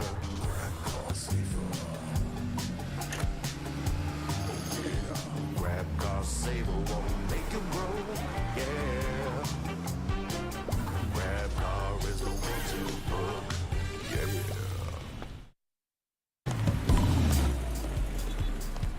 All my friends will grab food saver. Delivery fee is a lot cheaper. Grab food saver won't make it roll, yeah. Oh yeah. Grab food saver is the one to choose, yeah.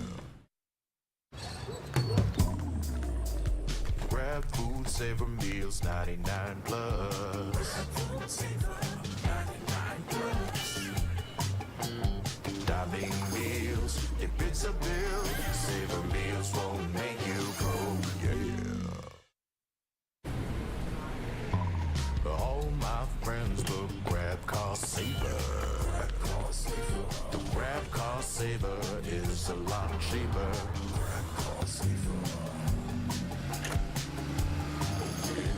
Grab car saver won't make it roll, yeah.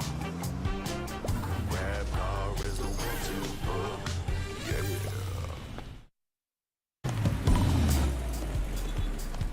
All my friends will grab food saver. Delivery fee is a lot cheaper. Grab food saver won't make it roll, yeah. Oh yeah. Grab food saver is the one to choose, yeah. Grab food saver meals, 99 plus. Diving meals, if it's a bill, saver meals won't make you go, yeah. All my friends will grab car saver. The grab car saver is a lot cheaper.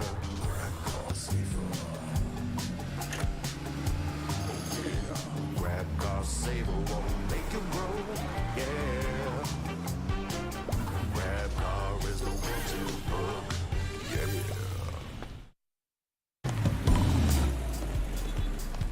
All my friends will grab food saver.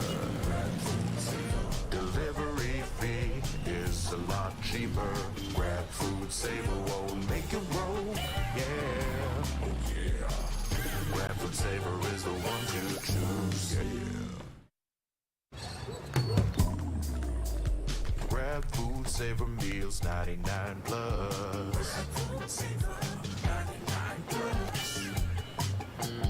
Diving meals, if it's a bill, saver meals won't make you go, yeah. All my friends will grab car saver. The grab car saver Saver is a lot cheaper. Rankl Saver. Grab car saver won't make you broke. Yeah. Grab car is the one to book. Yeah.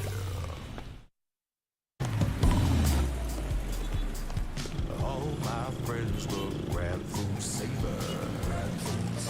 Delivery fee is a lot cheaper. Grab food saver won't make you broke. Yeah. Oh yeah. Grab food saver is the one to choose. Yeah. Grab food saver meals 99 plus. Grab food saver 99 plus.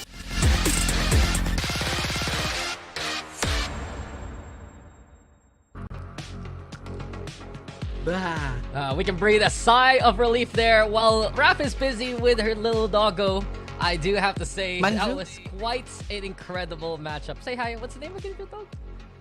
Mochi is here, but so is Manju. Yeah? And now Manju is jealous. She's not coming to me because I didn't get her first. Come here, B. Come here, please. There you go. So Raph is basically enhancing his own polo right there. I do have to talk about, though, what just went on in that first map. Tyrant Esports surprising Carti World off to the races after an incredible first half there, Raph. But coming into the second, we saw in the cams of Tyrant, whew, sigh of relief that they actually won the map still.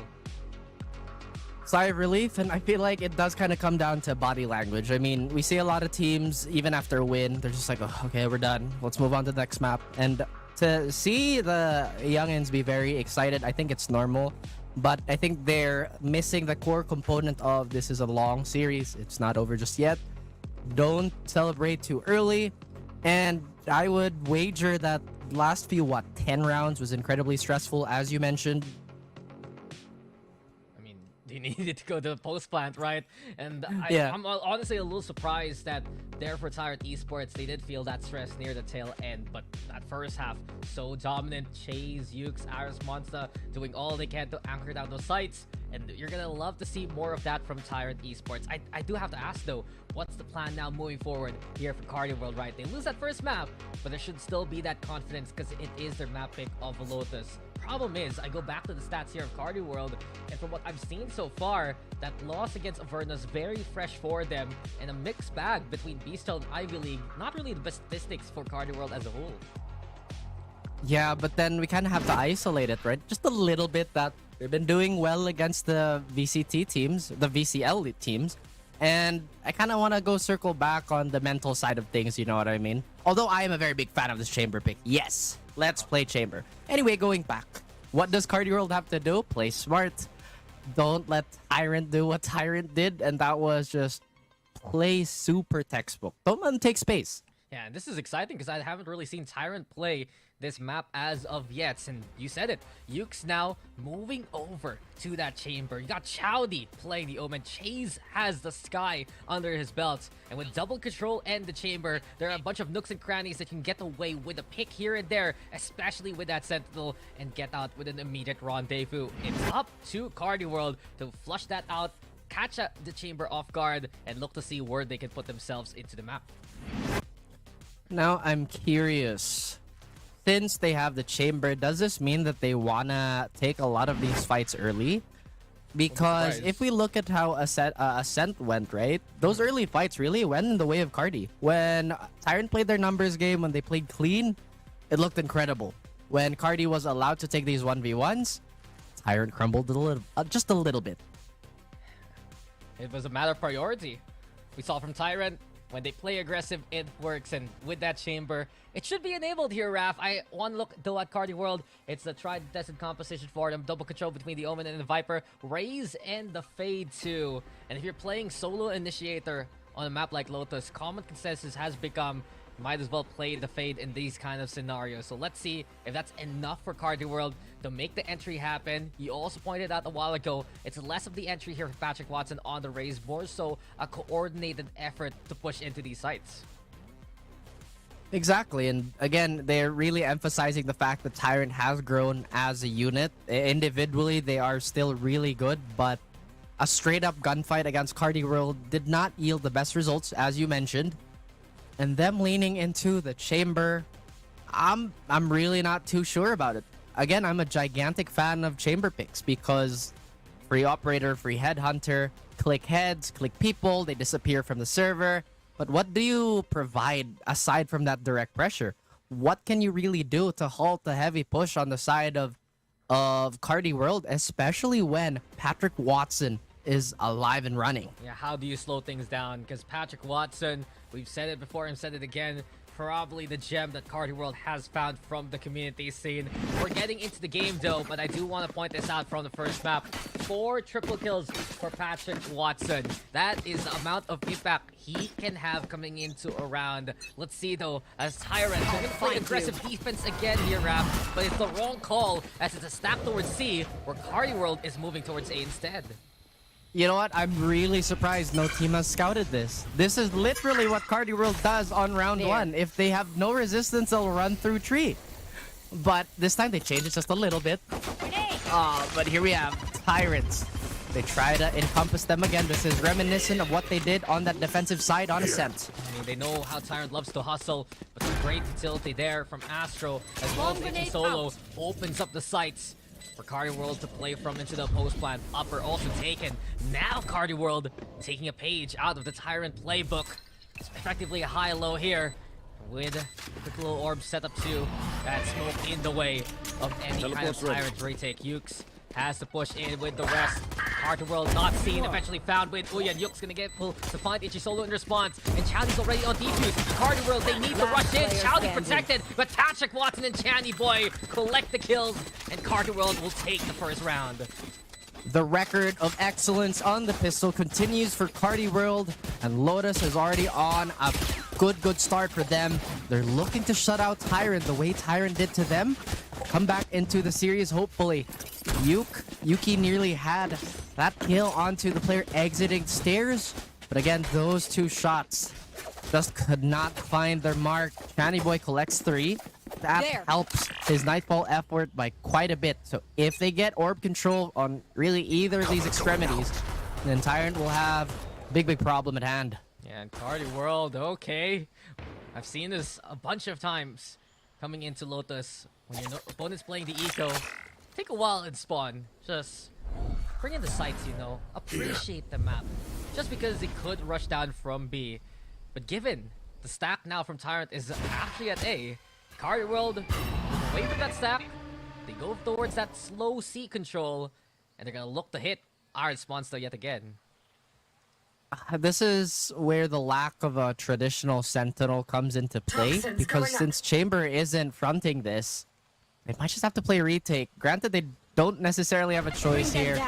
I'm pretty sure Carti is going to convert this, unless we see a few fancy shots. Patrick Watson and the gang have a free sight.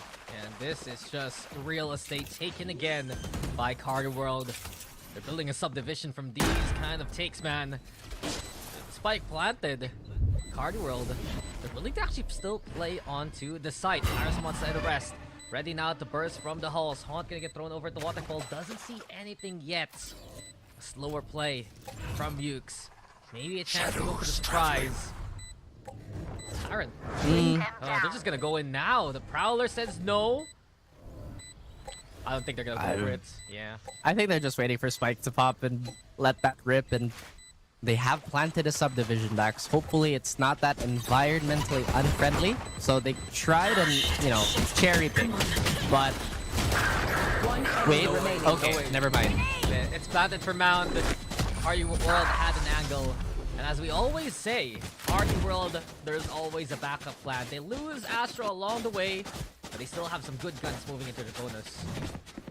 I thought that was a cheeky little play though, you know, as the moment of the exiting for Carti World happened, Tyrant just walked their way in. It achieves 2 things. They fall to Spike. I think they gave a few orbs away though while doing that.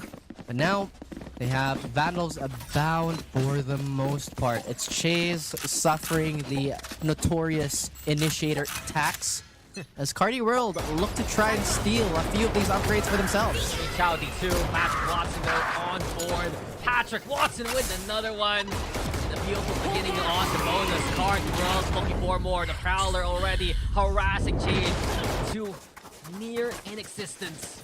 Uyen finds him. Carti World will take A because of it.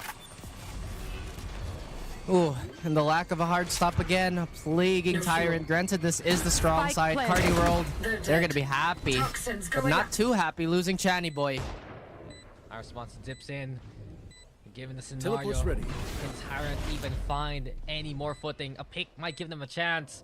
Patrick Watson will look to challenge. Last player Quite a punch, and Patrick Watson proves it. 3 for Patrick moving into the round. Monster unseen, unheard. Uyen will be felled. Quick little tap. Astro, that is smooth. Carti World are on a run. 3 in a row already.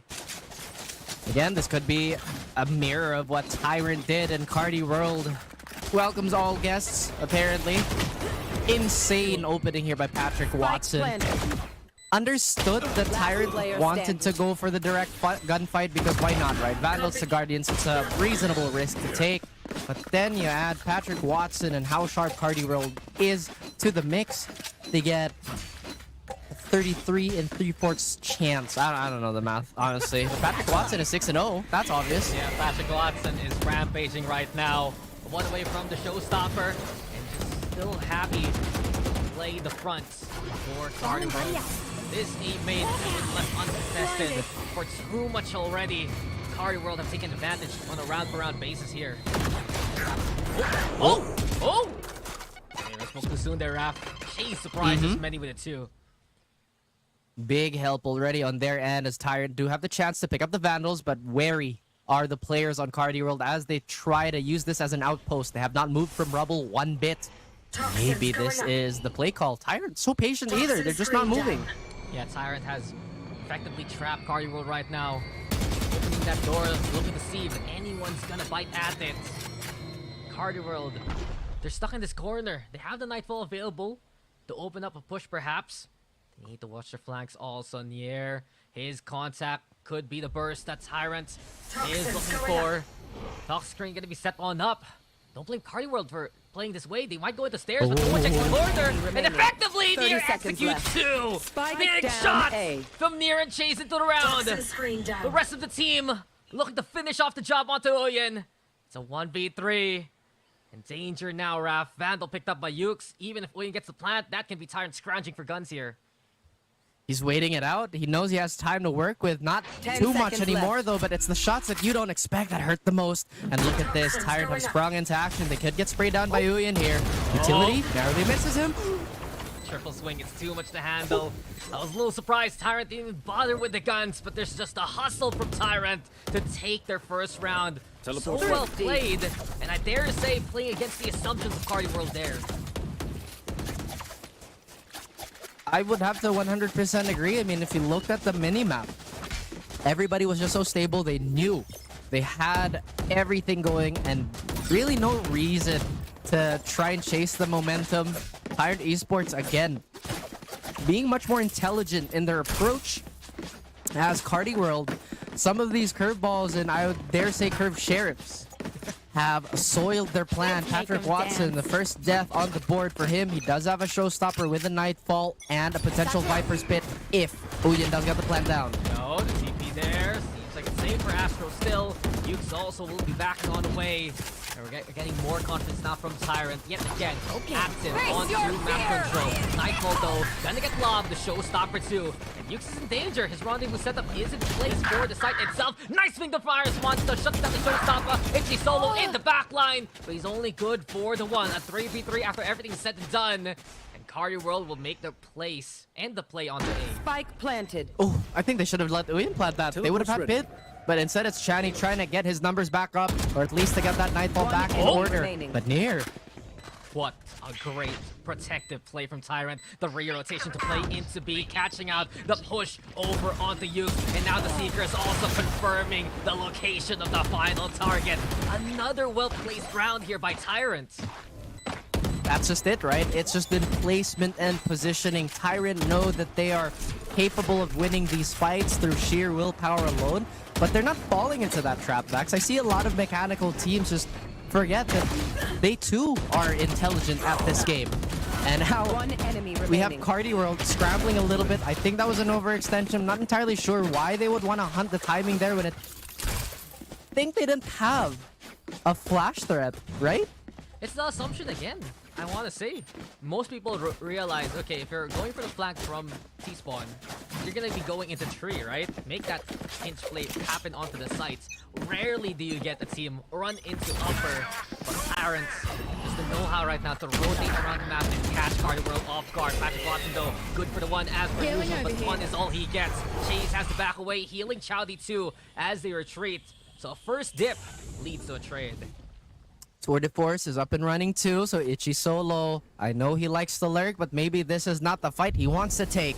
Carti World, they are now repositioning for a hit towards C, as they think they might have pulled the attention away on that quick sound, well, sound fake. They have no control over door, so maybe they're a bit worried about that, but Tyrant certainly have the eggs in the right basket in this one. Yeah, Chowdy's preps. Ready to see. Anyone's gonna walk on these eggshells here. Already the first crack onto Astro. Tyrants taking the man advantage because of that pick. Difficult here for Carti World, but they still will push the issue. Very concerning though because Chase is prepared, and here comes Tyrant to make a killing floor onto C side. Ichi Solo, one still standing, stuns the next, and here comes the spray. Ichi Solo wins the fight, 15 HP though. Delicate scenario with half a minute left. Half a chance, no chance made by Iris. We see the score tied up here. Come on now, you initiator, apparently.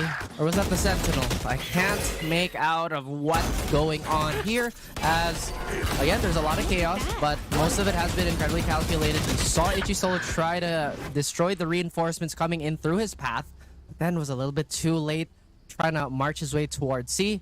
And Carti World, lovely timeout here, just so, you know, they can get their bearings together. Uyin still has that pit available. Astro could use that ult to scout if they want to, but realistically, Tyrant don't have to do a thing on this half. They can just wait and retake. Tyrant has just been doing immense work by pushing into these slices of the map and making Carti World work for it. What worked for Carti at the start draft has now tapered off, and ever since that thrifty round, really with the Sheriffs, things have changed. Tyrant looking so confident in their peaks and pushes. I think the right answer is to just get rid of Patrick Watson. I mean, he's been a terror. Yeah. I mean, again, it's so reductionist to say, but really, Carti have been losing the rounds where Patrick just does not stay alive. And Tyrant, they realize this. 1+1 equals win round. It just goes to show the value of a man like Patrick Watson. Over some of the stats from last week, I think he has the second most kills right now within VCT PH group stage. Yeah. Didn't he have like a series where he had like 67 or something? Yeah, it's been happening in promo relegation. It's been happening in the previous Carti World matches. Right now, Tyrant is the one that we need to address. And with this rubble control early on, Carti World options limited. They're gonna hit into C again where Iris Monster plays. You still have not seen the value of this operator on the side of Yugi, but perhaps just the passive threat of it is making Carti World second guess.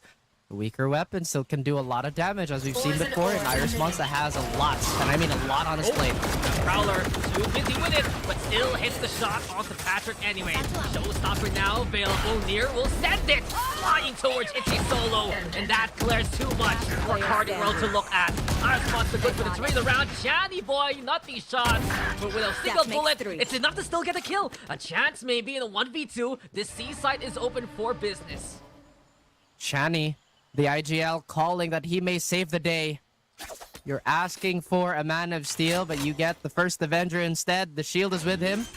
Chani boy does get the spike down, Dax. He has a Seize and he has a Prowler. Tyrant have to be careful. The captain of Carti ready to be put to work as Yux and Chowdy play from above. Here comes the shot, and the headhunter is just ironic. It's the Sheriff that brought a chance there to Chani. And the revolver, just like that, will silence him. Tyrant will take the lead. Tyrant once again wrestling control away, and might I say that's actually book accurate. That's how Captain America unfortunately got equalized by the ballistic invention of man. As Carti World, they have a lot of ultimates go. It's true.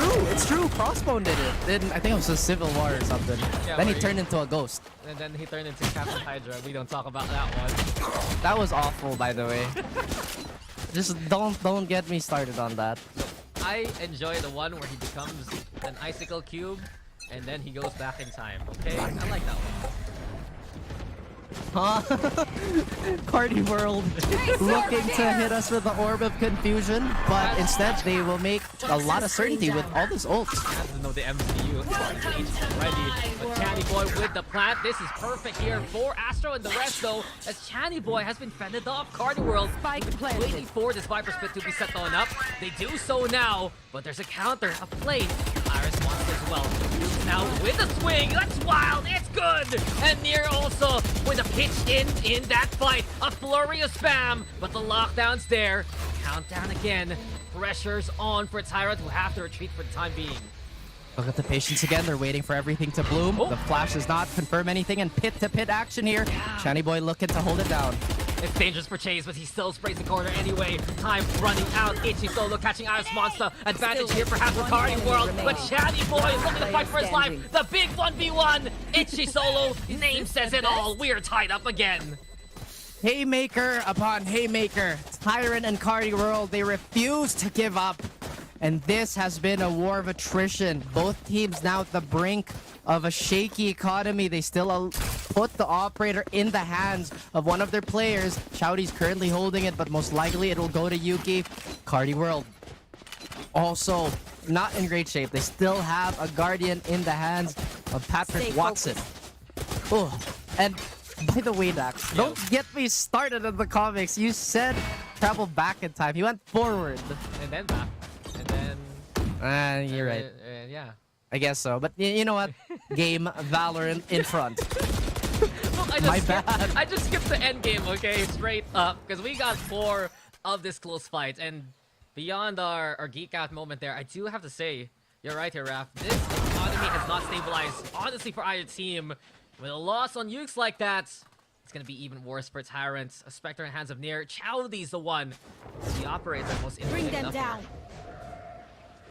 How interesting can it get is the question. As Carti World, they're not opting to go for that immediate commit towards B, and Tyrant doing such a great job of not biting on the bait either.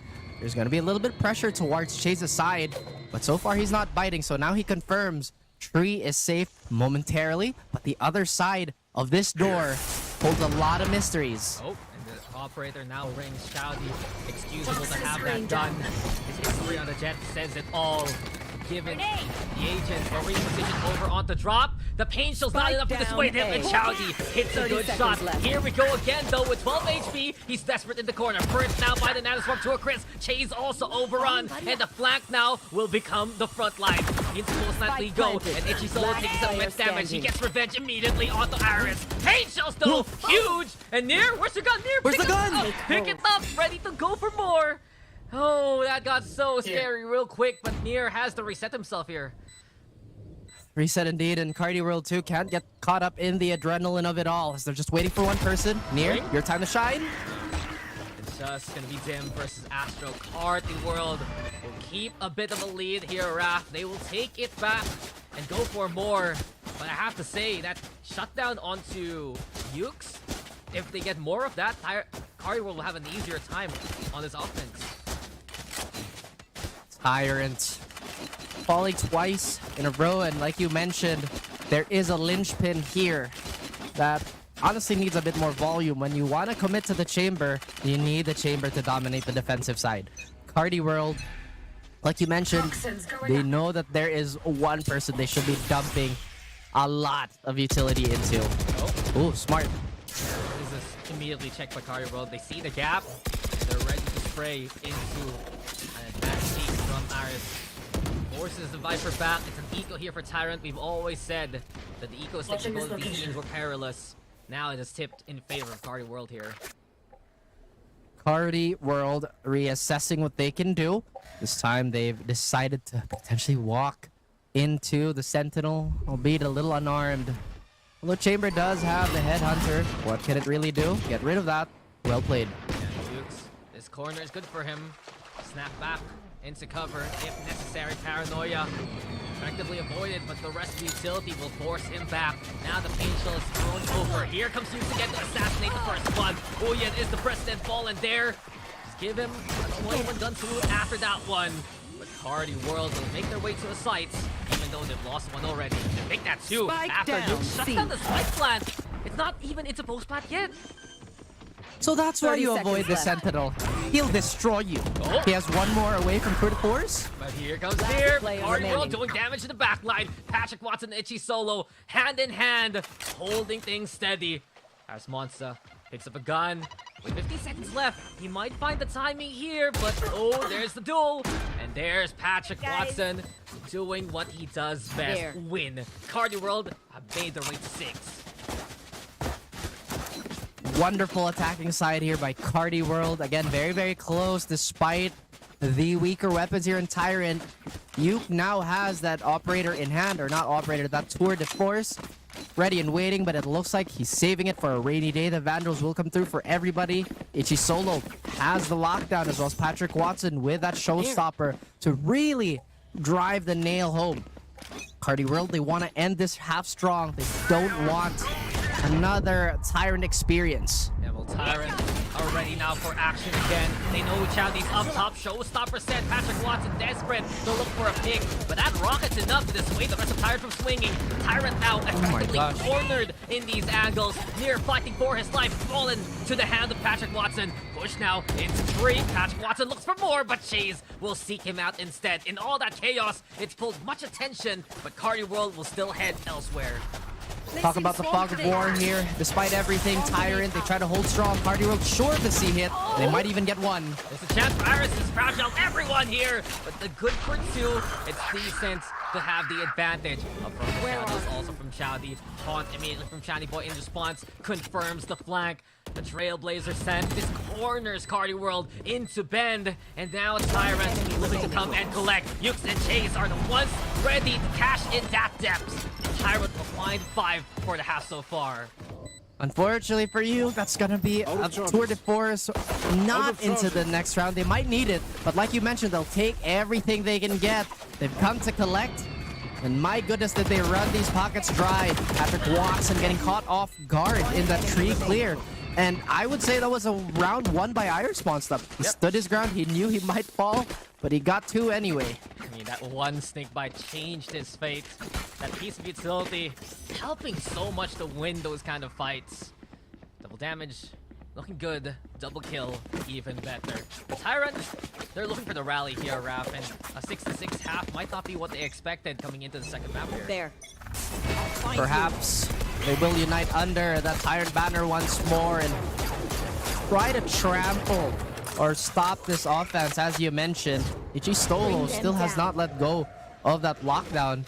Matter of fact, Tyrant not giving them a chance to use these big ults. Look at this defensive formation. They're ready to rotate, but once again, they might just lose a teammate in transit. Yeah, the picks have been delicate, to say the least. Tyrant have been finding 8 players You on a should round-to-round run. basis.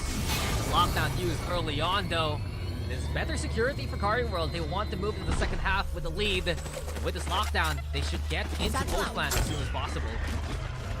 That's exactly what they need to do. Time is of the essence. They did have a minute to plant, but now the timer, the quicker this goes down, the better the chances for Carti. And the flash comes in to confirm the push. Shiny Boy ready for contact over at mini door. Angel Blob elsewhere. No one though playing the flank. It's all about the site, all about upper even. As Carti World want to overrun Iris Monster there, but Iris Monster does it again. Astro Itchy Solo both fall to his hand. This Viper is paramount to the success of Tyrant, but a 2-for-2 trade is made by Carti on site. Patrick Watson, a double is on. Patrick Watson, it's a triple. And Patrick Watson has done it again for Carti World. Uyen will get the final kill, but that round defined Switching by the sides. duelist. 2 rounds ahead as Carti World, and they could extend their lead if they get this pistol. Tyrant had the right ideas here, but like you mentioned, the divide and conquer on the side of Carti was just too much to handle. I have to say, Iris Monster has been the MVP again. There's just no way he does that 2 rounds in a row. Nearly even gets a 3rd here. Patrick Watson doing so much damage while the rest of his team surrounds him too. The game of Big Batman, and we've seen so many of these players individually step on up. Iris Monster, the case for the past few rounds for Tyrant. Year 2 doing a good job Find the actually. weak point Looking to and match as break much as can versus Carti World, but Patrick Watson different stratosphere, different hemisphere, every kind of world that Carti has. Patrick Watson just has a different dimension to it. That is true. Again, there's just so many moments where you wonder, where does this kid muster all this strength from? And perhaps the Carti world is the friends we made along the way, apparently. The real Tyrant. lesson. That is the real lesson. But now Tyrant, look how careful they are, Dax. They're just not trying to force anything too crazy. They should expect the second smoke by Astro here. Maybe relegate their attention elsewhere. But the concern for Carti, this is a bit of their weaker side. Defense not that successful. Face off against Furnace. With a pick like that, Ukes already silencing one of the biggest threats on the opposite team. An opening made, and Tyrant looked to hustle towards C, but a great setup by Itchy Solo, as well as Uyen, will force Tyrant elsewhere. Choices made, Paranoid though connects onto Astro. There's a corner, there's just no way to escape, and Tyrant overrun anyone along the way. Ukes even executing another one elsewhere. He's an assassin man, and with it, the bounty is claimed by Tyrant. That should be enough, yes? Posters off the wall and into the back pocket of Uke. That is going to be 3 more to his name and 3 more closer to that coveted tour de force. Dax, Carti World, again, we know that they're so lethal with these weaker weapons. Tyrant, they've been playing this smart so far, trying to walk their way around this. The question is, how does Carti anchor this defense? They've been putting their strong utility on one side, or at least for this map. I agree with you, Raph. Look at this. Itchy Solo and Uyen. These 2 guys can easily lock down a single site. Only problem, there's 2 more sites that they need to contend with elsewhere. Man, 2 is bigger than 1. That's amazing. How about this? This is like 4. Well, Oh, a lot of people. plus 2 equals all 5. And the match checks out. Near with the overrun onto Uyen. Ready now to chase down Itchy Solo. Nice shot though. Even at the brink of his own demise, he keeps it cool to get to the pick, but it's still Tyrant with the sight. Please don't walk into that. That would be so anticlimactic, as Tyrant did walk up into the site. And now Carti World are trying to make best with what they have. Uke again with a Headhunter, did not upgrade, is going to have quite a bit on his hands to defend from the retaking opposition. One enemy remaining. Chowdy boy ready to hold that gun down. Spectres ring through, and with that should be the execution. Astro finds Ukes at least. 3 bullets. Really nice. Knife him. Come on. Boo. Okay. Have you no shame? I don't know how to feel about Make sure to that one. follow my pack in. They'll lead us right I to would the have loved enemy. to see the knife, but, you know, it's not like this is an official game that these teams are trying to win. Yeah. It's not But as if it's your anti. either You way, want to keep some Spectres. Tyrants, Yeah. like we mentioned, right? That's right. Yeah. Gun here. Maybe sending a statement, but Tyrant, again, Here. what I really appreciate from this squad of relatively young players, they're not brute forcing their way into anything. If not, like, more often than not, they're using their mind, their macro. Never mind. Well, with a better gun, Patrick Watson, an even better shot. An opening made, and exactly what we've said. Take down Ukes, life is easier if you're Carti World. Astro also looking to go with that theology. With 2 picks now. Here. Tyrant's options limited as they try to place him out here. Again, a power position of their choosing, but the alarm bot is right in front of them. It does get removed, but Uyen, you did mention that a lot of these strong defenders like to stack up on one site. Tyrant, I don't think they really have a choice here. They don't have the real estate to move around too quickly, and their guns, well, this is probably the most effective site to use them. Yeah, but Chowdy does get the Spike plant planted. still. With that position, Tyrant would love to play up close with these 2 Spectres. Wouldn't be too surprised if they just keep smoking whatever they can here. Even Chowdy now wants to set up. Chowdy onto the corner. On scene, quickly flicked into. Damage player still done by standing. Uyen and Itchy Solo. Easy pickings now. Chase holding W and M1 together. But that's all he'll get at the end. Carti World will still keep the lead here, Raph. Not too bad on the side of Team Tyrant, as Ace. they did get their 2 kills. They're mandatory 2 on that bonus round, and like you mentioned, no Uke You're going is to a scatter very, for very my easy stuff. game for Super Carti easy World, to pick apparently. You know what? I'm even more surprised that we're not looking at Ash. You know, why was he not fielded today? either way, Tyrant's still playing really clean. No, I think it's a good question. We've seen some teams like that with bigger rosters, and you gotta wonder who's actually in the main roster, who's gonna be running what per map. I'd say that for Rankl Cuties, I'd say that for Tyrant Esports. And will we see those kind of changes as the weeks go on? Shadows Tyrant traveling. though, ready with the guns here, Rapid. Play into A main with the damage to runs Patrick Watson. Dangerous because of the K2. A big showdown now made. Patrick Watson good to the one. Astro also keeping things going. Here comes the showstopper. We hear it in the hands of Patrick Watson. Ready to let it loose. Who wants to see something shiny? Sends it. Even catches Yuke. Unexpected there as Carti World will clean things up. Iris nearly got a lineup there, but again, Tyrant just getting overrun by Carti World, and that lead has extended back to 2. If Tyrant can stop the bleeding, then this could potentially be a 3-map series. Tyrant, weapon-wise, they can't really do much. I wouldn't be surprised if this is the point in time where they go take an orb either from C or from A and let Yuke run wild with a tour de force. Near could also be a good target for those orbs, but he has a Vandal for himself. Chase isn't too far from the Seekers either. So, yes, overthink. Maybe they're just going to run around and kill everybody. Who knows? I mean, that's always an answer, but Tyrant Esports, they're seeing here that if they try to brute force some issues, especially into A main, you got players like Patrick Watson ready to catch that out, and especially... I dare say Uyan playing pivotal there, counteracting the wall Tyrant had, effectively cutting the advantage of Tyrant to none with both sides getting decayed. Answering wall for wall is always a possibility if you both have the Viper and Carti World. Given that kind of was around where Tyrant bought up, the momentum is theirs here. Oh, that's a bit of a problem for Tyrant. Carti. Or did I get that mixed up? In my head, I was thinking. Yes. Again, the ult. I'm really looking at the ult economy here by Tyrant.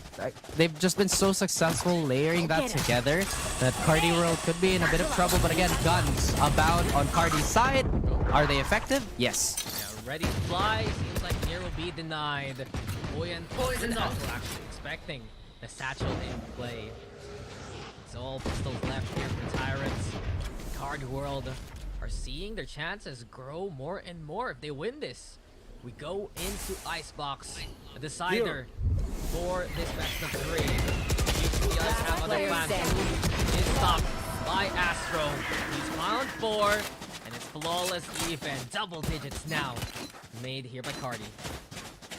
It is an Astro half as he's come alive and given his team that extra boost to get themselves going here. Meanwhile, on the side of Tyrant, it hasn't really been the same type of success. Still waiting on that gun round, and even when they did get that gun round, Dax, it felt fleeting. They just keep getting reset by Carti World. Yeah, we've seen this issue happen on Ascent. Is this a struggle for Tyrant Esports on the attack as a whole? How to coordinate without You those want to picks? play? Let's Carti play. World has found angle after angle against them with the anchor. Toward the force though, making its presence known. Interesting enough, Patrick Watson isn't there anymore. He's pushing from the middle. This is a lot of control from Carti World. And effectively, Raph, they've sliced Tyrant in half. Ready now to meet in contact. Chase the Mo's down 2. And this is going to be preparation from Tyrant. Great check from Chase. A chance to make it towards A here. Did they slice them in half? Or did they surround themselves?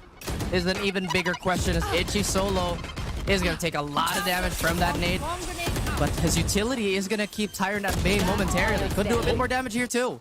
Yeah, he tried to find a cheeky kill there, but because of the decay, just no HP to work with. Well done by Tyrant. Everything's left to Uyan to look to clutch things. From what we saw, that can be a lesson learned for Carti World. Just don't overextend the reach of this defense. And that's exactly how they lost that other half too. Every time Carti tried to, play on their luck, Tyrant was there to send them crashing back down to earth.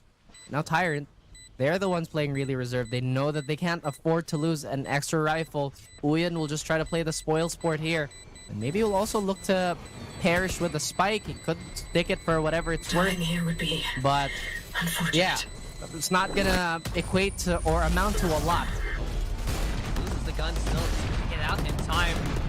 Almost one there of Tyrant. Heading back to check the spike. But Tyrant knew that round was theirs. We're gonna see this lead dwindle to 2. So good gun still available here for Tyrant.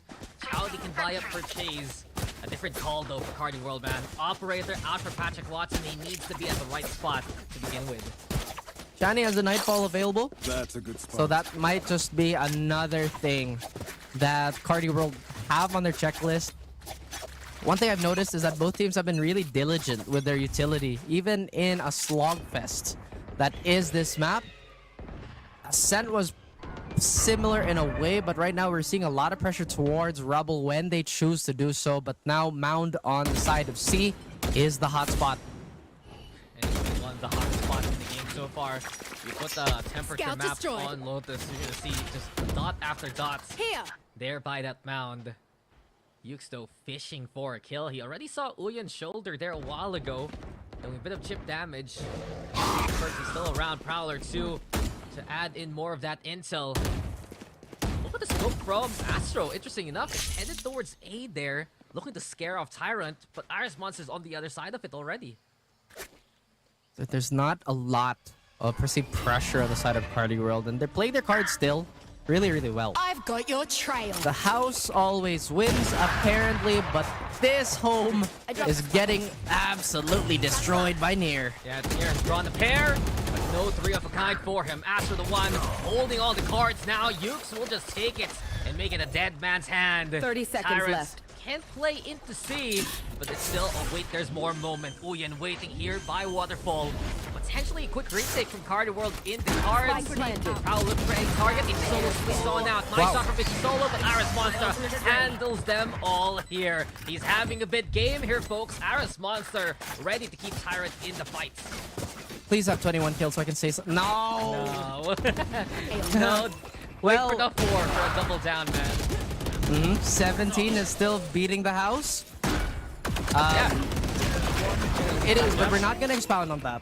This is a very family-friendly broadcast, but at the moment, both these teams, they are unkind to each other, respectfully handling this competition well. But look at Patrick Watson. He has different ideas. He has...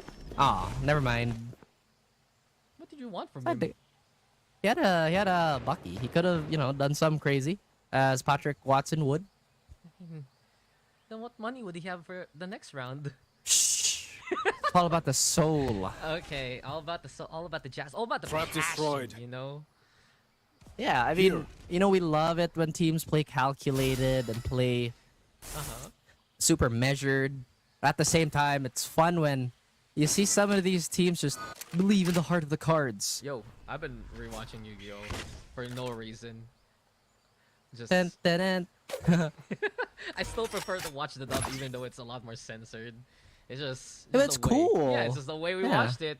But given that, these cards are not going to be too much hard for Carti World unless you see someone again. Also watch out, Uyan has a shot actually. In all this chaos, he just can't see what's going on. Patrick Watson back to the paint shells. It's solo also assassin challenge from above. And there is belief in Carti World. The heart to fight off the C site. And we see a 2v2 now. Use and Chase. Fended up by the Nightfall for the time being. Astro, how? How does he find it? Carti World takes this away in the most mysterious fashion.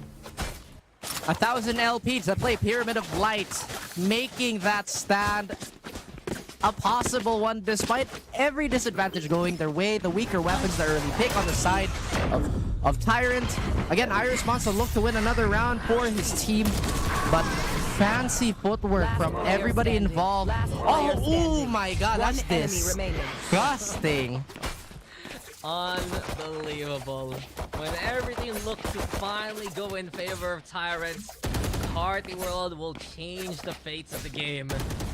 With it, it's 2 rounds left for Carti World to force a map number 3. They are kitted, they have guns, and they are looking very confident moving in the next few rounds as I believe we're gonna go for a tech boss there, just to make sure everything is prepped for the rest of the game. And that we are, as we see Tyrant also maybe going over what they could potentially do here. Yuke, despite getting the kills, it's not as early nor as dominant as we would hope. I mean, there were rounds, yes. But again, when you play Chamber, you're not looking to make a small ripple. You're looking to make a splash. Especially with the Tour de Force. But Carti World also have done a wonderful job of outmaneuvering said sniper rifle. And it does look like the tech pause is going to go over very, very quickly as we jump right back into the game. And A is the POI. Wow, you gonna hot drop there? Perhaps.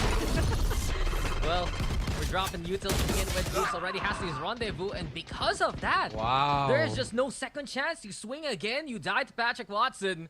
Carti World, a strong beginning, and with it, they also take mound control on the opposite end.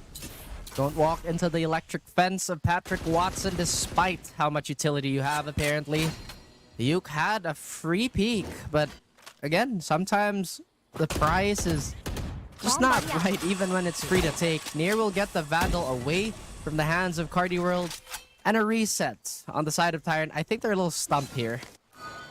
Even if you take $1 off, man, the cooldown's still there. And it's unfortunate for you, as he has been necessary for the success of Tyrant.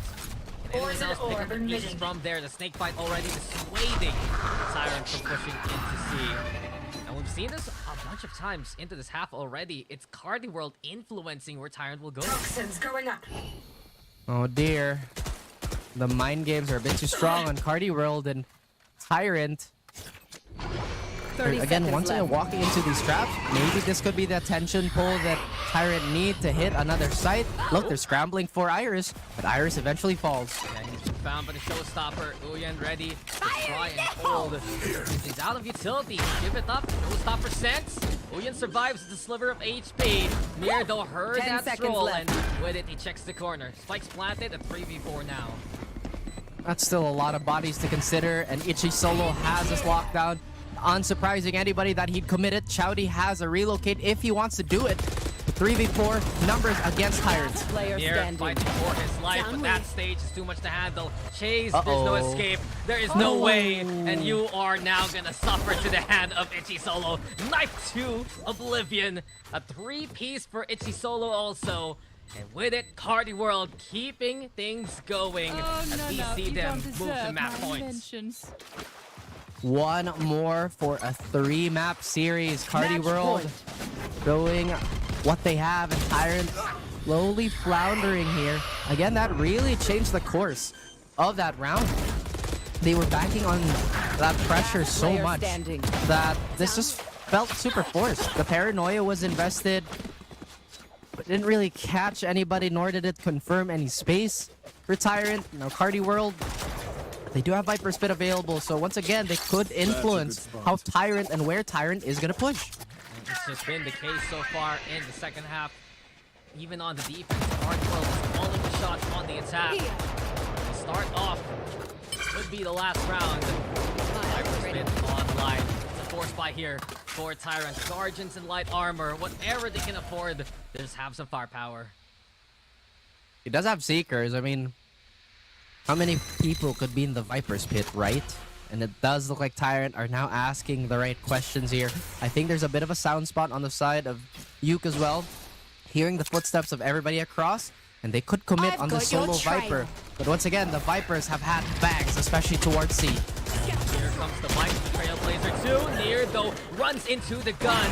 As Chowdy will find the trade. Duke's also nice pick. But take the one back on the way. Astro costed there by the Seekers. But with it comes Spike space for planted. Tyrant to plant. Space and numbers, and maybe the advantage they need to try and equalize this.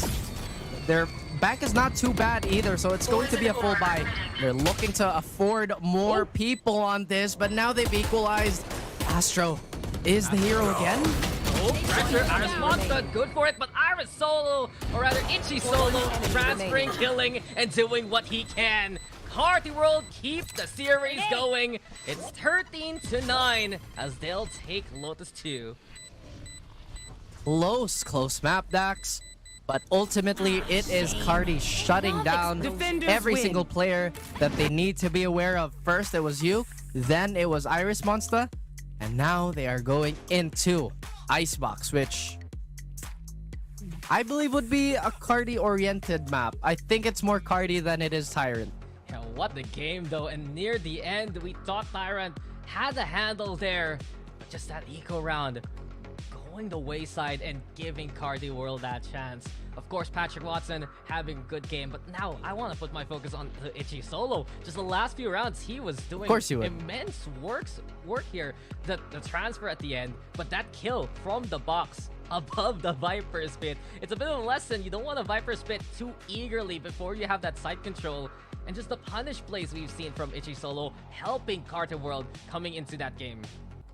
Well, we are going to be jumping into the stats to help this be explained a little bit easier.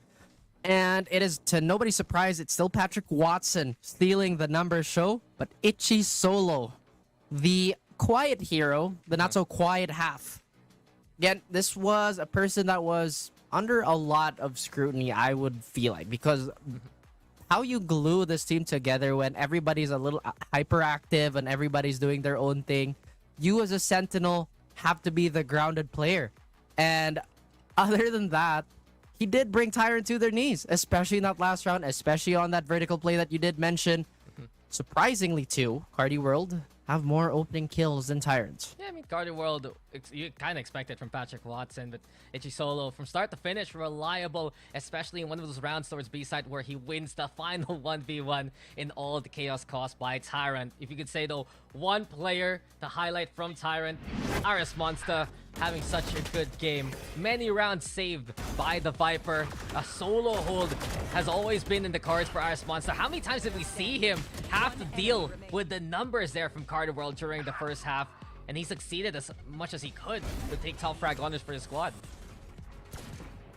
True, and you should have been the man of the hour, but again, a lot of utility being invested to stop him. Astro obviously had his moments. Now, one thing that I feel like maybe Carti has realized too, if they take the fight up front, face to face, Carti has a better chance of winning. But if they let Tyrant surround them, it becomes such a problem. Like when the front line is just blurry, where do they really focus their attention to? Where do you find the angles, right? Who's shooting you from where? And it's been so chaotic, especially with the double controller on both squads. But this ending was just so good from Itchy Solo. From high and low, he'll find them all. Tyrants, they will fall to the hand of Carti World. So we have a series here, folks. We are gonna go the distance and go into map number 3. But we didn't expect this, right, in a way. We knew the Tyrants a lot more prepared for Ascent compared to any other map coming into this map pool. And there you have it, Carti World overpowering Tyrant at the end there. Yeah, I'd say this was all in the books, and I'm still happy with the progress Tyrant made. Unfortunately, it does look like we still have a very Carti veto. But before we can delve into that, guys, we will be going into a short break, so stay tuned. Grab food, saver won't make it roll. Yeah, oh yeah. Grab food, saver is the one to choose. Yeah. Grab food, saver meals, 99 plus. Grab food, saver, 99 plus. Diving meals, if it's a bill, saver meals won't make you go. Yeah. All my friends will grab car saver. The grab car saver is a lot cheaper. Grab car saver. Grab car saver won't make it roll. Yeah. Grab car is the one to book. Yeah.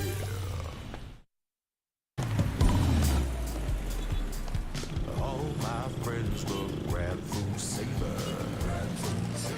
Delivery fee is a lot cheaper. Grab food saver won't make it roll. Yeah, oh yeah. Grab food saver is the one to choose. Yeah.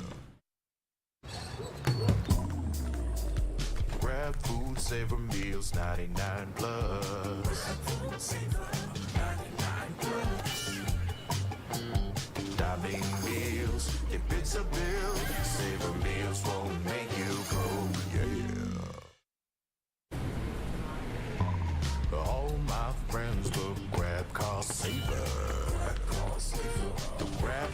saver is a lot cheaper. Grab car saver. Grab car saver won't make you roll. Yeah. Grab car is the one to book. Yeah.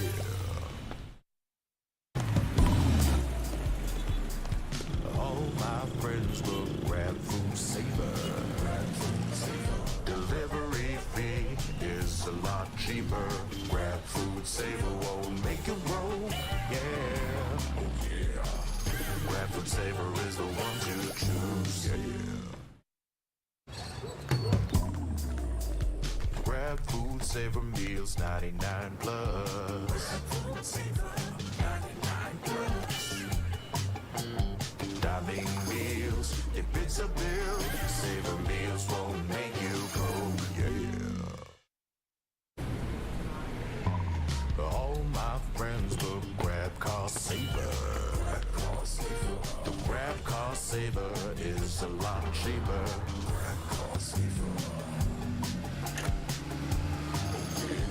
Grab car saver won't make you roll, yeah. Grab car is the one to book, yeah.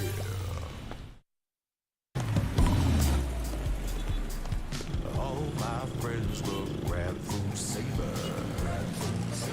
Delivery fee is a lot cheaper. Grab food saver won't make you roll, yeah. Oh yeah. Grab food saver is the one to choose, yeah. Grab food saver meals 99 plus. Grab food saver 99 plus. Dining meals, if it's a bill, saver meals won't make you go, yeah. All my friends will grab car saver. Grab car saver. The grab car saver is a lot cheaper. Grab car saver. Grab car saver won't make you roll, yeah. Grab car is the one to book, yeah.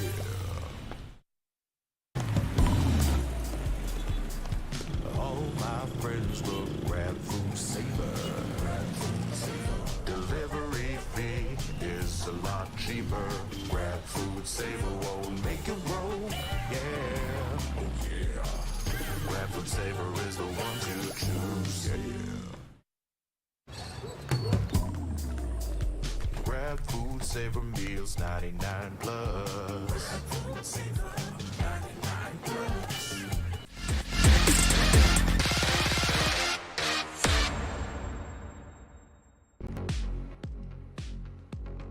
Tyrant brought in the challenge for the series, but Carti World will fight back and bounce back. We are back here for our second series of the day. It's still week 2, day number 2, and it's still, of course, Tyrant Esports versus Carti World. Dax and Raph still on the cast, man.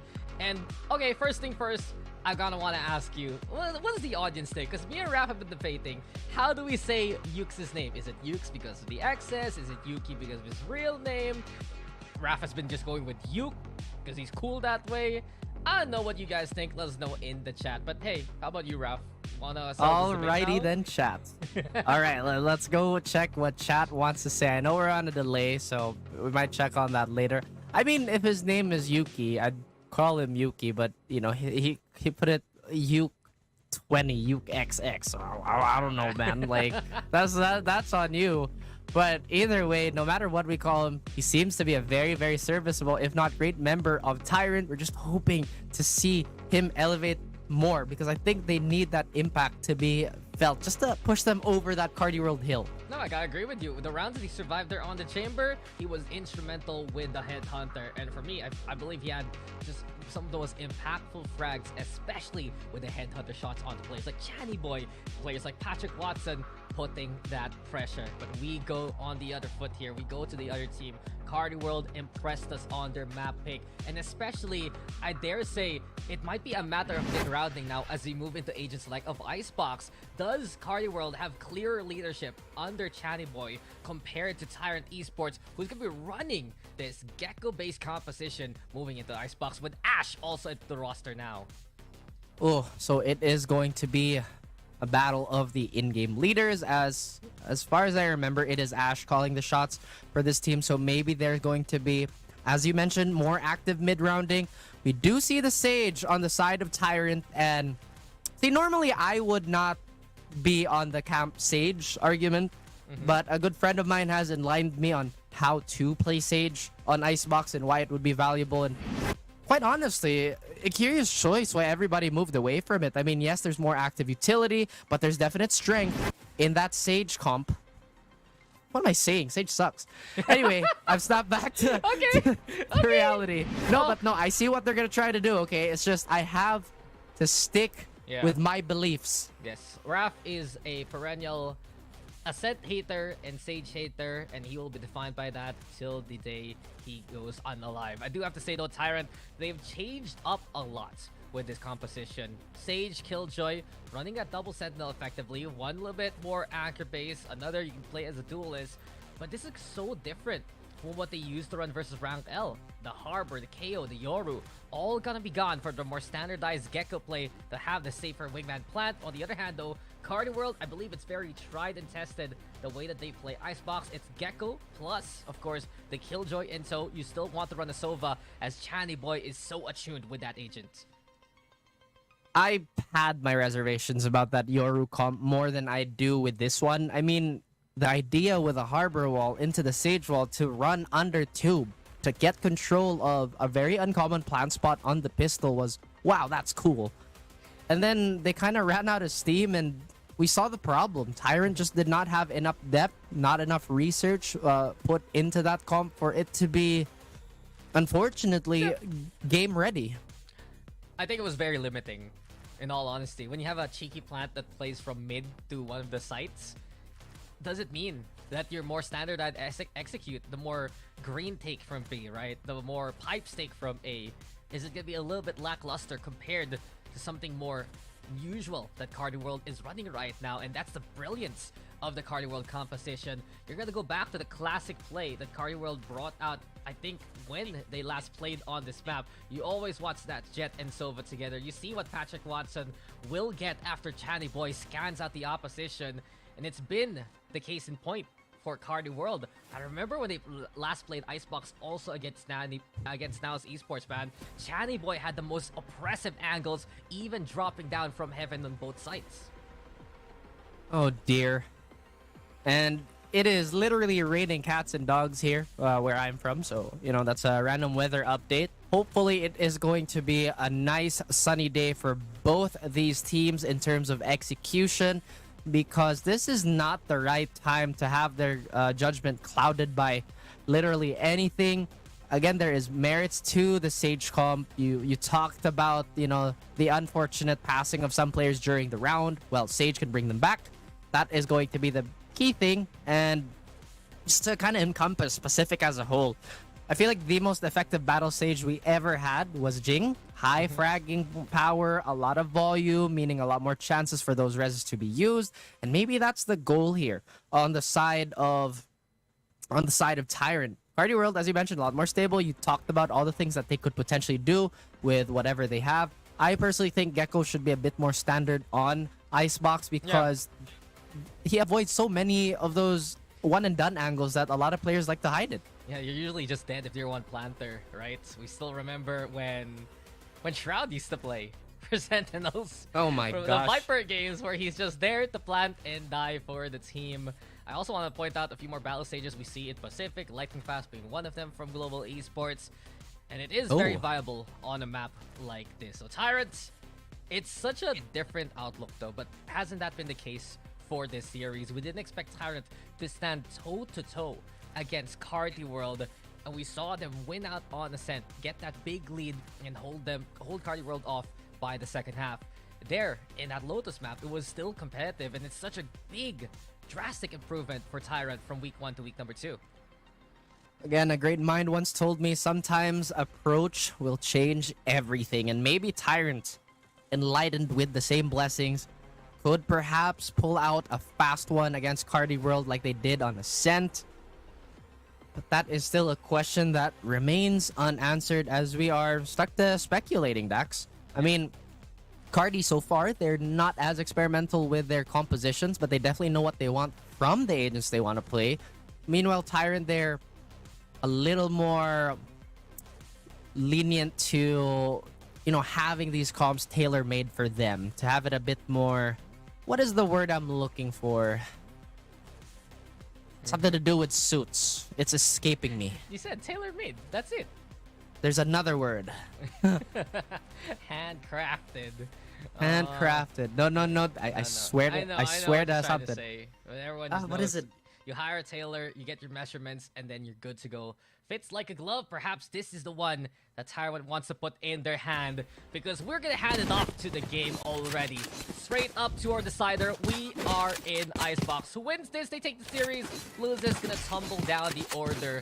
And I think really Tyrant's looking for that first win, but Carti on the other hand, trying to separate themselves from the rest of the teams coming in from promotion. To begin with though, it's already two spoilers. Patrick Watson taking names, 2 down to the hand of Carti immediately. They get the clash at the start of the pistol signature for both these teams as Ash nearly gets one, but the rest of the team chimes in. That is just gonna be fast here from Carti. Wraps a little bit ahead, we'll fix on that.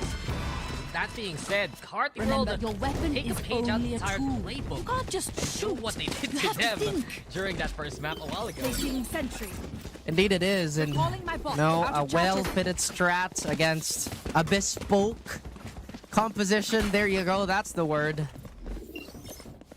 It is not a fun clash, Dax, at least for Tyrant at the moment. And if we remember correctly, I think Tyrant loses out the games where they can't convert on the pistol. That's true. Today, at least, they won pistol on Ascent, they won Ascent, they lost pistol on Lotus, they lost Lotus. I mean, it's honestly pretty even, actually. It was 1-for-1 for each of the maps. But you make a good point. That's the momentum maker for Tyrant. Poison's off. It allows them to just keep snowballing from the anti-ego, giving them a chance to win that bonus effectively. But now the shoe is on the other foot, and Carti Poison orb dancing emitting. over into more oppressive angle with Patrick Watson. Right there. If that nest isn't cleared, Carti will look to exploit that as much as they can here. And even with Uyen looking to cover from belt, this is a lot of preparation Poison orb emitting. by Carti. Poison's off. Like you said, there's a lot of staring contests happening here, and Chowdy actually doing so much damage with that classic and comes out unscathed. Oh, I love the repositioning for Patrick Watson. It saves. Uyen allows him to retreat. The 1-2 setup by Carti.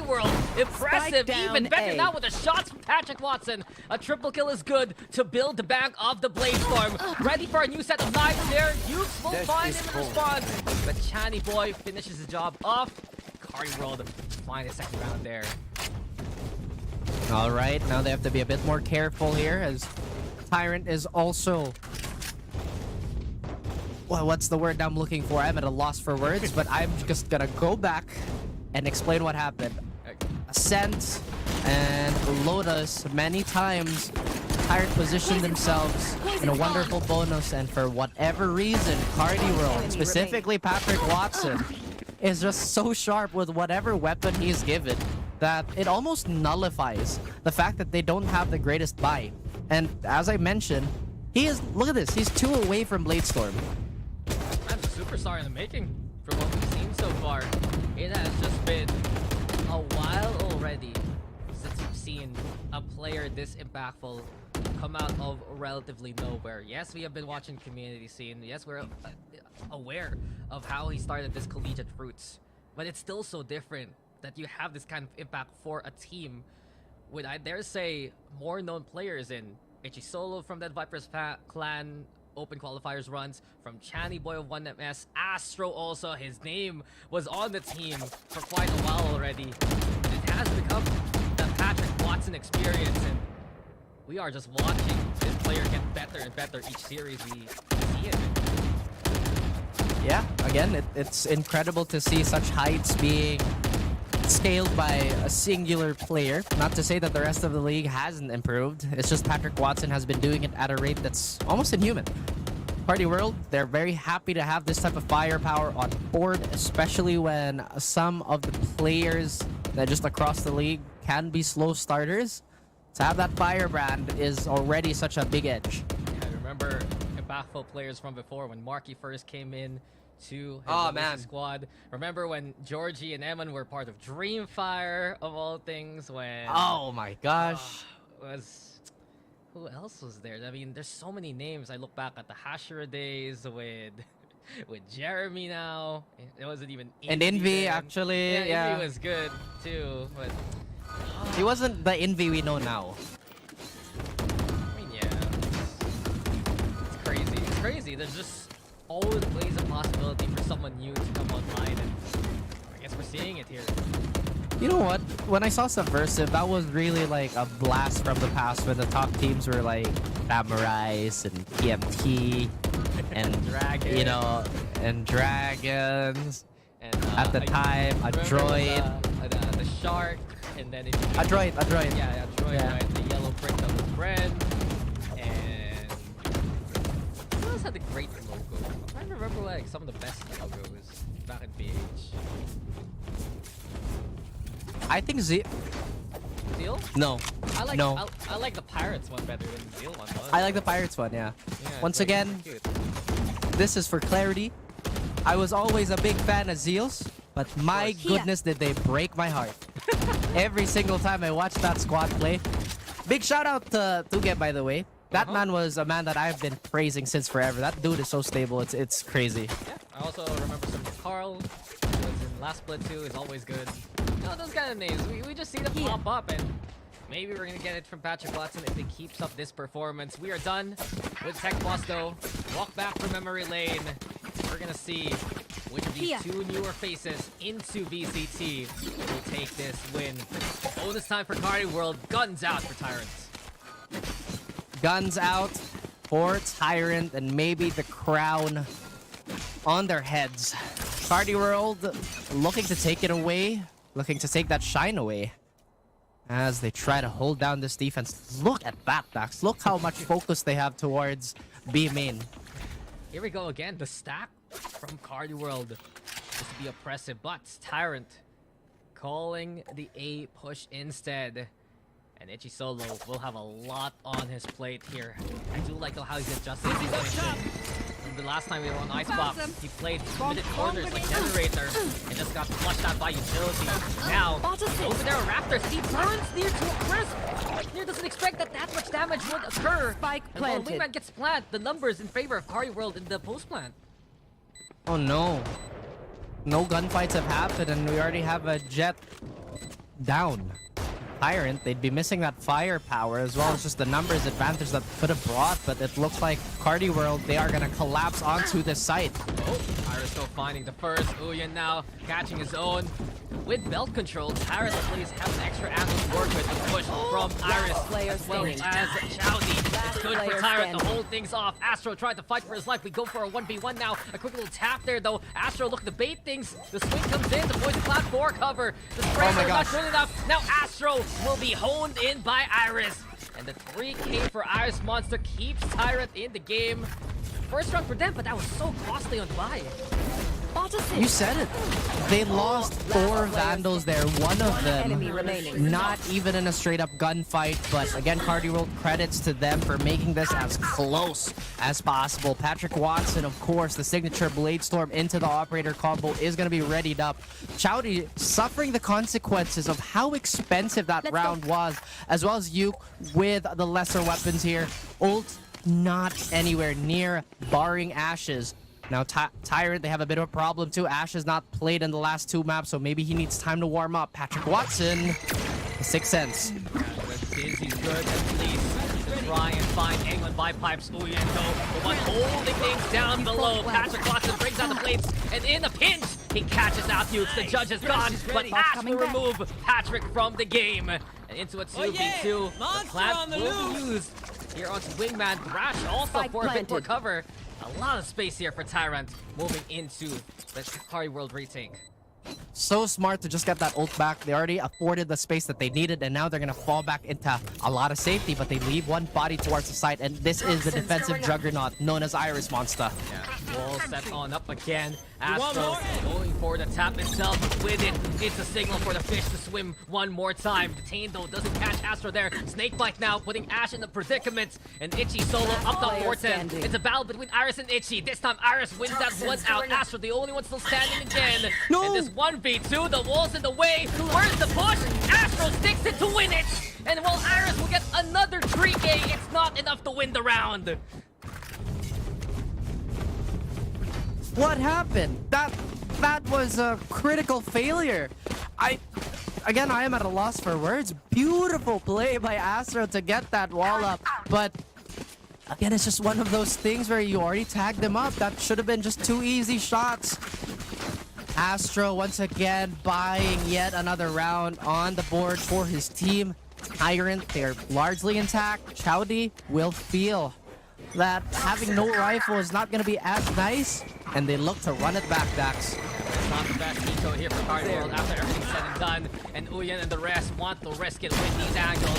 Yuxo on the board. Uyen still good for the double, but Ash has come online. His utility good from the last round. Now the shots hitting too, as the res is there to give even more of an advantage for Tyrant here.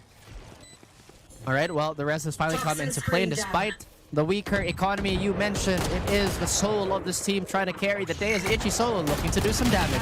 Itchy's backline, finding one piece by piece, but that is just disrespect. He saw the wall cracking, and when the ice melted, he just rushed on through.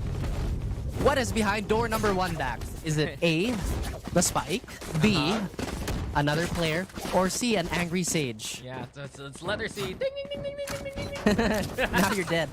Yep. That is just unfortunate. But this is, I guess, really the concern for Carti World. We've seen Tyrant quickly rally when Carti World shows some economic weakness. Sentry. And again, they just kind of want to avoid that. Usually it's Carti doing better with the weaker weapons, and they have a chance to show that with their sheriffs, but they will get spotted out, and this A action, again, will be the name of the play for Tyrant. Carti World, though, retreated a little bit deeper into the back line. Will be 1-for-1, and now Uyen catching that sheriff shot. Well done by Carti World to begin with. But now they have to contend with the lockdown. While the plant doesn't actually go down the way that they would like. Carti World is buying some great time so far. But with this lockdown, it will just be a one and done for Uyen. He's already gone. We go to a 3v3 here. Iris in danger. Has to back off. Eventually the spike planted here on A. They have to take into account where the Vandals fell too, because they can't let Carti World sneak up and take one. The Sheriffs have done enough damage, and Tyrant, they're trying to hold on, but look how close Carti World is. Oh, Yuke's mowing down Astro, but Astro still a threat. Here we go again with Iris. 2v1, Itchy solo. A little too low here for HP. He's going for the push though. He's picked up a rifle. A high will set up now. The swing comes on out. Itchy solo can't see what's up. And it was great effort there from Carti World, but Tyrant will tie up the score. The Sage is everywhere. What's up, what's behind the door, and what's in the clutch. Tyrant, honestly, skimping by these rounds. That eco was still far more successful than Tyrant would have liked. Itchy solo nearly taking it as well.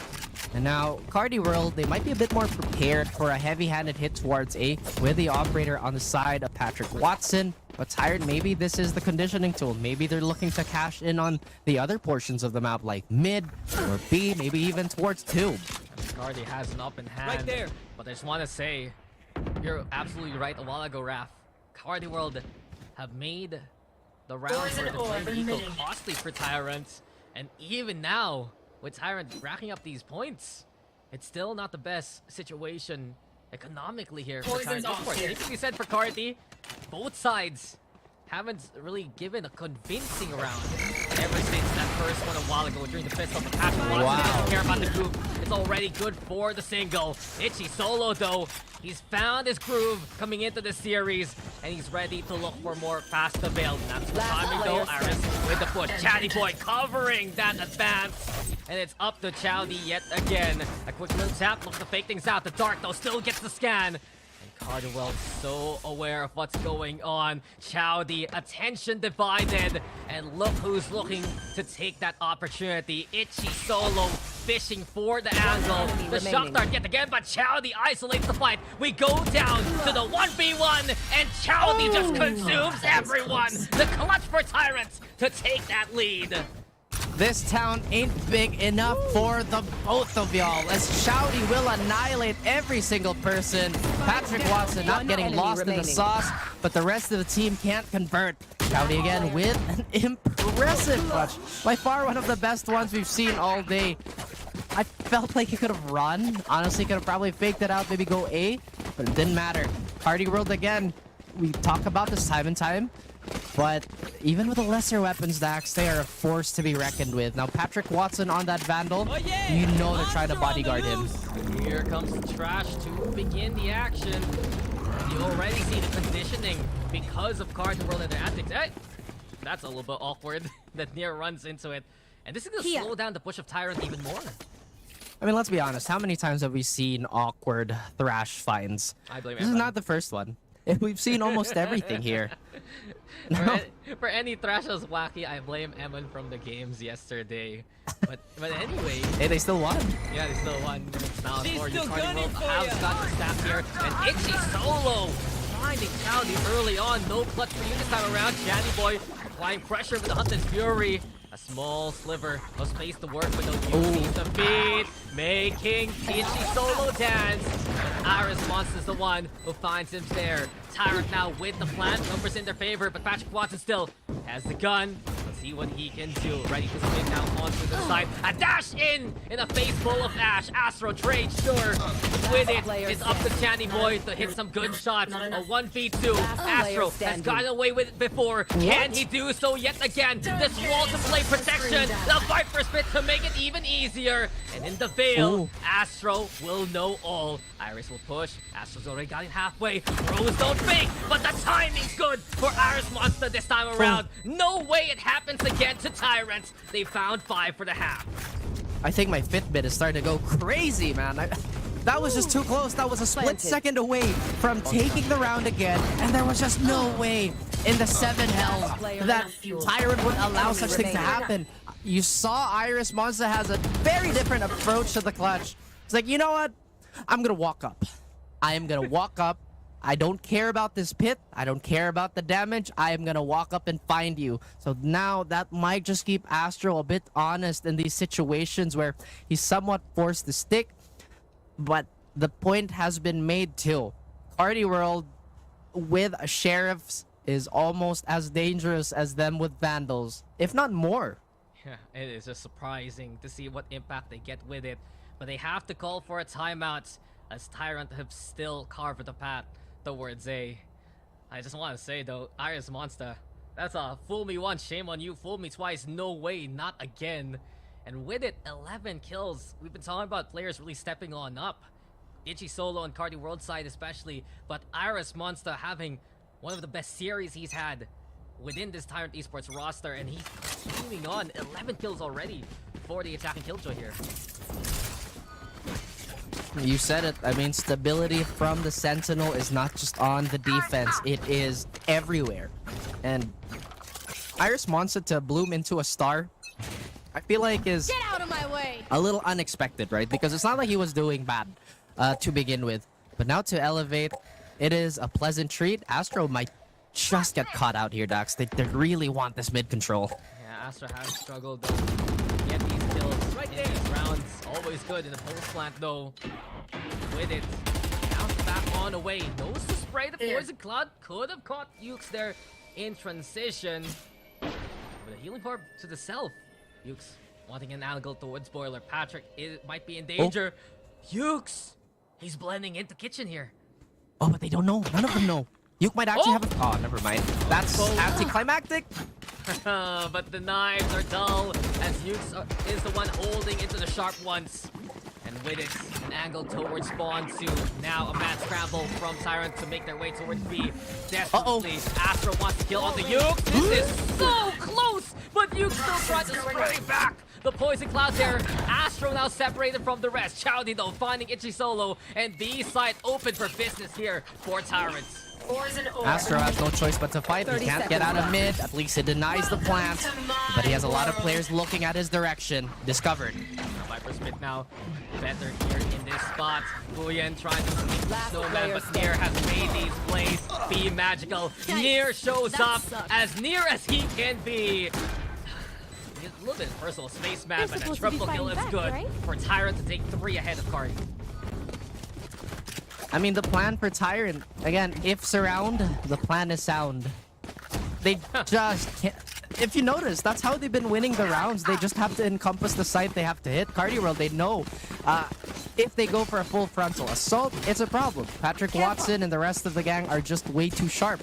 Look at that. That's almost perfect frag distribution here. Astro getting the stick almost twice is enough of a substitute for the volume, but Carti World again, they go for that super high aggression play towards A. And there you go, reward immediately for Patrick Watson. Ash, though, making him pay. This has just been this Gecko being such a bane in the front line. Ash, that's awkward. Didn't expect Channy Boy to be nearby. That thrash is good too. Hands up for Nier and his teammate with Aris Monster playing cover. Now with the guns out, Tyrant tries to fight on back. Nier, though, up close and personal. Makes it a 1v1 and a chance to plant. There's a snake in my boot. Nier is hunting for it. He has the plane, but he gets absolutely destroyed in the 1v1 against Astro. And Astro's win rate so far has been 66% in that 1v1 on A. Yeah, whenever he's left alone, he has just been a venomous. Apparently the sheriff of this town now of Carti World itself. And with it, opportunities made by again the advantage of Patrick Watson. Found the one there and quick the team. Courtesy of Huyen.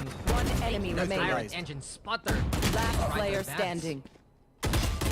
You know what? I feel like it's surprising to me that a lot of teams have not picked up on what NAOS was doing yesterday against this heavy or Bryo play on Carti World. Then again, that's a different type of beast that we're talking about.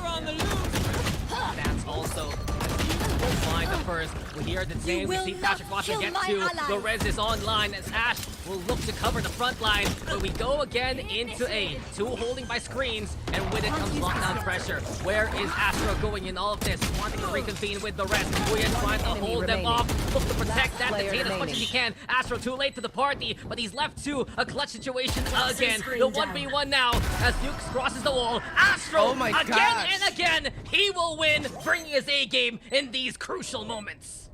If they had Iris Monster for Ascent B, they have Astro for Icebox A.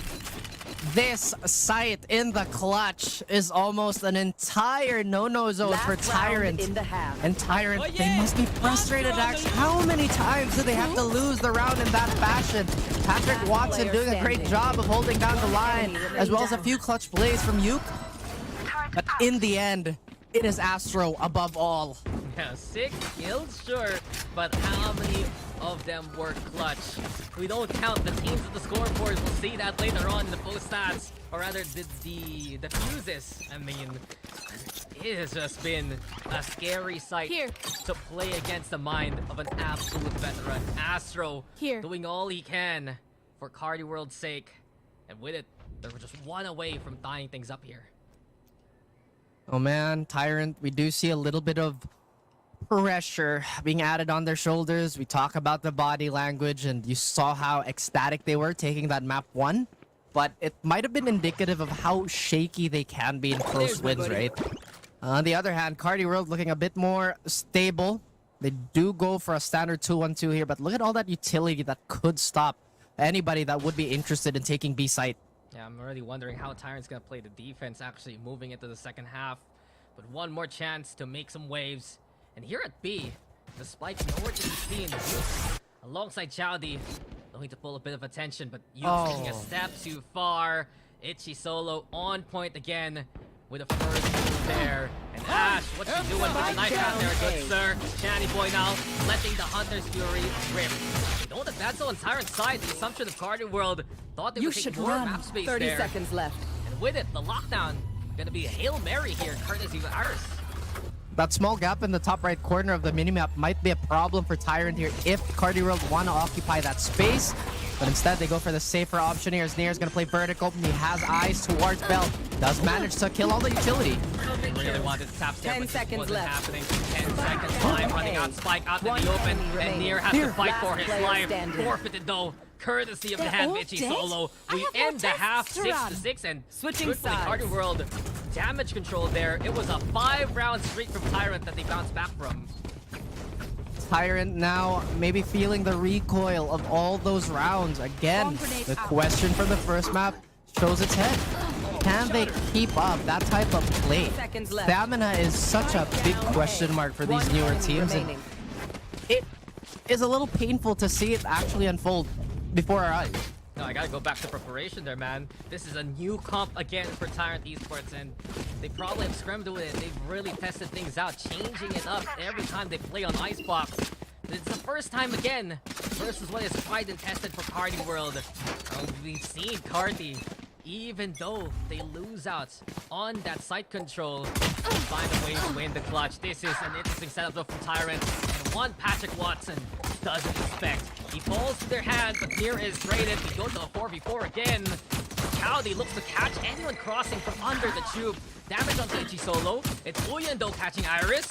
And with it, a scuffle like this in mid. One so enemy rare to remaining. see on Icebox, and that's why Astro takes advantage of all this chaos.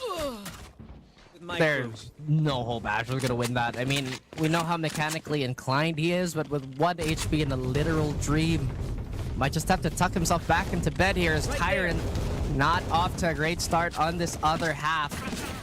Carti World, on the other hand, they might just go for the confidence buy here, Dax. No, they're looking to go into that Bulldog on Patrick Watson. And like you mentioned, that setup is something that they might just have to take into account because I feel like it's still serviceable, even with Vandals. Much more so with Vandals.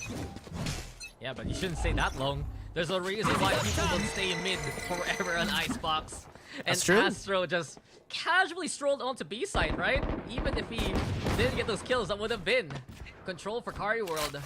And with that, Raph, Carti World taken the lead back after such a commanding run by Tyrant from a while ago. Out one hand for Itchy Solo 2. Patrick Watson, though, ready to play up close. Take some immense damage, alive still to continue the fight. And with the Outlaw, a single shot's enough to catch out Ash. Much more so to the head of Ash. It wouldn't matter how much armor he had. Now Tyrant with the pair of 6 shooters and the poisonous Chowdy looking to make some moves on this defense. Unfortunately for them, Carti World is not a team that is eager to overextend here. They're really playing their cards so well here, Dax. They've expected a B hit, maybe a double fake. Tyrant, they've dug themselves a deeper hole in this round in particular. They know how much time they need to execute, and it's very quick with Patrick Watson still at the helm. He's also discarded his gun, if you know. 30 seconds left. Knowing that he has such a little Spike bit of planted. HP. Spike's gonna get planted. Iris fishing for a kill here with the Sheriff. Near enemy mark with the upgraded pistol. But with the Aldro now, it immediately exposes the Tyrant playing away. Offside. Watson, first contact again. Desperate to find this kill. Ready now to be helped by Urian and Astro. Carti World, a clean second round for the second half. They're pulling away from Tyrant here. So far, we haven't seen Tyrant recover from a deficit in this entire series. It's either them commanding and then giving that leeway as much space as they can work, or they just kind of lose out on the map. I mean, it was the same story for Lotus, right? Well, it does look like they could use the operator on the side of Near that much more, but this half has been so unkind. It does look like they might run into that hyper-aggressive Carti World hit, but we will have to see. You want aggression, it's shut down immediately by you. Even if you get scanned, chance there, you making them work for it. Oh my gosh. He is just a bundle of kills here. And with 2, protected by Near. That man had no business to survive for that long there. That was not legal. There was no permit for him to stay for that long. And even do the damage he did. Now Itchy Solo and Astro looking for some sort of opening here towards B. The defenders are quite ways away, so they can probably isolate these fights. And maybe even find a rogue Near crossing. Yeah, Now, they are very careful, Dax, as they're still trying to get the spike in transit.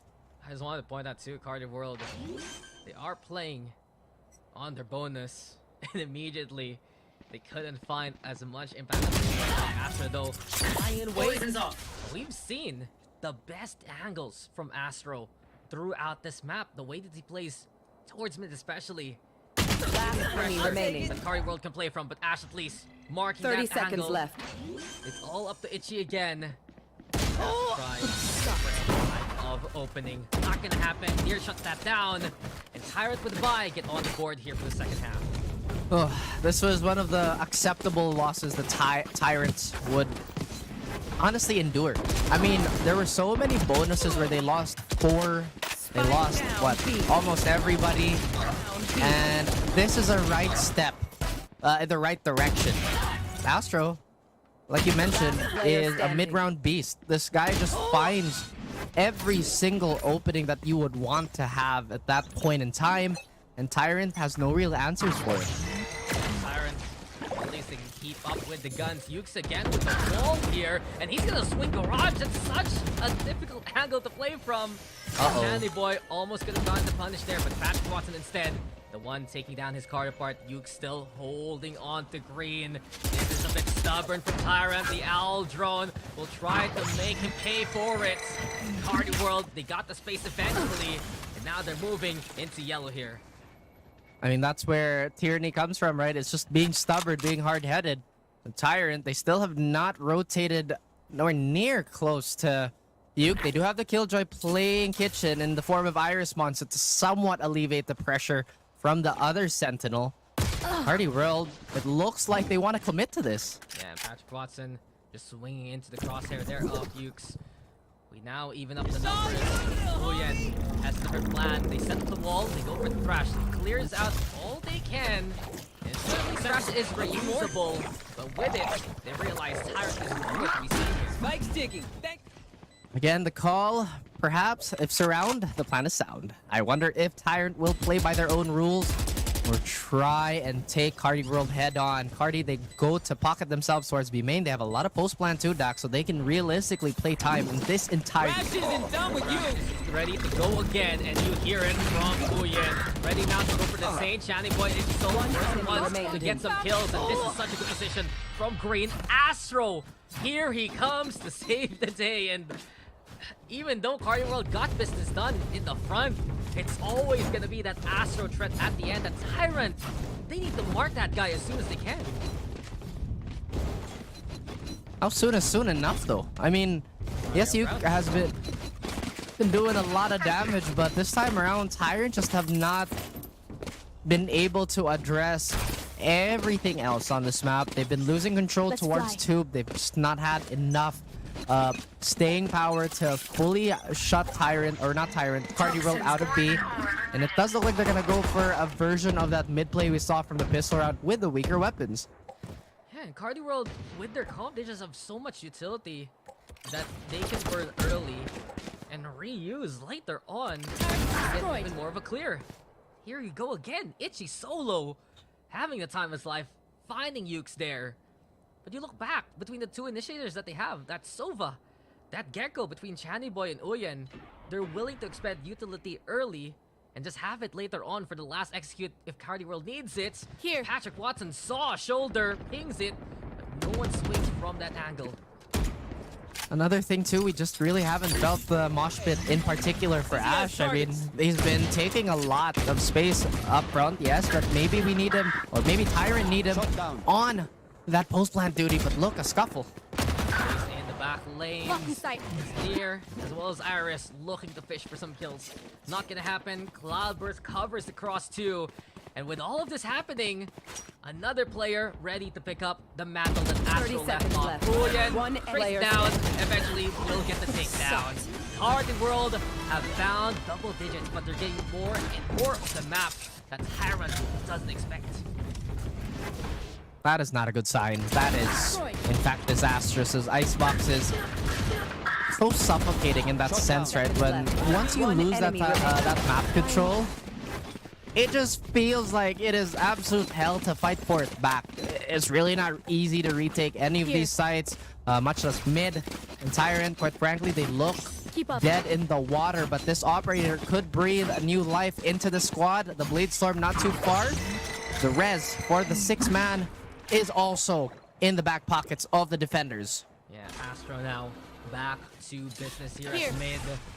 And Tyrant, they're gonna need to find a way to set up even better. Blocking Got side. here now safely towards B. They brought the op here as Xiaodi will provide that first spray. Dizzy pushed in from near.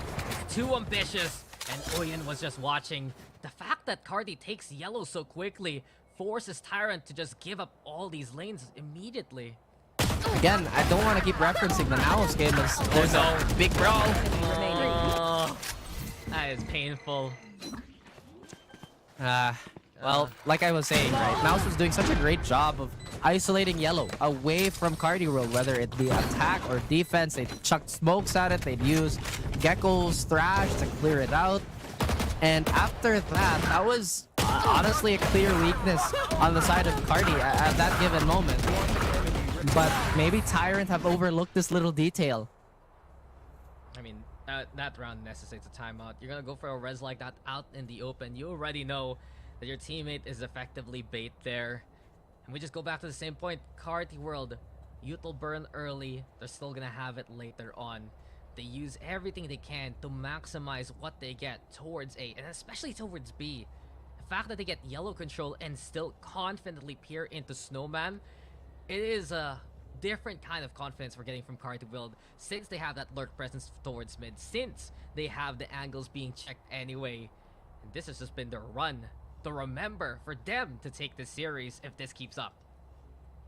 Uke has been doing his best to be impactful on either of the sites, but the thing is when Carti World play Icebox, they're just so good at utilizing all those long angles, whether it be from yellow or if they're defending, they play from Snowman, like you mentioned.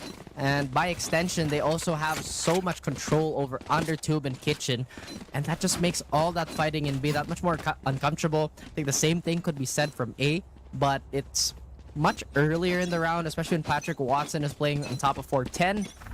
You might actually see that happen again. The Blade Storm does get popped by Nair. That's the only thing he has in terms of weaponry. Yeah, he needs to go big coming into this round. Tyrant, they're looking to find any kind of lifeline here. But Carti World, the one steering the ship and looking now for a collision course into A. Take flight. Ready now over at screens too. We got Ash there at Ness. And the Dizzy, the Aldron, searching what they can. Good position from Tyrant, allowing them to have a bit of a fight. Now the Blades do battle! Patrick Watson descends into safety. Tyrant still with Raptors control. Uyen with cover. It's not good enough. Ready now to go for the execute. Ash will bring it with two. But here comes Astro to show up when he's needed most.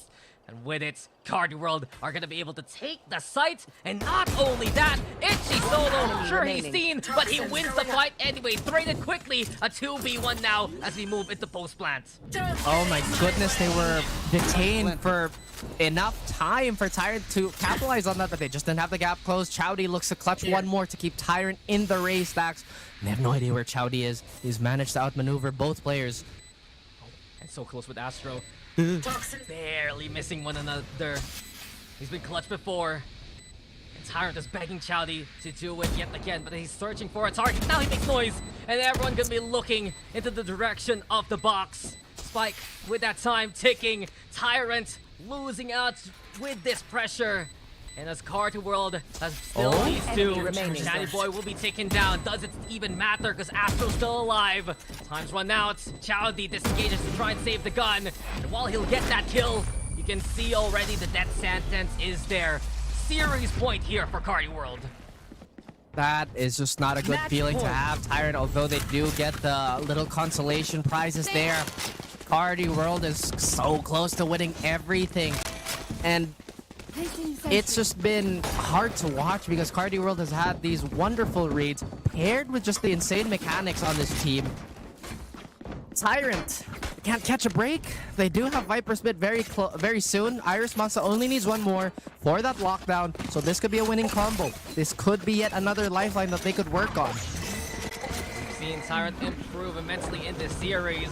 But Carti World is looking to make a case to belong Placing swarm with the grenade. big guns. Bomb grenade out. Preemptive versus NAOS. Now, they're in the driver's seat to try and take the series. And the only thing that can stop them is the stack from Chowdy and the rest. Already, Chowdy You should run. happy to play that first contact. Lockdown, though, gonna be the call here. Nukes, considering the barrier orb, is quickly broken here by Carti. Safety comes on out. Astro finds 3! There's just no way to Oh stop my this man, gosh. as this site is all Carti's now. Second half has been the awakening of Astro on both maps. Try to answer back, but it's desperate. win. And Carti World, they take the series after a brutal beating on the first map. This is Carti's world, and there's no tyrants that can rule it. A 2-1 series there, Carti World, with a reverse sweep, yes. Still big props to Tyrant. We saw how much they prepared for the series, especially on Ascent, but Carti World, man, they're a completely different beast from the rest of the teams that have come from promotions. I mean, the upgrade that both these teams had to go through to make everything competitive is just such a treat to watch. Again, props to everybody here. Carti World showing that not only can they rely on their firepower, you talked about it too, their mid-rounding has improved immensely. The same thing could be said about Tyrant, but they just need to translate that onto the other maps now. And this has been the best we've seen from Carti World in quite a while. Yes, they did show up against OSC last week, but this week, this was the recovery game that they've been wanting. The series to continue their march towards the top spots in the standings. And with it, it's the same old story, man. Patrick Watson, no surprise, the MVP again. But this game has been saved time after time by the presence of Astro. We always thought, coming into this squad, right, Astro would be above and beyond, the most experienced, the most talented player in this roster.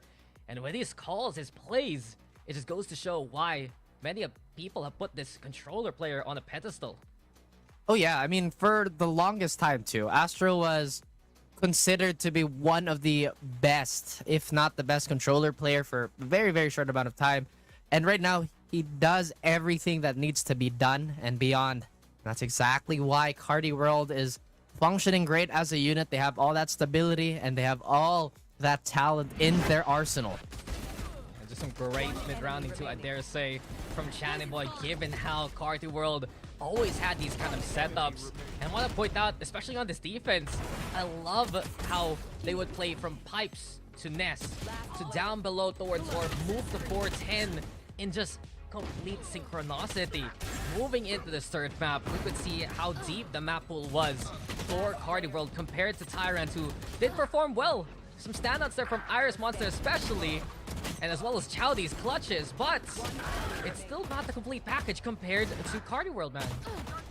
Really isn't, and it's these small like gaps that feel like they're gigantic that makes teams great in VCL, right? I mean, both these teams did come from relegation, but you see what makes them different, what pushes the other team to win, and what pushes the other to just be almost. I knew that. Well, it's good enough though for Carti World. It was just an impressive show. I really expect though Patrick Watson to still get the spotlight after everything's said and done. How many games did he top frag? How many games did he perform to the utmost level? We already know how good Carti World can be, and they're just getting better and better with every single series. We'll see you guys though in just a bit, because the panel has to break down what just happened in that series. Alright, welcome back at nagbabalik tayo dito after sa isang sobrang lupit na Series 2 dito sa Week 2, Day 2 ng VCT PH Split 2. Pangalan mo nga pala si Juicy Brucey. Kasama ko yon si Infinity, tsaka si Osiris. Ba't ang dilim ko? Napansin ko lang.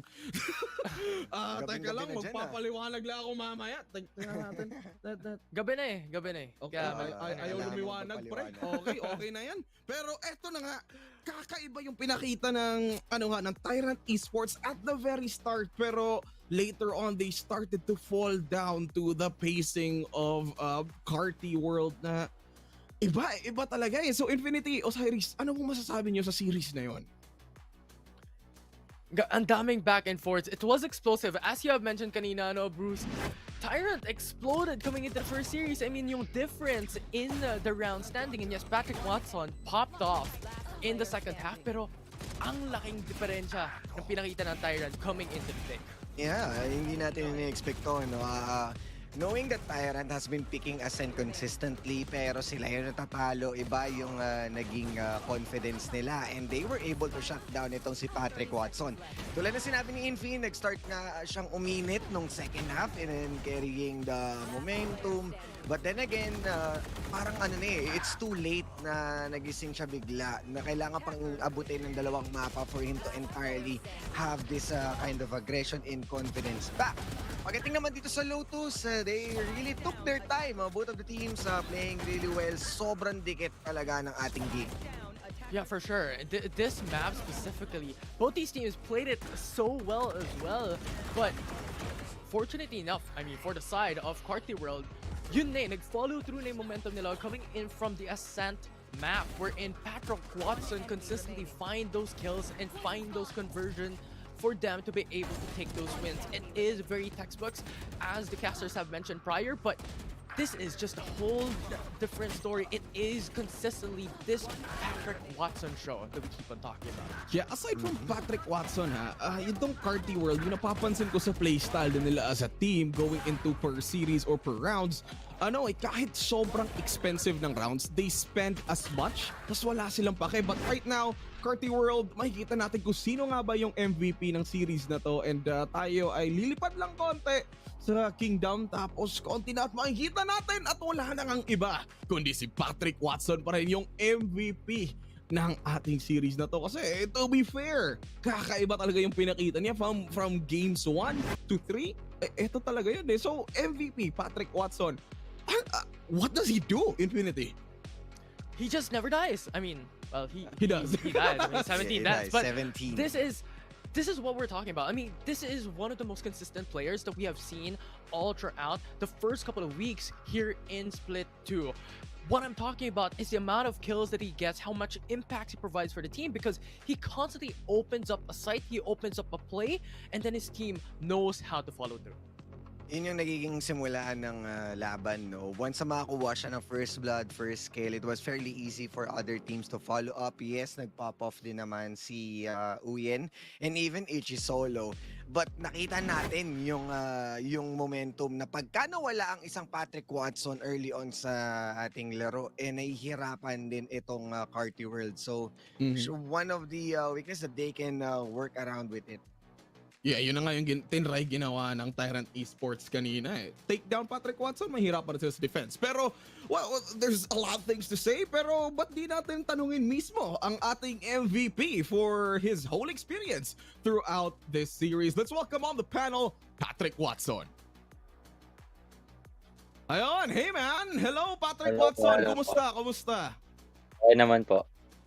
Okay naman. Okay, so kasama ko ngayon si Infinity tsaka si Osiris dito sa panel. Meron na kami mga katanungan sa, pwede naman this series or mga ibang bagay. Nagla-loan ka ba ng pera kasi kailangan namin.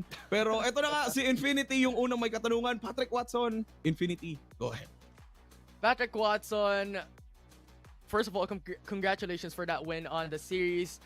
Now, ang tanong ko, paano kayo naghanda para sa laban na ito up against Tyrant Esports? And considering yung unang matchup, or well, yung unang game na nakita natin, what were the vibes like coming in from the team? And how did you adapt coming into the following games? Wala po. Binigay lang po namin yung first win kasi puro 2-0 sila. Puro 0-2 po. Okay. Alright, there it is. So, tinanong nga natin. Nakakuha tayo ng sagot. May follow-up ka ba doon, Infinity? Kung wala na, dito tayo kay Osiris. Okay, Osiris, take it away. Syempre, nasagot na ni Patrick Watson yung nangyari sa kanila sa Ascent. Pinagbigyan lang pala. Pero ngayon, you are making a name. Isa ka na sa kinikilalang aggressive, consistent player. Pero nasa Patrick Watson na pangalan ka pa rin. Which is, sabi mo nga, pangalan ng isang music artist. May plano ba ang Patrick Watson mag-change name in the future? Or talagang yan na ang dadalhin mong pangalan? Feeling ko po ito na po yung dadalhin kong pangalan sis. Ito na po yung kikilala. Oh, So far naman si Sherlock Holmes hindi magiging successful kung wala si Watson. Dr. Watson. Siya yung dinodoktor na yung panalo dito for Carti World. Pero eto na, Patrick Watson sa lahat ng soon to be na makakalaban ng Carti World going into our group stages. Into this one. Ano ba yung masasabi mo dito sa mga soon to be makakalaban ng Carti World? Yung mga na makakalaban po namin maganda po kayo kasi paghahandaan po namin kayo ng malala. Ayun, pagkahandaan ng malala. Patrick Watson, thank you so much for being here. Congratulations again sa Carti World and to your teammates as well. And sana pa-ISO ka naman next games kasi ISO fanboy na ako since birth ngayon. Pwede ba? Okay naman. Tignan po namin. Ayun, titingnan kayo. May utang si Trop. Alright, maraming salamat Patrick Watson. And there you have it. Our MVP for the game, for the series. Maraming salamat Patrick Watson. We'll see you again soon. Thank you po. Ayun, paghahandaan ng malala, nagbigay lang sila ng isang round. Oo. Wala, just the bravado and confidence of Patrick Watson. Pero Infinity, Osiris, meron pa tayong third series that's gonna be upcoming. Ano ba yung final thoughts or words niyo go from series number 2, Infinity? Ikaw muna. Magiging mainit. It's JustUs versus NAOS Esports. These two of the teams that we saw back in the prior split. So a lot of expectations on the line. Mm-hmm. Sa ating previous series, I'm really excited pa sa future ng Tyrant at saka ng Carti World. Pero for the next one, magiging madikit din ito kung paano natin nakita ang laban kanina dahil nga it's just us and NAOS. Oh yeah, it's old faces once again. But again, maraming salamat sa aking panel, Infinity and Osiris. Maraming salamat ang VCT PH Split 2. We'll be taking a very short break. Huwag kayong aalis. Series 3 will be coming up next shortly.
Saver won't make it roll.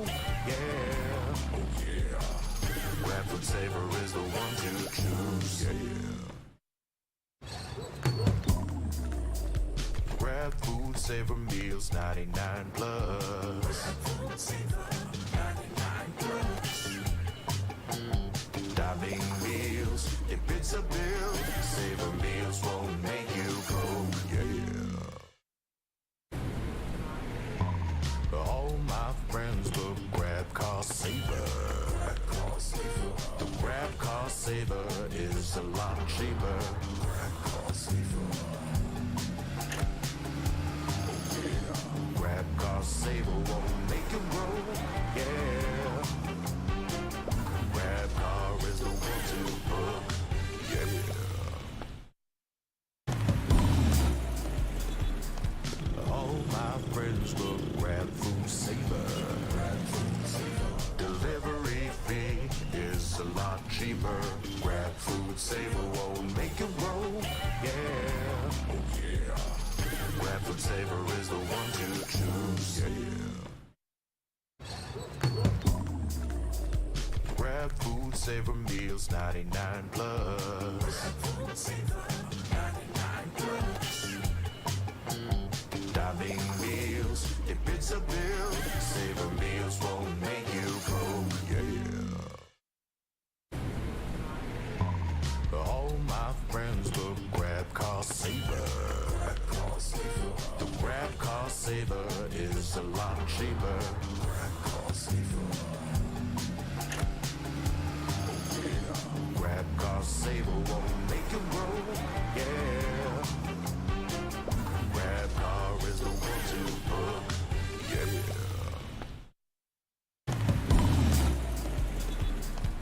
All my friends will grab Food Saver. Delivery fee is a lot cheaper. Grab Food Saver won't make it roll. Yeah, oh yeah. Grab Food Saver is the one to choose. Yeah. Grab Food Saver meals 99 plus. Grab Food Saver 99 plus. Diving meals, if it's a bill, Saver meals won't make you broke. Yeah. All my friends will grab Car Saver. The grab Car Saver is a lot cheaper. Grab Car Saver. Grab Car Saver won't make it roll. Yeah. Grab Car is the one to book. Yeah.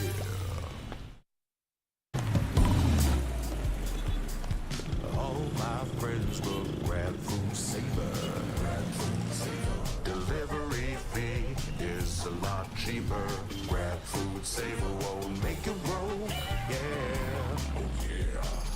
Grab Food Saver is the one to choose. Yeah.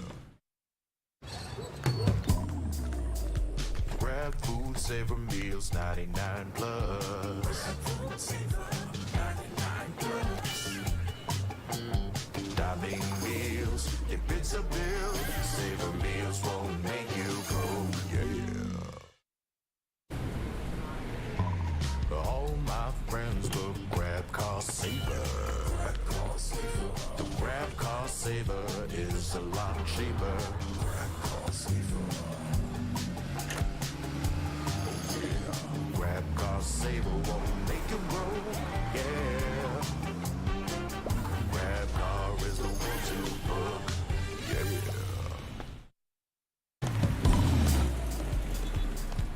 All my friends will grab Food Saver. Delivery fee is a lot cheaper. Grab Food Saver won't make it roll. Yeah, oh yeah.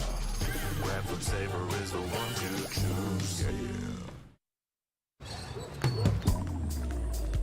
Grab Food Saver meals 99 plus. Grab Food Saver 99 plus.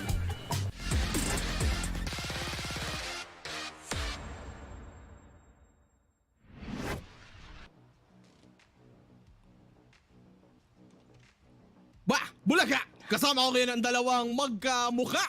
And dalawa silang magkaparehang Ginulat muka. kami. Ay, ginulat ko rin pala kayo. Well, Oo, gulat na gulat ginulat ako. kami ni Bruce kasi hindi daw siya marinig sa stream. Kaya ayusin niya yan. Kaya walang pagkakaiba pagdating dito sa ating panghuling series na to dahil magkamukaman kami sa inyong paningin. Pero hindi kami magkaparehas. Labo. Di ba? Parang Ngayon parehas na. Ay, May salamin na wala wala. sa parehas na ako. Wala akong Okay na. makita eh. Di ba?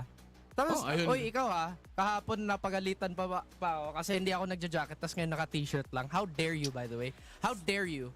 Okay, sige, friendly, Sorry, away agad friendly eh, no? moment muna tayo. Oo, Teka na, of mamaya course. na yung friendly fire kasi may Series 3 pa tayo. Bago mag-Series 3, papasalamatan ko muna yung mga tao na who made this possible at nandito tayo ngayon na maka-witness pa ng isang explosive Valorant on a Thursday evening, starting with Mineski Global, the official tournament organizer for the 2024 VALORANT Challengers Philippines, presented by PPGL, the largest multi-game esports league in the country.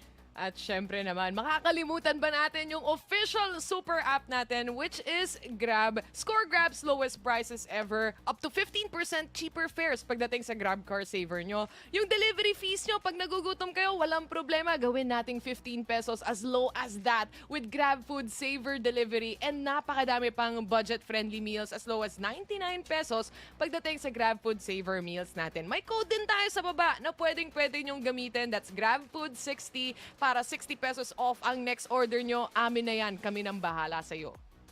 Wow. So, ibig sabihin, may delivery ako. Courtesy of Taylor tonight. But last but not least, guys, this tournament is officially sanctioned by the Games and Amusement Board. So, big thank you to everybody who made this possible. And of course, thank you to our audience for putting up with us. And thank you din na andito kayo at may kasama ako sa isang malamig na Thank gabi. you, nandito ka, Juice. Juicy. Thank you. Juicy. Gusto mo na may Juice na lang. Well, anyway, bago ba ng lahat, meron tayong dalawang teams na nag-aantay at ready talaga? ipakita yung kanilang galing. Starting with the first team in our lineup, let's look at NAOS.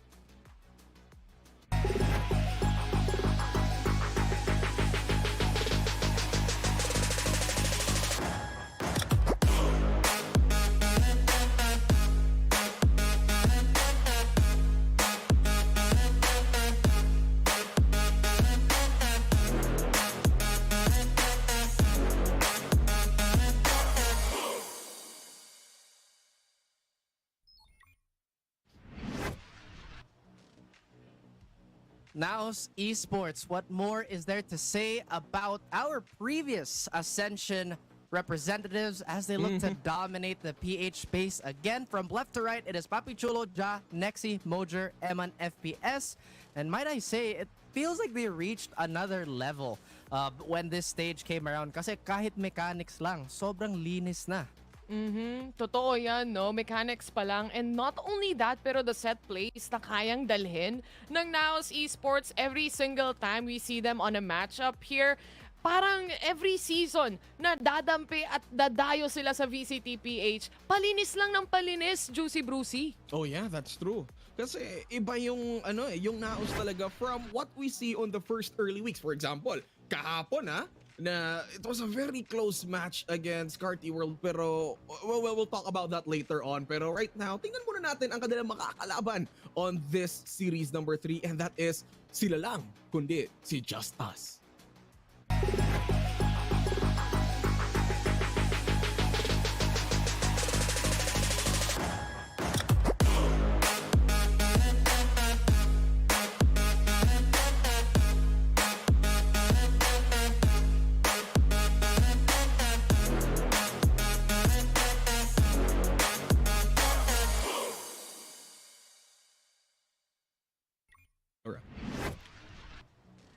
Graduate na ang mga pictures ng mga tropa natin dahil sina Cycle, Second Love, Lloyd Dream, Pars, Schofield at Stacey nandito na. Sinama pa nga yung kanyang kapatid na si Stacey, di ba? Yung hugot nila dito na si Stacey, nagpapakitang gilas din pagdating sa VCT PH. But there's a lot actually to say pagdating sa JustUs, especially sa showing nila from the back on Split 1. Oh, yeah. But I would say na parang this season, Raf, I feel like JustUs can be something more, honestly.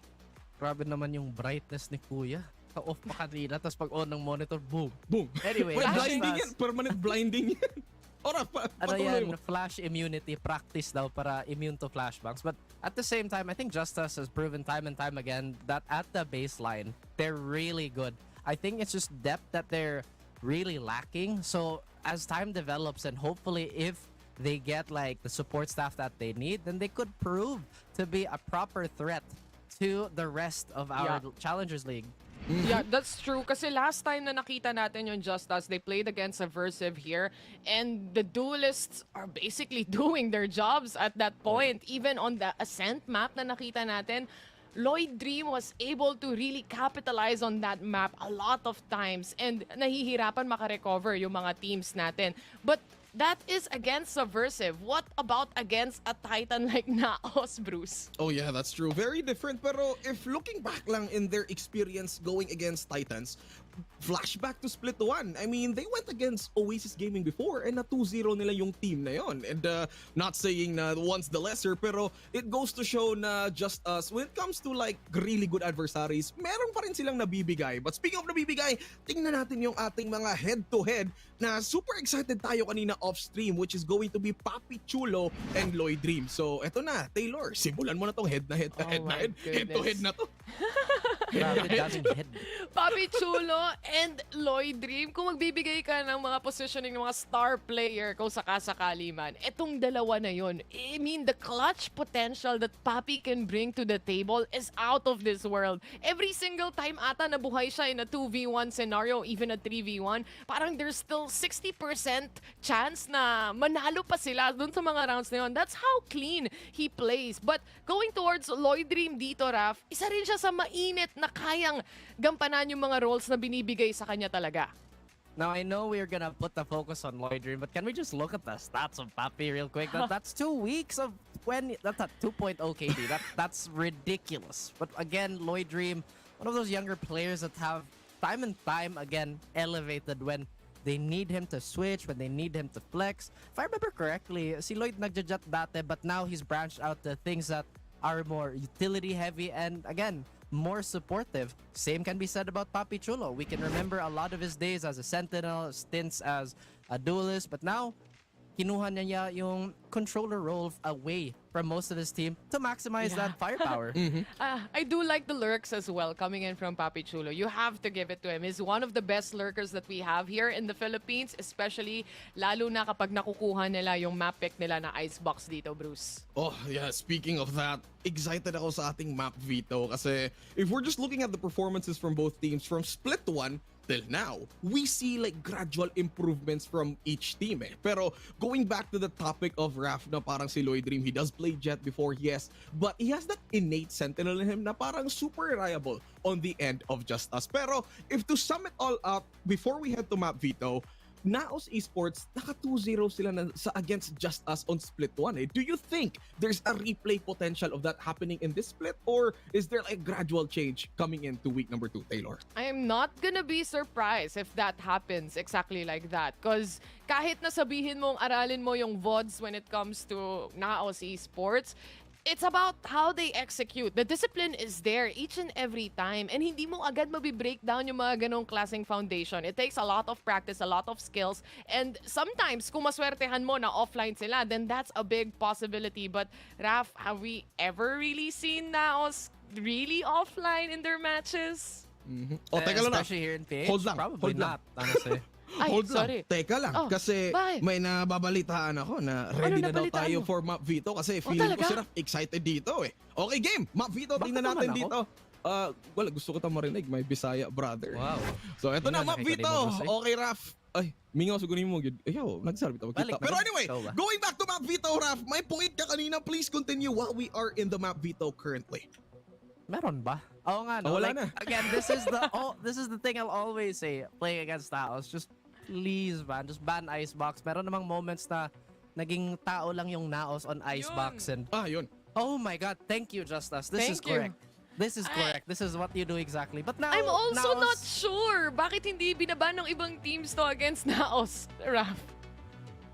Ewan ko, gusto nila matalo eh. Yun lang siguro yung rason siguro. Okay. At the same time, I think you gather the data out of the Icebox, right? Like, while it's still the regular season, bakit malakas yung NAOS sa Icebox?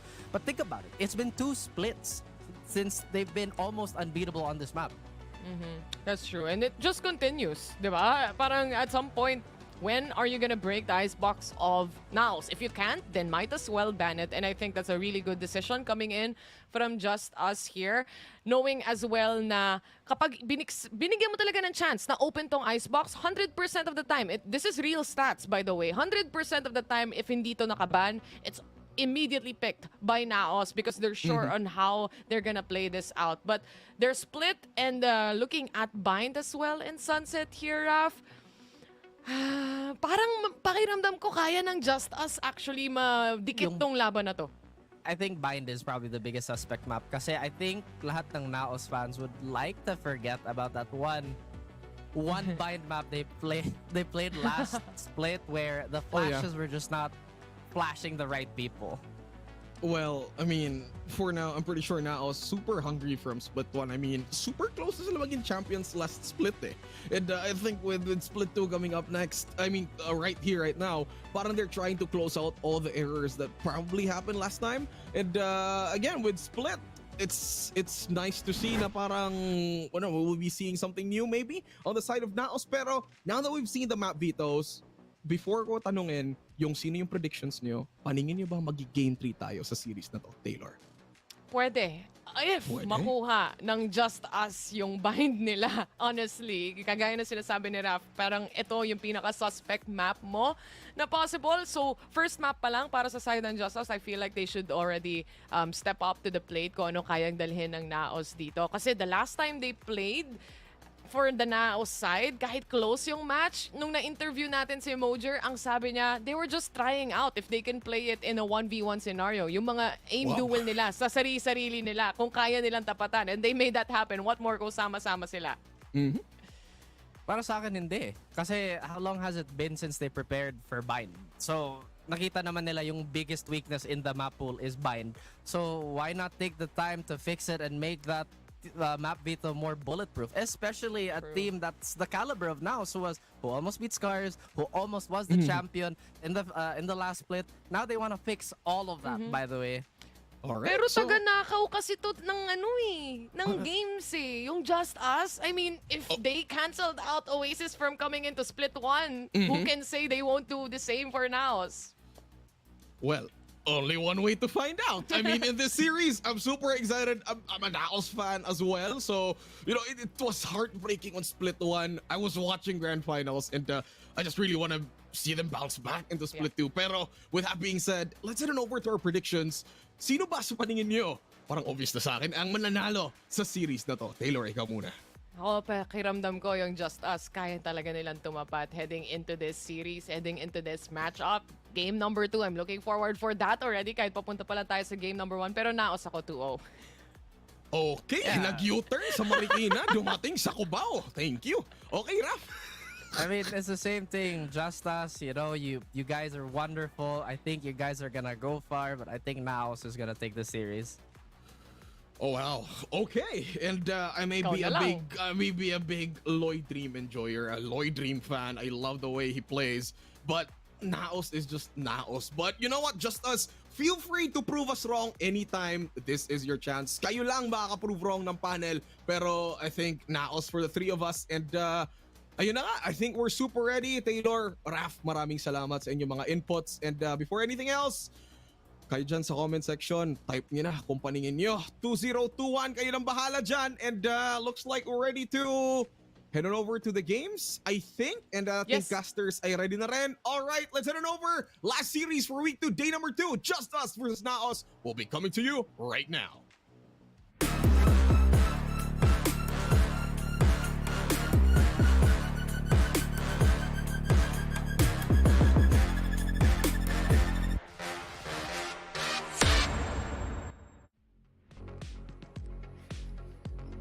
Our panel wasn't very sure if the series was starting, but with our faces now on your screens, you know it's almost time to go. Welcome back, ladies and gents. It's another great matchup here, as it's NAOS versus JustUs, some teams that did make it to the playoffs, and are, of course, our invites coming into split number 2. But first things first, I am Dax, joined by our newest face on the block, Mr. Infinity. How you doing? Because it's another game to cast for you, and a big one, because it's NAOS Esports and JustUs doing battle. Yeah, definitely is big, and same nervousness came down here for the third series of the day, but I am definitely more than excited to jump through. As you have mentioned, this is one of the El Clasicos. These are invited teams, and expectedly, this is going to be an even level playing field and even footing for both of them. Yeah, I mean, JustUs, they made it to the semifinals, only losing out to Zol. NAOS, on the other hand, losing out to Zol in the grand finals itself. But the panel did mention a while ago, these two teams did face off against each other in split number 1, and it was NAOS taking the series 2-0. But there's one big difference right now, Infi, coming into this series. JustUs is a team that is wise to the ways of NAOS, and a team that bans maps according to their opponent. They wisely decide this time around to not play Icebox like last split and ban it against NAOS, who picks up split for map number 1 instead. Yeah, and we've heard it also from the panel as well. We should remove this because, once again, from what they mentioned, NAOS, if that map is left open, they're going to pick it up. And with JustUs knowing and playing with them for the longest time from split 1 already, this huge history allowed them to understand that, you know what, this is what NAOS is playing. This is what NAOS is good at. I mean, NAOS is pretty much good at many maps, but Split That's is a map that they have a chip on their shoulder for. It was one of their best maps coming into Split number 1 in the regular season. They were perfect at it. And when do they lose that map? During their last matchup against Zol in the grand finals. They lost in overtime. Now they're picking it back up, given that Icebox is removed from the table. I do like JustUs picking up Bind next, but that's a conversation for later on.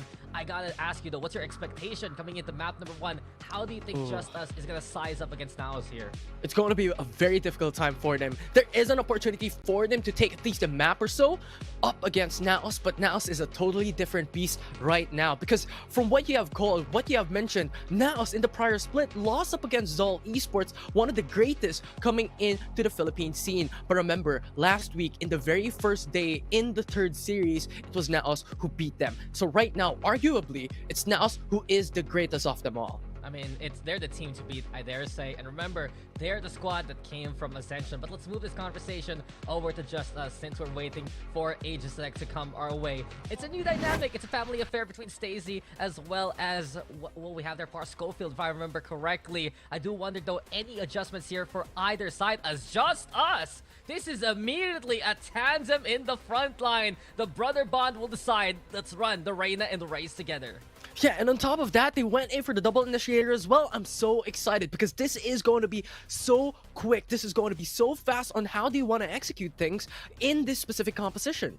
Yeah, and I'm looking at, of course, here for NAOS Esports, given that it's split, a few more vintage roles for NAOS because they love to run the double duelist. Ja is going to be back on the jet since Mojer will be playing the Raze, which means Sentinel is open for Nexi to do his usual business on it. Sky and Omen, what is new here for the side of NAOS? It's pretty much par for the course. And I do want to say though real quick here for NAOS, it's been very interesting to see them run this kind of setup, right? That you have Ja in a different role from Duelist, you had Nexi in a different role from Sentinel. It worked really well in their past games, but it's always lovely to see them go back to something more familiar to them. Yeah, and I love that. You mentioned also about a composition. This is one of the most played compositions of NAOS in this map in the past couple of months here. So this is already to be expected. And one of the expectations as well is they are going to be a very difficult team to fight up against. They are going to be the raid boss this time around. And if JustUs can execute things, if they can run it very quickly with this composition, they might just put another chip on the armor here by NAOS. Yeah, I mean, that's the point, right? NAOS did run this comp back in the regular season of split number 1, but changed it to double control within the playoffs, and we know how that went. But JustUs, it's so wild to see Reyna and Raze together. Come on, they probably have an effective plan together. They're just so close. already personally into the game too. Stacey, we'll see if he can put up the stats that Par Schofield can do here also. Cycle Lloyd Dream, I'm very excited to see what a Breach in the Sky can do here. Could be oppressive if JustUs gets momentum moving into this first round. Definitely Par Schofield for the side of JustUs will be that key player for this team. If he can pop off, that could definitely help JustUs into taking one for the team and taking one for the series in their favor. It is far. Playing it a bit more safe. Doesn't want to go rush in quite quickly. So buying a lot of time. They have a lot of time on their hands. I mean, NAOS can always play it slow. That's a quick little tripwire over at A, keeping someone like Par Schofield watching from ramp. Now the action, looking to burst here onto the B side. Ja dashing forward. We also have Mojer splitting up elsewhere onto the side. The pitch, possible second love will get broken. And now they have the site right now, but the plant hasn't come on yet. As soon as he said it, they're going for it. Eman is now going in for the plant after shock. Won't be able to connect because so down low already. 21 HP for Eman. The battle Stacey from above. Mojer here does get the trade going, and Psycho on site. Loose to move forward. A nice right click, big damage done, but now still ready with 2. Ja will make it a 2v1. Loitry perhaps a quick little chance here. A tap on the spike. The push comes to shove, and Ja's there ready to go for the catch. Pistol 1 here by NAOS. The timing was just phenomenal. Peek onto the right, and they just get punished. And NAOS' execution going through into the site there was so clean and collected. They were able to push through, plant the site, and then just followed suit after for the post plant. And a confident rifle to begin the second round for NAOS. They love to do this. Some players with ghosts. Someone like Ja ready with the Vandal, and a quick little tech pause, I believe, as we're getting everything sorted. But you see already, the NAOS burst is a scary sight to behold. And JustUs, without a Sentinel on this defense, do they have the utility to stop it in its tracks? Sure. One of the tributes as well for the side of NAOS here. Despite Papichulo being on the controller role, despite being on the Omen for the most of the time, for their composition here, he has one of the most kills per game in the team. So that is one of the expectations as well. If ever Ja and Mojer goes through into the site, goes for the opening, Papichulo can always follow through and be the dependency for NAOS.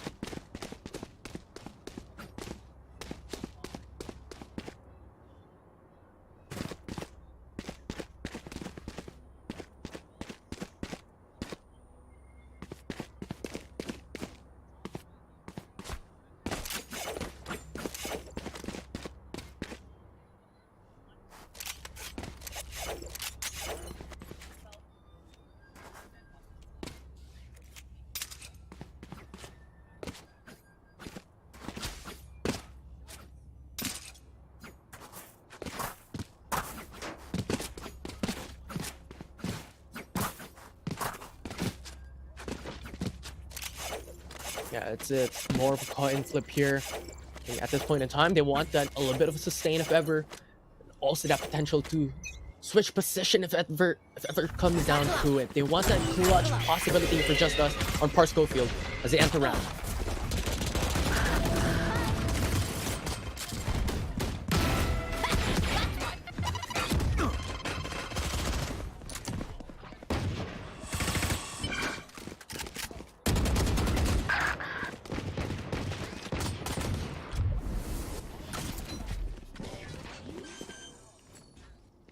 It is so good.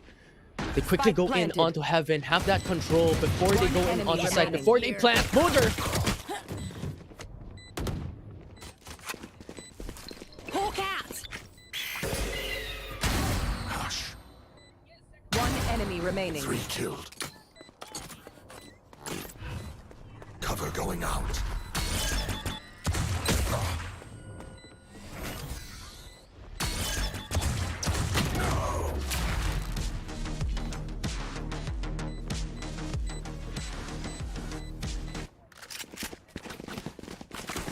that was quite expensive here for NAOS. It's JustUs was able to get those 4 kills into an anti-eco, and just the quick maneuver of NAOS into having control just delays the possibility for re-entry and retake by JustUs. Bought them so much time as well.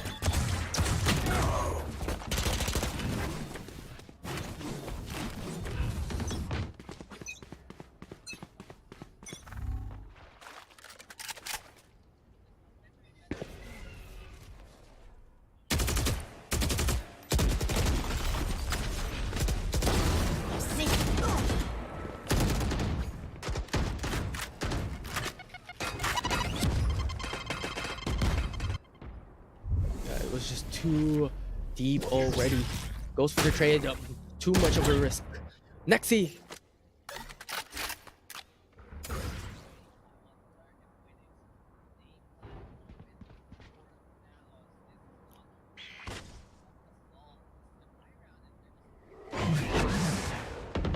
Now Nexi has control onto screens as well. Second love goes down. Last player standing. There you are.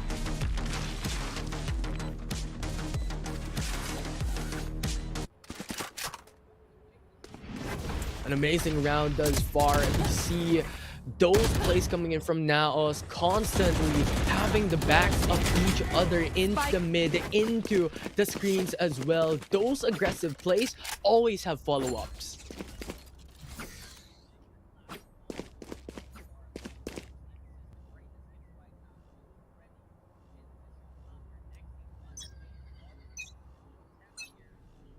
Look out! Blood.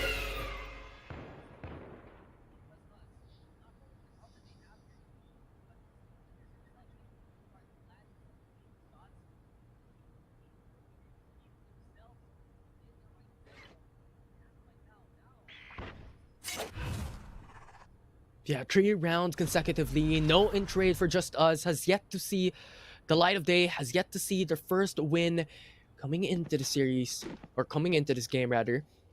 But a huge info found a while ago by Psycho, getting that info that there is someone just hovering around outside of garage. But now slowly creeping themselves in.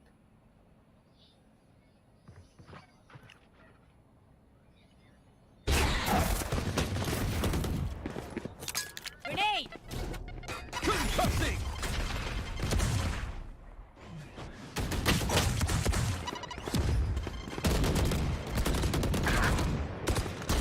Oh! Bomb buddy out. 30 seconds left. I know exactly where. Knocked him.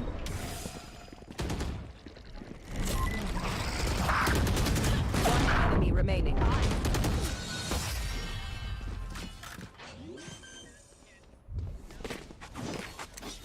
Eman and Papi Chulo did so much work. It was Eman with the Seekers coming out from heaven. Second, well, rather, Papi Chulo coming in from garage as well to have that support. He was blind, but it doesn't matter. He still got those kills. He still got those conversions for this team. And right now, Showstopper is still available for them. So if ever they rush and take onto a site, they could immediately clear it with a Showstopper alongside with a Satchel with immediate fast take.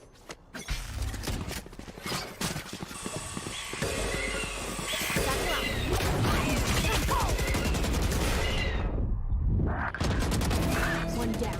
Still in sight.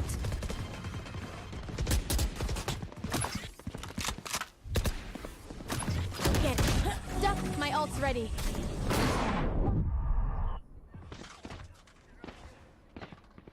Spike planted. Good dash away to come back into sight. Come and seek for that regrowth and have that heal back again to full HP. 3v4 situation, still a huge man disadvantage here by JustUs. How can they do this? One enemy remaining.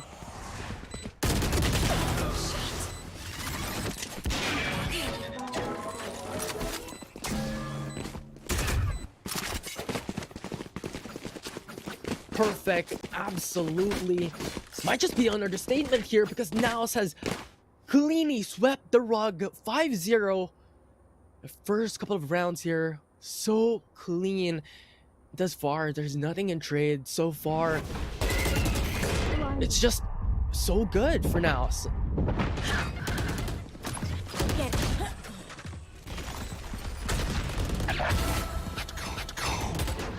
Last player standing.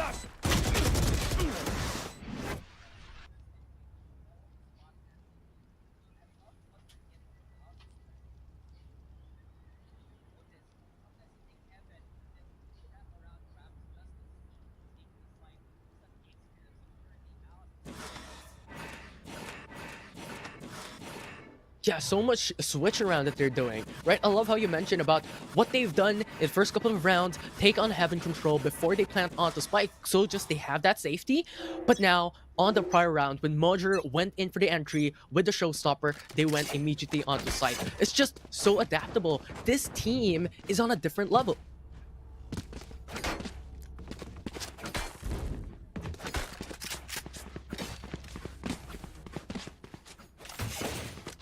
Let's make some chaos.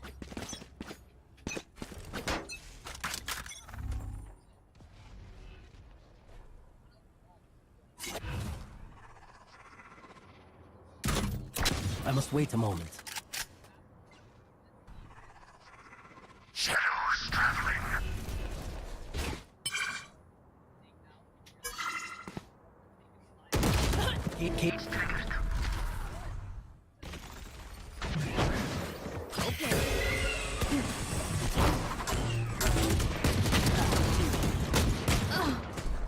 Stealing sight. One enemy standing.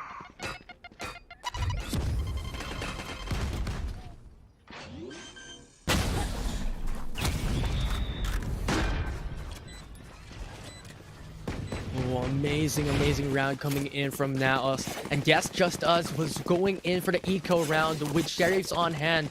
With only a Vandal onto Psycho that scenario, but NAOS was still able to punish unscathed coming in through that site. But now it's a big impactful round for JustUs. They have all ultimates ready. They have Lloyd Dream, Stacey, these big impactful ultimates that they can utilize coming in to this. Okay, crew, apparently. I wasn't informed There. But anyway, hello guys. Hopefully we're back in action. And now, for now, it's still such a big run here in JustUs. This is a big push to make this so possible. 2 will fall to the hand of Stacey and a great advance from JustUs to begin with. Yeah. This is really massive for JustUs. They still have all ultimates ready for them, not even having to expend any. So it's now down to Mojer, Papi Chulo, and Emin. Unexpectedly, they want those pickoffs first before they entry onto site, before they go in to rush through. They still have a minute before they are down for the count here. Mojer comes through. A quick little hop. Mojer will fall. But NAOS, they've taken more of Heaven than expected. And JustUs, as of right now, will believe in the heart of the Seekers to give the intel. Spike's gonna get planted here. Quick little hawk too, ready to make a play. The flash confirms the intentions of now as a Trailblazer, also good. Emma desperately trying to make his own stun happen, but Papi Chulo left to 1v2 now. Showstopper still ready here for Stacey. Psycho right beside him, but Papi Chulo down in hell, ready to go for the shots and ready to be the demon of the clutch. 4 for Papi Chulo, as NAOS will keep things going. Papi Chulo!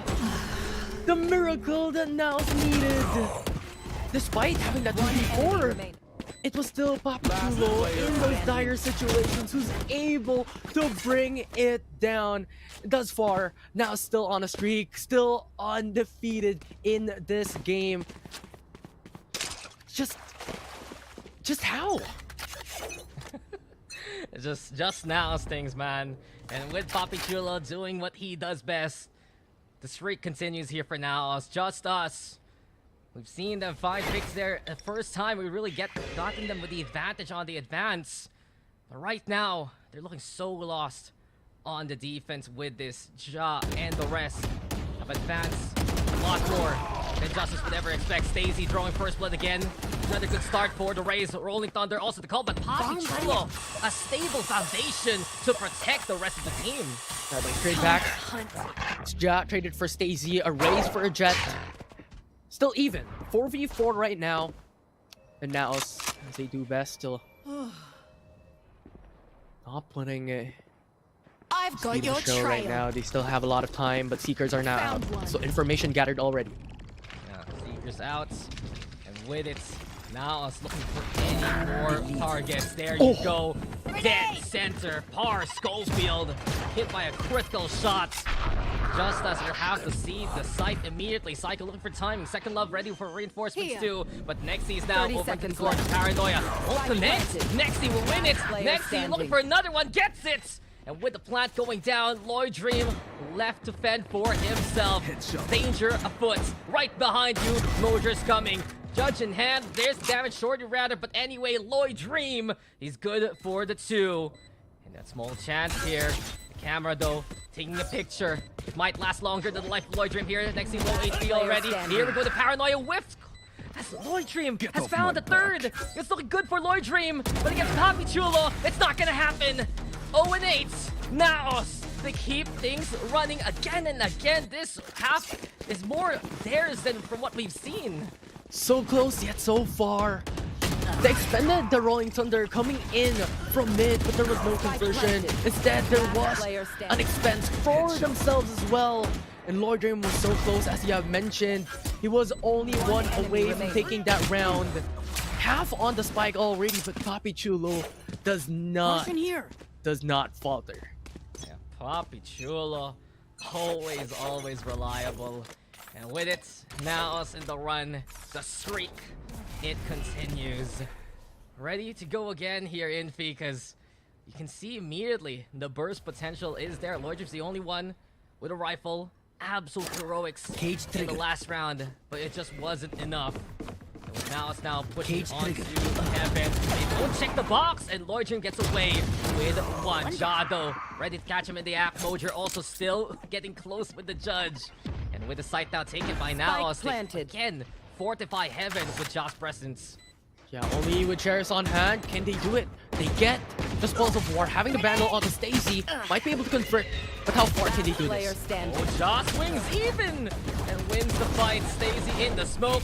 Mojer, where does he even come from at this point? NAOS, the complete package here in feed. If you need map control, it's either Nexy or Mojer providing it. If you need a different angle, Josh sets it up. Well, JustUs.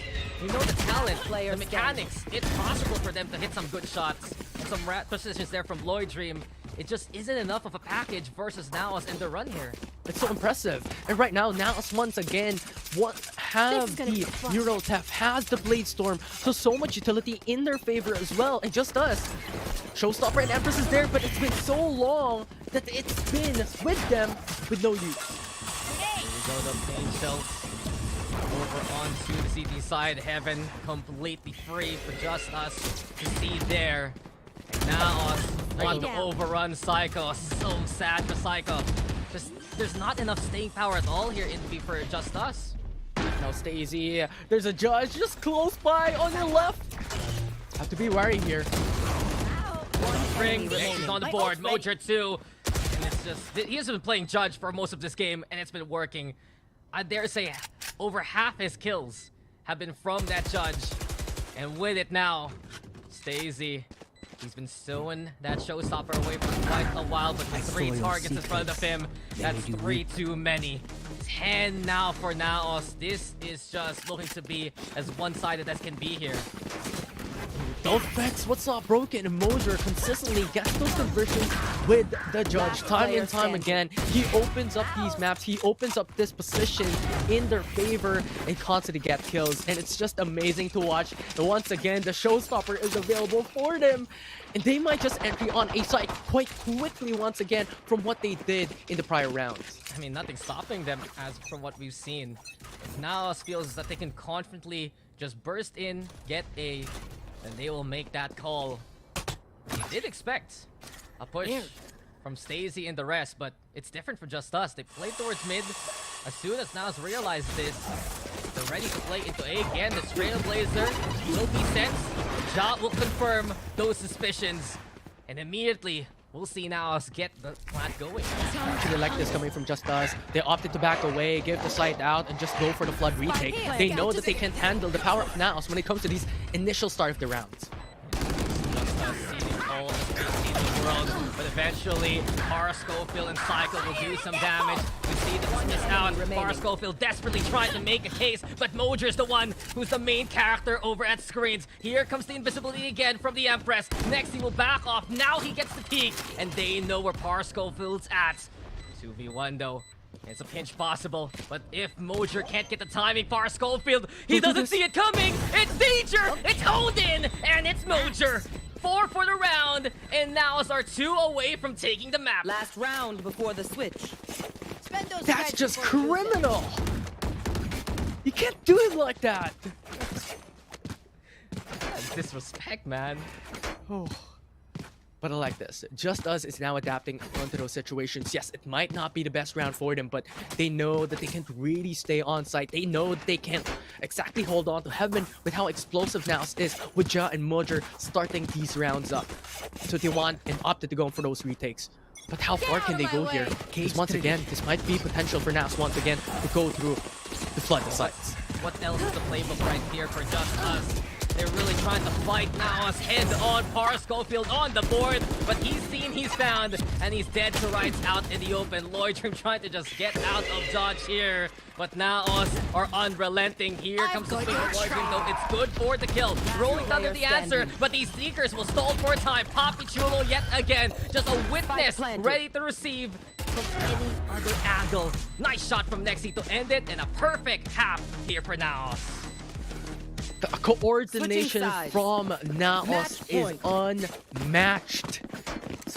And right now, they're on match point. Such a huge expectations from this team. They're one of the greatest, but not like this. Give them a little bit of hope, but I don't think that's gonna happen here today. That's You can see too much. You can see it in feet. NAOS has had enough of VCT PH. They are saying, we lost Split 1. But by God, we are not going to be losing Split 2. With the standard they're setting right now, they're making a case that they want to go to Ascension yet again.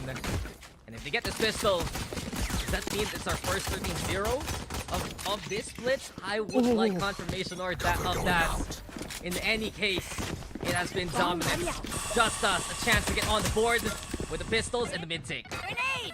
We'll see as now Smudger is in front already. JustUs going through. One down already for JustUs. Oh yeah, the pain shells even finding Psycho. You can see JustUs is shaken to the core, and with it, their aim goes away too.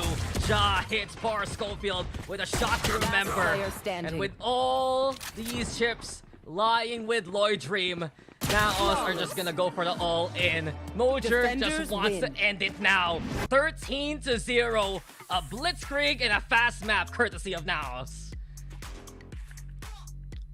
If there is any team that can do it, it will be the greatest. And NAOS Esports has done the impossible possible here today up against JustUs.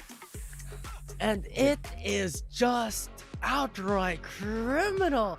13-0 right out of the gate to start this series off. Yeah, with cameras like that, you can already see the expression on their faces. No sweats, we go next. NAOS, that was just their standard execute play. That was as textbook as it could be when you're running double duelists there with NAOS. And even though we've seen the past few series that NAOS and their adjustments and roles, it's been working out for all the other maps that they've played so far. In Split, it's the classics, and it still is so good. Double duelists between Eman and Ja. What else can you say about that entry? Yeah, it was so good. And constantly, they have just that innate power to entry on sites. All of a sudden, in a split second, in a blink of an eye, they're in it. And there's no one that can contest them. And expectedly, Mojer, those explosive entries, gets the MVP. I mean, with a judge on hand, he's just uncontested. Yeah, and you just can't put up stats like this if you're JustUs and running double duelists. We know how good Schofield can be. We know how incredible he has become a talent for JustUs. But if you're running Reyna and you only get 4 kills, 2 of them during that Empress round, then you're going to be lacking that impact. You start on the defense, you don't have that Sentinel, it was up to Lloyd Dream really to try and temper the expectation of NAOS, and he did do a decent job at it, but it just wasn't good enough to get on the board. What else is there to say there, Infi? I guess my question to you is, which one was your favorite Papi Chulo clutch of all those rounds? Ooh, there was so much.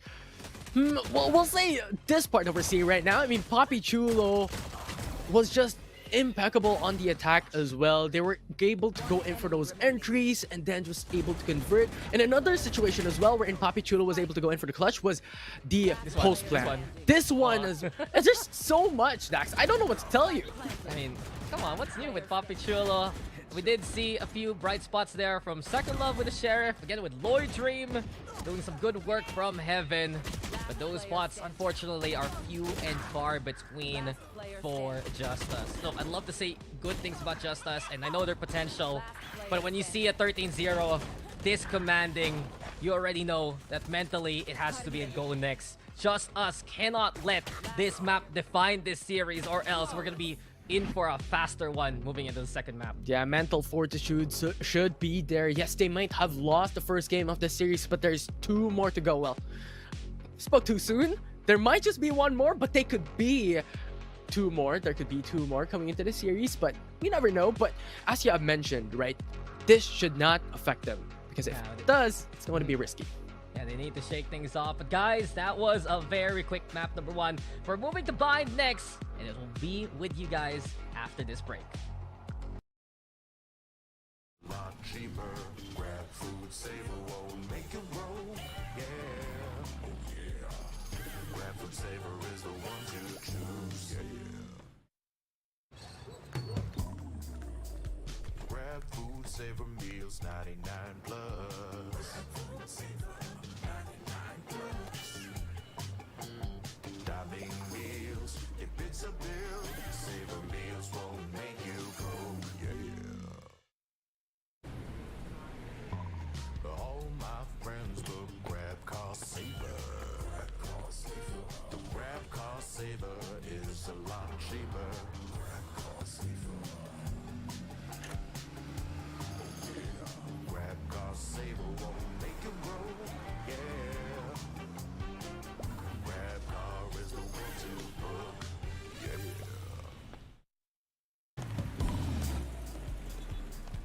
All my friends will grab food saver. Delivery fee is a lot cheaper. Grab food saver won't make it roll. Yeah. Oh yeah. Grab food saver is the one to choose. Yeah. Grab food saver meals 99 plus. Grab food saver 99 plus. Dining meals, if it's a bill, saver meals won't make you go. Yeah. All my friends will grab cost saver. The grab cost saver is a lot cheaper. Grab cost saver. Grab cost saver won't make it roll. Yeah. Grab car is the one to book. Yeah.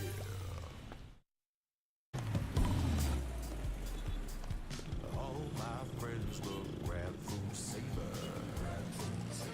Delivery fee is a lot cheaper. Grab food saver won't make it roll. Yeah. Oh yeah. Grab food saver is the one to choose. Yeah. Grab food saver meals 99 plus. Grab food saver 99 plus. Dining meals, if it's a bill, saver meals won't make you go. Yeah. All my friends will grab cost saver. The grab cost saver is a lot cheaper. Grab cost saver. Grab cost saver won't make it roll. Yeah. Grab car is the one to book. Yeah.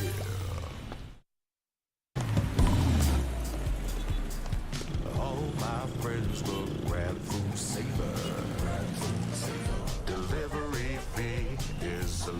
cheaper.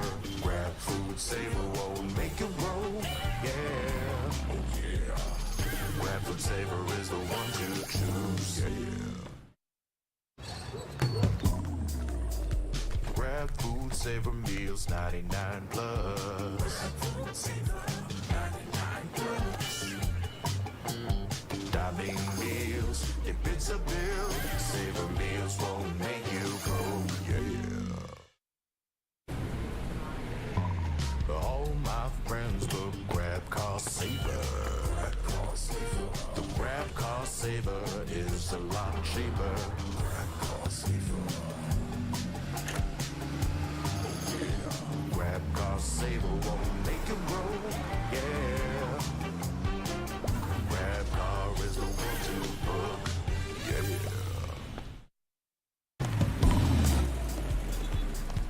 All my friends will grab food saver. Delivery fee is a lot cheaper. Grab food saver won't make it roll. Yeah. Oh yeah. Grab food saver is the one to choose. Yeah. Grab food saver meals 99 plus. Grab food saver 99 plus.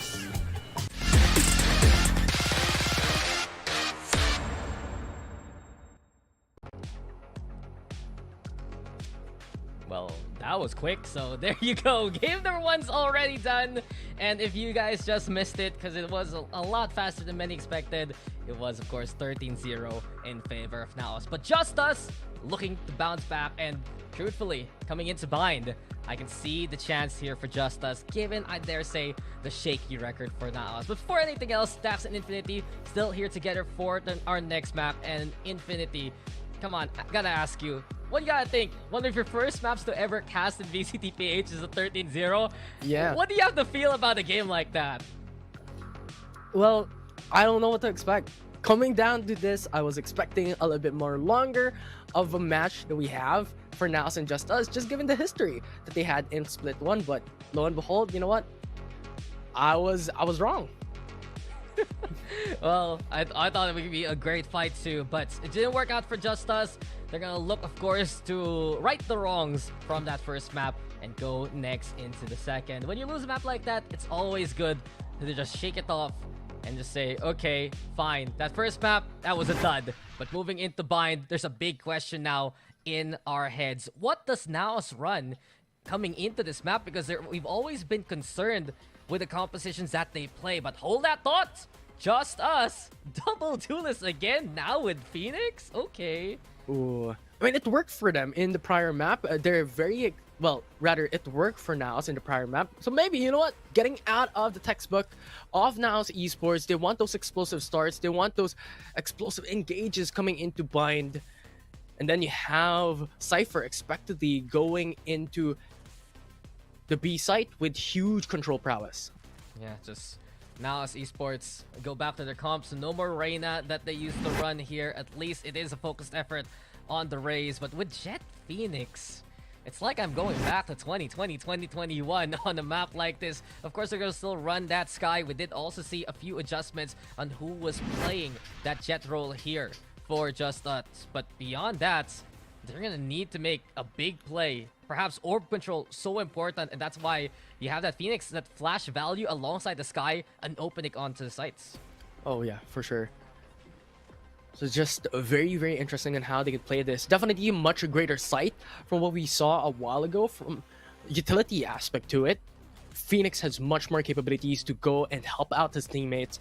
And as you have mentioned a while ago, right? I love how you mentioned about how Reyna really needs to get those kills. And 4 kills will not suffice on how Reyna's capabilities are coming into the game. Yeah, and we're gonna get straight into the action. The NAOS go for more and keep the streak going here, Infinity. 13 round wins from the last map. A possibility if they get this pistol to make it 14 for the series. But watch out, Par Schofield and Lloyd Dream now are hungry for some blood. Look to push into B long. Pop the flash too. The next scene now on the Viper. Joss there on the Cypher looking to go for rotation. It's a beautiful beginning for Lloyd Dream. NAOS suddenly surprised. JustUs looking to wake on up, and with 3 on the board, JustUs will take the sights. And Molter is now on their backs as well, having the control. Last enemy We'll see though, Stacy. Daisy's on the board, but Lord Dream's the one who's the master to watch out for. A good start here for JustUs. Finally, we'll see them win a round in this series. But Lord Dream, from that last map, Infinity, he was feeling it. And this time around, he's given the reins to lead the charge. Yeah, definitely. So right now on the Jet as well, very, very snappy. Right, they had that information onto Eman in the prior round. Lloyd Dream followed through so swiftly as well. It was just timing. He got those 2 kills and had huge damage onto Jet as well. So definitely a thorn on the side for NAOS Esports this time. With the flash, NAOS have to remove themselves from the octagon itself. Stacy setting loose the sky. I think he'd be more comfortable though. Playing Initiator, it's his main role for this team. We're going to teleport. Shower is taken here by JustUs, and now they're going to make their way into A. It's just too good. There's no one coming in from A site. It now has the free reign to go in for the plan, so it's all up to the retake here by JustUs. They have guns. Schofield, Stacy. Why don't we just go for the roll call anyway? NAOS is jumping into action and dying to that gun advantage. A flank here for Ja, maybe next frag along the way. But JustUs is just finding these entry points here. With the second round under their belt perhaps. Second love, a stellar shot too. It's looking so much better for JustUs. Not only that here, Infinity. Schofield is ready with the run back moving into the bonus. Oh yeah, JustUs now on the bonus as well. They have to run it back. So when it comes to going in for those sites, when it comes to attacking, and they definitely have much more utility to go by. And Schofield at this point, we talked about this. This is the dependency of JustUs. So this brings up a lot more opportunity for them to come through. I mean, they're giving Schofield all he wants and more. It's a buffet of orbs and plants. And with it now, he's ready to play entry. Even as he's only found a single kill. You hear it immediately. JustUs keeping the rush going, but the tripwire in the way. The Trailblazers there too. And while NAOS will fend off the first wave, we're gonna go again with a Phoenix back in position. So JustUs, they've already sent whatever they can to remove utility from the NAOS side here. Yeah, with no trades, with no kills secured by JustUs. Here. Opting to not go for a flashy start there, but now they enter. Lloyd Dream's critical immediately. Just found Psycho here. And while the engine of JustUs sputters, it's NAOS who overtakes them in this round. That is commanding from NAOS. They fend off the first wave, they fend off the second, and it is Ja and the rest laying their claim onto the site. With rifles on hand here, once again, their firepower up against the bonus round for JustUs. Not an even fight up against them. Here. Run it back with that. As you have mentioned, utility has been expended by the side of NAOS, but their hold, their positions, and even the TPs that they've done, having that control on Hookah so far. Yeah, it's been JustUs, I dare say, looking to find another way of impact there with the Phoenix. They went for the run it back play, yes, but if it's going to be unsupported, NAOS is just going to give a chance to go for their own reset. Exactly what we saw there in that last round. Great crossfire though set up. Mojer in a committed position. He's a little bit of help from Eman. You can see he's taking points. And with it, NAOS can retreat back into the safety of the site. A Trailblazer sent to keep second love in the rest of Bay. And this is very difficult for JustUs because they lost their initiator. They lost one of the key players here for them to be able to take those entries on site. And now they lost their controller as well. Yeah, Spikes retrieved though by Lloyd Dream. But Schofield cannot find any way in from Hookah. Instead, we move to Lamps for Psycho. Maybe a chance here to find that opening. Short is clear for JustUs. Little do they know that the backside is still held this strongly by NAOS. Slowly moving their way in here. Nexi right now watching for Lamps. 30 seconds left. And with that, Just Us. As soon as this plant goes down, that's gonna be a noise that NAOS will want to play from. Cypher though picks off Nexi, and we'll get into the post plant here. That's huge. Brings it down to a 4v3. At the very least, Just Us has more chance here, has more hopes. Coming down into this hold off position, coming down into the post plant. They have a lot of angles covered here, but they have to be wary of that. Psycho now ready to swing again. Beautiful shot from Bar Schofield though, expecting Mojer from the shower. Psycho has found 3, silencing all he can, and Bar Schofield will make sure that that's going to be the case. Confidence here from Just Us. We've seen him get the 3-1 standing because of it. They're retrieving it back. The Just Us we knew, with Par Schofield as well, getting those frags already coming down into this, but it's really unfortunate that they were not able to look into those angles, into those sharp corners wherein they're constantly getting punished, and that is very important. For this far, nevertheless, it's Just Us who secures the round for themselves. Just Us. Finding that confidence in that long lurk there from Psycho. Patiently looking to play things out. Careful now. It gives a chance here for Just Us to now put notice onto NAOS. They've relied on the accuracy over at B. The space given at A. The teleporter play is always a possibility. How can NAOS even contest B along here, Infinity, given that you have that Phoenix and Sky to deal with? Smoke is the answer. It really just delays the push by Just Us. And they also have that information coming in from Cypher, the tripwires, the spy cam. Just gets those information. So no aggressive push coming in from Just Us means that they could just hold off their position, not rotate quite quickly. Yeah, Just Us. Again, they've seen Mojer. Good shots.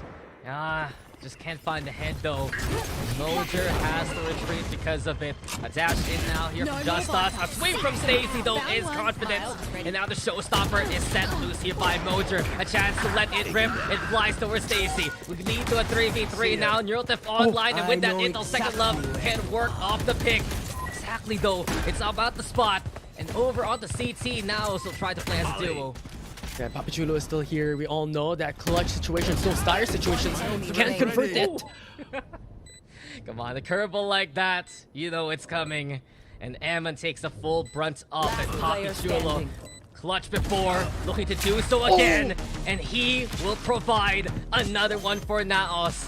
Papachulo, the way is clear. The clutch is a guarantee if he's given a chance. It's so clean. With those frags, those kills, now he's able to go in for the orbital strike, ready for the next round. And just outright coming in for the fire. Last player standing. How now he's played it. So calm, so collected. It's just so good. Right now, they have a lot more utility to play for. Yeah, Papachulo with that. Now has the orbital strike available. Tripwire set up there from Jatu to keep an eye towards short. And now the utility fronts of NAOS have made their way towards A. Does Just Us run into this one? And I like this. They constantly play for those 3-2 split. Cypher being one that holds the site so clearly. Right now, that's an indicator of where Just Us is going. Careful Numbers too much for Jot to handle, even with the tripwires there. And Nexi instead looking to pick up where he left off. Loitering falls, get Mojer on the board to open the strike and force Just Us to push on out. And while Stacy will make NAOS work for it, and even orbital strike there from Second Love in this chaos, it leads to a 2v1. Trailblazer though searching for the Brimmy, and it's Nexi, the one who might find the angle. Someone's got a tap though. Second Love. He doesn't have utility. He doesn't have a molly right now to use here. Nexi still watching for short. There's the tap from Eman, and here comes the swing from the rest of NAOS. We'll see NAOS tie it up. Just very unfortunate. Brings it to into a 2v1 situation we're in. But honestly, when it comes to the numbers game, 2 is greater than 1. That's one way to put it, Infinity. It's very simple math through. But we've seen here from NAOS that they're still struggling, actually. That was an eco from Just Us. Well done by Nexi, alongside Mojer to keep things stable. But with the numbers that Just Us can throw at NAOS in these kind of situations, there is always a possibility for the overrun. Yeah. It's just so difficult right now. They're having a difficult time They have JustUs as well. I love the counter orbital strike just a while back. But speaking of, JustUs wants to go for A side once again.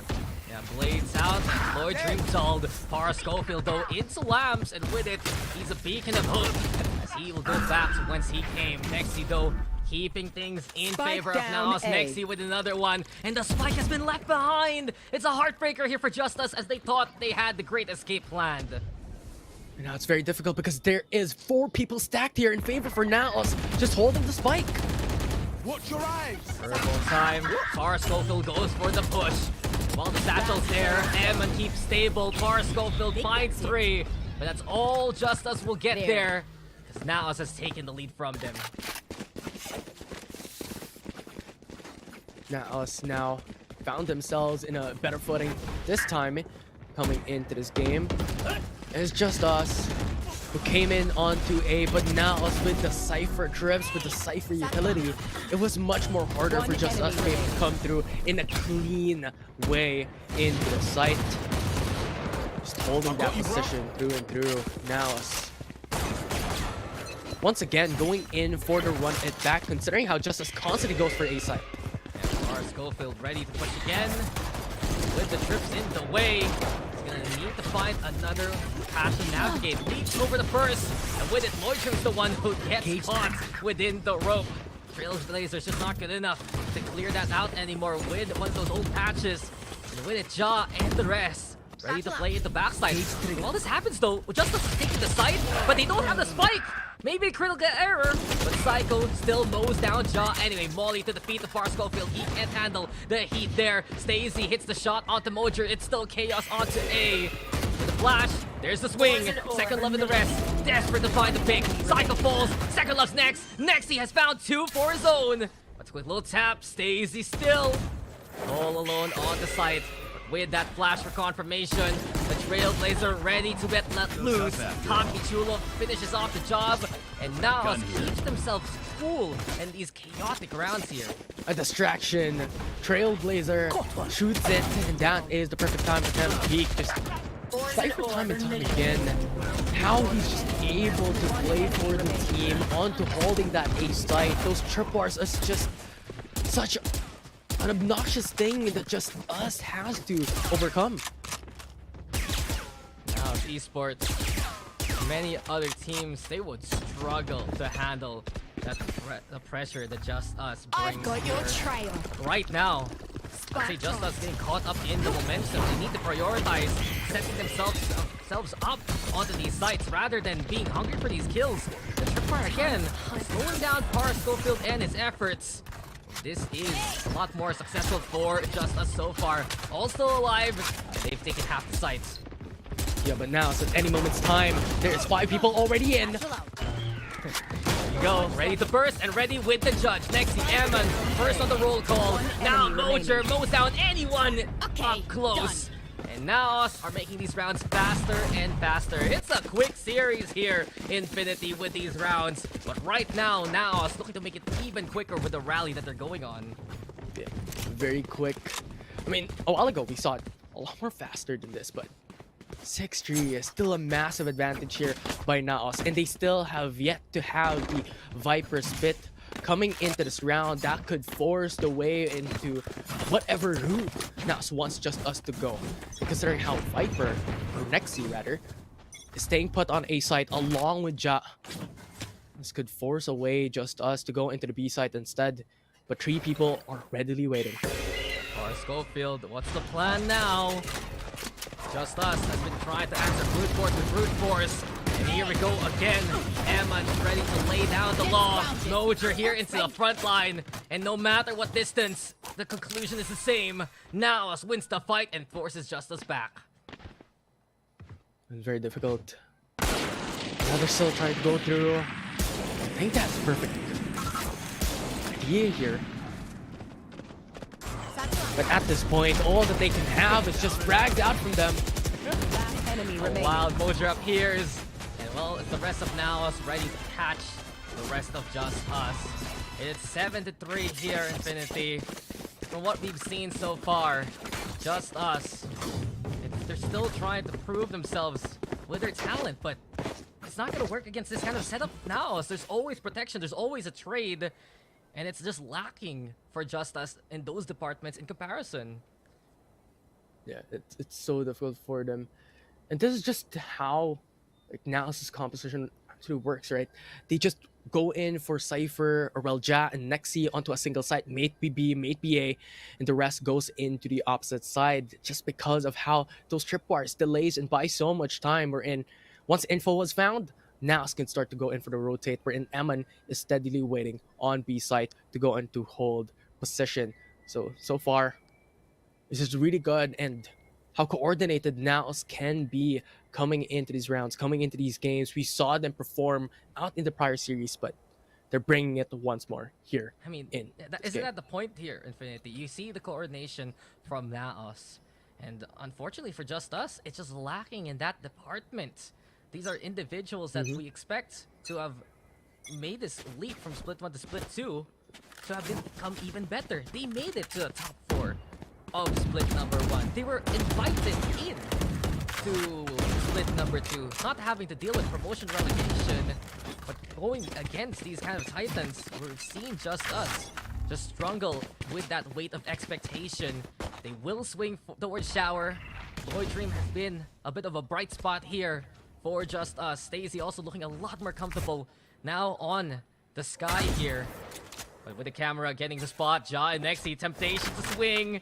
Far Schofield, he's ready, but there's discipline, and there's Ja too. Lloyd Dream though, big shot all across the map. We get a 2-for-2 trade in total. A new quick little cyber cage. Lloyd Dream, does he expect a re-challenge? Round 2 fights, and it's Lloyd Dream who wins that bout. A now more open than ever for JustUs to take. Now 3v2, you have now still with Papi Chulo and Modger. They still have the showstopper, so they could bring it to a 2v2 if ever they would really want to force this round into a win.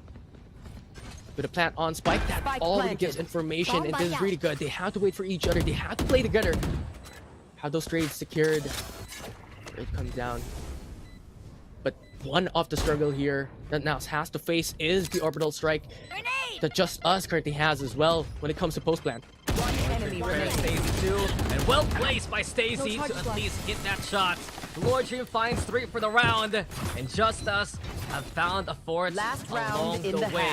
Exactly what I'm talking about though. Even in these struggles, Lloyd Dream looking better here, moving into the jet roll. Stacey doing wonders also, has hit double digits on the kills. It's at least something JustUs can work with, especially now the run it back and the orbital strike. Big ultimates for the final round of the first half. Definitely, this could be huge openers for them. The information, you have the possibility for those entries for Par Schofield as well to disrupt the possible utility. But instead, opting to go for B site here. When 3 people are waiting here for NAOS, they still have those seekers for those informations, and Papi Chulo could definitely deny those plants with an orbital strike as well for their side. 5% online. JustUs now. Destroyed. We've seen the way they played all half. JustUs has become just fight, but now they have to just run, as Mojer will scare them off with the showstopper. A good retreat though from JustUs. They lose no one along the way.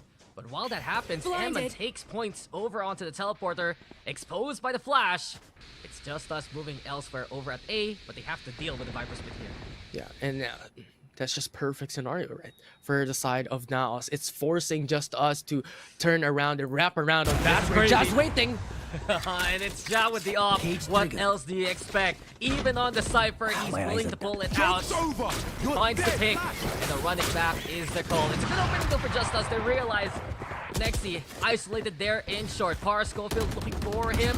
Not gonna have enough time on the run back anyway, but he did spot him near the tail end of the ult. Orbital strike gonna be the answer. Evan will be clear, but Josh still brings one to the grave. Psycho fighting Nexi too. We go to a 3v3 as Zero Theft will be heard, but here comes the orbital strike now, courtesy of NAOS. A chase is on. We head to B. Yeah, they have 15 seconds. There is enough time. There's no one to hold an anchor on B side for the side of NAOS. 10 seconds But this will left. be post-plant scenario for JustUs. This has been a crazy game so far, but JustUs has found a place to call home. The curveball can't swing it though. A blaze wall in the way too, and NAOS effectively run out of utility to use for the retake. That one smoke is all Papi Chulo has left in the tap. Now it's gonna be the dry swing wide from Mojer. Psycho finds one of his own, but Mojer, massive into the round, has gotten the double, searching for the triple. There you go with M2. And NAOS will end their defense, bringing home 8 as we move into the second half. Very, very good first half here for the side of NAOS. Coming down into those utilities on those ultimates, they saved it for last. Those orbital strikes, the Viper Spit as well, just forced the hand of JustUs. The wraparound on bats was just a difficult moment for them to go and take a site. This has been a wild game. That's all I got, honestly. This has been the wildest game I've ever cast. I'd honestly say in the history of VCT PH in the past years I've had. So welcome, Infinity, to VCT. Glad you're here, but this game can go even faster because now it's moving on to the attacking side. I wouldn't be surprised at all for JustUs to challenge. And immediately, as I say, A short, a triple stack, a push into Cubby. They want to cross, and Evan, alongside Poppy Chulo, they're marking this target. Immediately now, raiding the attention of JustUs, and they find 2 to begin the pistol with. It's much easier now for them to take on a site, but could be a double bluff here. Considering how they're positioning right now, those utilities, those smokes, it's still committed to it. They are on a 5v3 situation. The guiding light gets info. Hit by Spam 2. Dare to cross this smoke. Well, second love plays from Heaven. The rest now is just doing everything they can. They even check showers for a Psycho though. Nice timing listening to those audio cues. In the chaos again, smoke dissipates. And it's a drive-by from Ja along the way. A 3v1 now. And NAOS will play it safe. They move to B so they can just wait for second love to come their way. They're going through. Second love. This is pretty much the mission impossible once again. It's Nexi, Mojer, and Ja still available for the side of NAOS. It's them on the pressure. It's not just available, it's prepared. All the angles that you can take. It's Ja the one who gets confirmation of that kill. And with it, NAOS now with a round to rally behind. They're gonna have momentum. They're gonna have the gun advantage here, Infinity. From what we've seen so far, it's a lot more secure from NAOS and how they play the attack and make sure these angles are cleared as much as they can. Yeah, constantly just looking for those kills and those angles.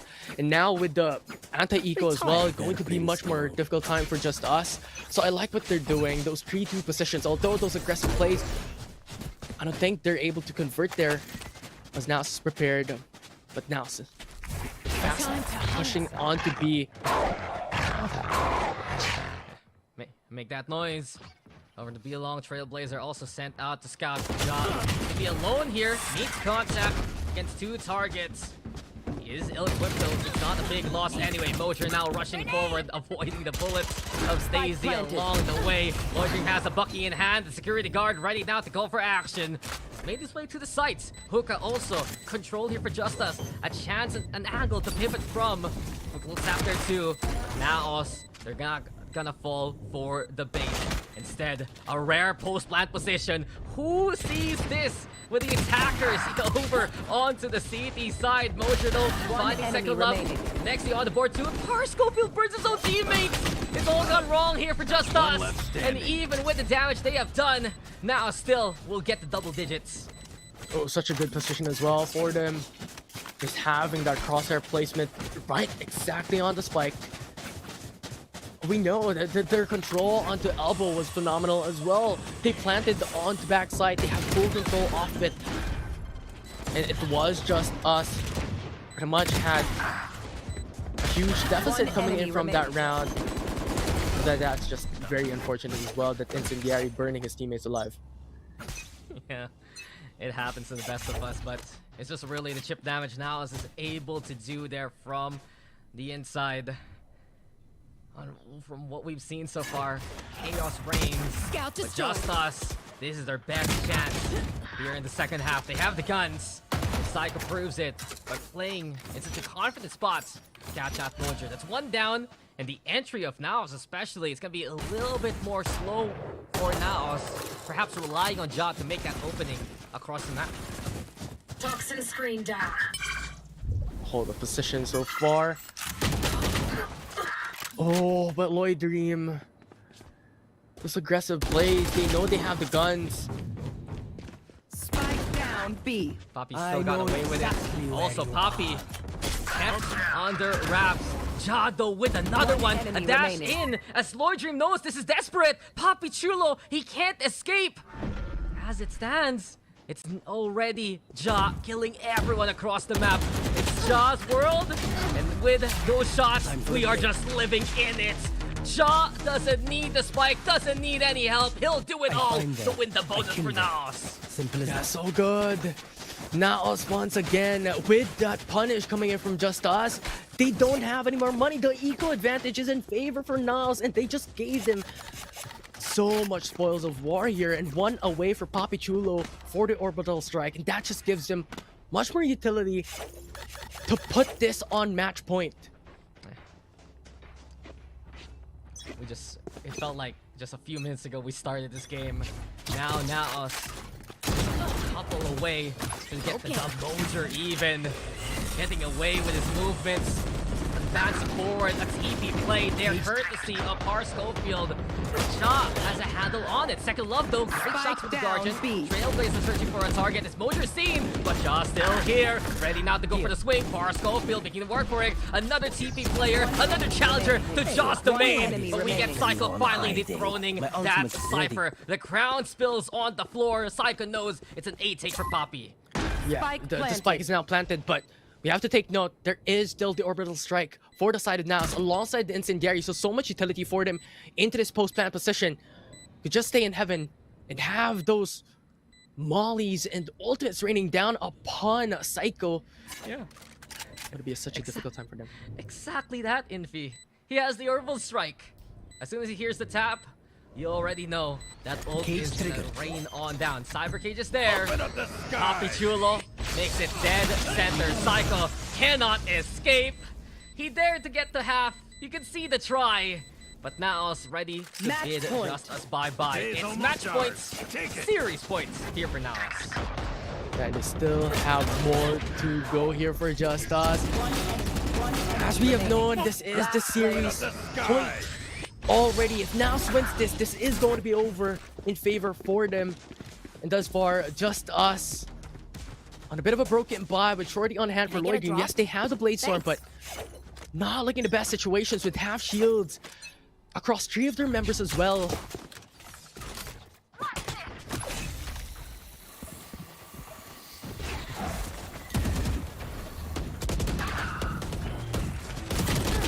Quickly, Eman, as well as the rest of NAOS, remove JustUs from B sites. What else does JustUs have left in the tank? Mojer making sure Stacey cannot even give one. NAOS have been dominant all across this series here. A 13-0 from the first map. This time, a few points on the board for JustUs, but with Mojer pushing, it's just Mojudge finishing off the job. NAOS making a quick one here, 2-0 to take down JustUs. That's over. Coordination is impeccable here for NAOS Esports. They have done it again. Just the utility overall, from their utilization, the Cypher hold, time and time again, from any site, no matter what it is, might be A, might be B, and those retakes. They know how to play on it. They know how to play together, and just overpowers JustUs all throughout that game. Yeah, that was just NAOS stamping their authority, not just on JustUs, but making a case to every other team. You gotta bring your A game. You gotta bring plans versus NAOS, just because you cannot outmuscle a squad this coordinated. From top to bottom, everyone having their highlight. I dare say Emma doing a really good job to prove not just why he's the IGL, but also to play protector for anyone who plays the frontline. Ja, whether it be the duelist, whether it be the sentinel, he does Ja things and he's just bowling out of control in some of these rounds. And Poppy Chulo, what else can we say? Classic clutch cap, classic Poppy. Those are just some bright spots there from NAOS Esports that have illuminated themselves all throughout the series. Yeah, they have done it time and time again, and that will be, I believe, their 3rd series win, undefeated thus far here in Split 2. The MVP, Ja, just holds positions constantly on a site is just netting so much benefit for the team. Such a deserving player as well to get that title here in this game. Yeah, and JustUs. It's like I said a while ago, a few bright spots here and there. Lloyd Dream looking to make it as competitive as can be as he moved over the Jet. Psycho also, some good shots, some massive moments to give JustUs a chance. And I dare say Stacey, I love him on the initiator. Can they keep that as his role moving forward here for JustUs? But beyond really what we saw there, beyond a few of the rounds there from JustUs, honestly, this is a one to forget for JustUs, to say it lightly. NAOS dominated this series, bar none, and there is no other way to sugarcoat it. This was just theirs from the get-go. Yeah, there was tad bits of hopes coming into the early phases of this game, where JustUs was explosive coming into the first couple of rounds, with Stacey as well just bursting out of proportion coming into the first couple of rounds in the first half. But a loss up with the Lloyd Dream as well, but it was just NAOS, especially coming down into the defense. They just held their position so neat and so tight. It was difficult to pierce this defense.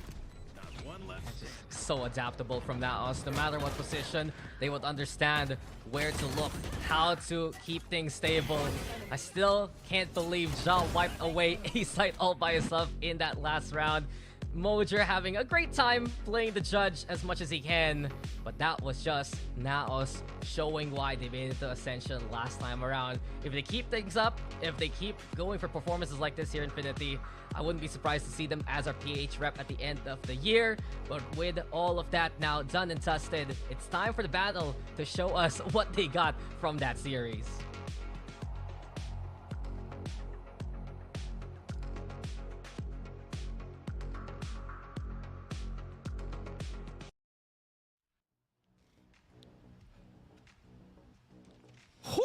Maraming salamat sa ating casters at grabe, may orasan ako dito kasi ang sinasabi nga, now's the time! Pinakita yung 2-0. Diretso. Okay Tumutunog pa, patayin mo na. Paano napatayin? Napatay ko na. Okay na. Ang hirap. Okay, sige. Pero kung napatay ko yung alarm clock, pinatay agad ng NAOS yung series na to 2-0. Kay bilis-bilis ng gahapong matamis, Taylor Raff. Well, wala akong masabi eh. Oh, I mean, at this point, ano pang sasabihin mo? It was super one-sided mula map number 1 hanggang map number 2. And it seems like sobrang hindi mo ma-penetrate at all kung saan man maglalaro tong NAOS. Time and time again, yung JustUs, sinusubukan nilang i-aim duel ng i-aim duel ng i-aim duel. Hindi sila manalo-nalo. I mean, you look at it, right? Then I think the biggest thing that NAOS did was to just keep simplifying the game. If nakita naman din natin may ideas yung JustUs, diba? Nagsisplit push sila, minsan may lurk, minsan mag-heavy hit sila. Pero parang wala talagang gumana. Syempre, diba well, actually I was about to count how many points they scored, but never mind. My bad. But again, now so good at just reducing it to the basics. Yeah. Well, wala eh. NAOS just went, okay, Valorant is a first-person shooter game. Eh, barilan talaga. Basic lang yung daw. pinakita nila. I mean, yeah, I mean, NAOS all throughout. I mean, sa game 1 pa lang, the Great Wall of Nexi still stands. And parang hindi talaga natatanggal yung kapangyarihan na to. Pero, Taylor, Raph, handa na ba kayo na mapakilala kung sino yung MVP natin? Siguro. Oo, parang alam ko na, parang nararamdaman ko na kung sino possibly with multiple kills. Ayun! Bruce, si Papi Chulo.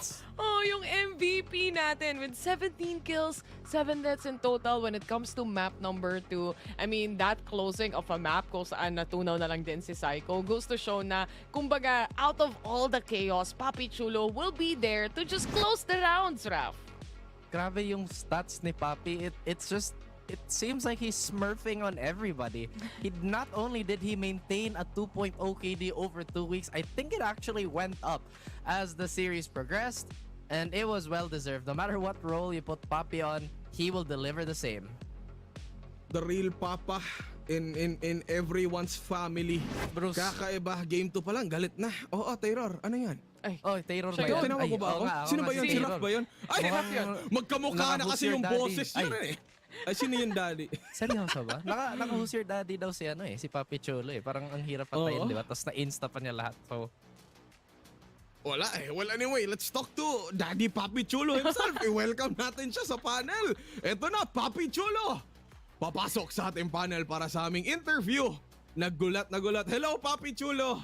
Daddy Chulo, Hello po. Kamusta yung series na yon? Okay naman, medyo mabilis pero challenging. Parang nagalit, parang nainis pa siyang medyo mabilis yung naging series natin. Wait, so ano yung pinaka-challenging? What would you say was the challenging part of it? Siguro nung sa split na lang siguro, sa split sa bind. Kasi medyo nakascore sila dun.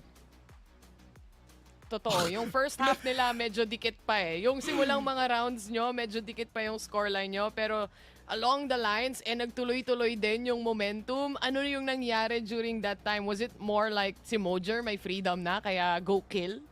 Ay, may sumilip pa. Hello po. Biglang lumutang yung isa. Si Moja, inahayaan lang namin kung anong gusto niya. Gusto niya daw pumatay, edi sige. Sige, ayun. Mabilis lang. Parang ayun na nga, binasic nga na FPS. Okay, Raf. May katanungan ka ba dyan? may bonus ba kayo if maka 13-0 kayo? Kasi sobrang motivated ng laro niyo sa split eh. And at the same time, a more serious question, did you guys implement a new aim training routine? Kasi it looks like everybody on the team just got so much better, just aim-wise. Sa ngayon, wala naman nagbago. Same lang. Parang consistency, dapat araw-araw mong ginagawa. So, yun.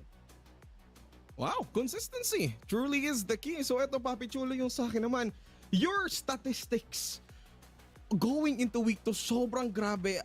Aside sa aim training araw-araw, may iba ka pa bang kakaiba na ginagawa pagising mo? Siguro lang, napangiti. Makita ko lang kumakain si Nexy araw-araw. Yan o! Okay. Makita niya lang Sige. busog si Nexy dito, Juicy Brucey. That's the so goal. ayun. Kasi pag si Nexy nagutom, nagagalit, no? Tama. Tama nga. So, kung gutom si Nexy tsaka yung buong NAOS team, edi i-grab food saver nyo na yan. Pero eto na nga, Papi Chulo, anything you wanna say sa mga makakalaban ng NAOS going into the next few matches dito sa Split 2? Ano mo pwede mong sabihin? Hindi, pwede Good luck. Ano, good luck daw? Ano na? I think sabi niya, Good good luck na luck lang, sa good luck. kanila. Ayun. Ayun, sige. Daddy Chulo, pwede na ba kitang tawaging daddy? Kasi, my God, gusto kong matuto sa'yo. Oh, thank you. Maraming salamat sa pagpunta sa panel. And again, congratulations on that very fantastic win. And hoping to see more of NAOS and the explosive performance na dinadala nyo dito sa VCT PH. Maraming salamat, Papi Chulo. Thank you. Ayun na nga. Nagkaroon pa Simple siya lang. ng anak bigla after nung Oo. panel natin. Nagkaroon pa siya ng dalawang tao na tumatawag ng daddy sa kanya.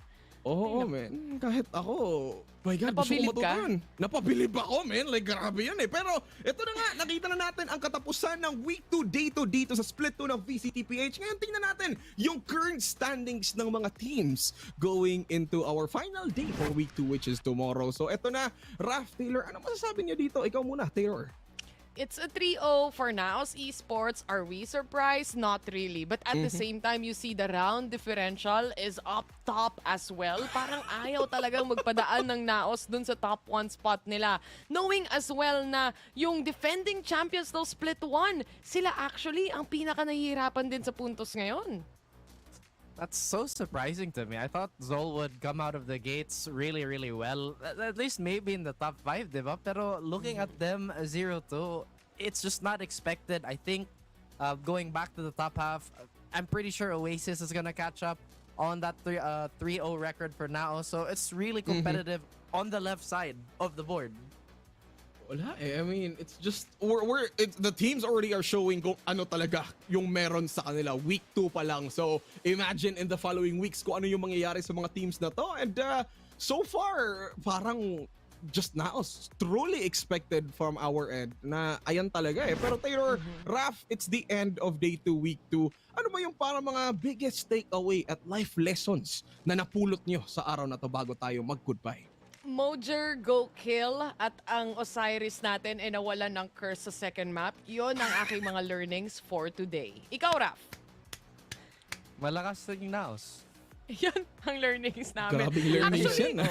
Bruce, ang bilis ng mga matches today I think yung matches and series na nakita natin lahat, buong araw, lahat sila puro gunfight. Yun lang yung takeaway ko for today.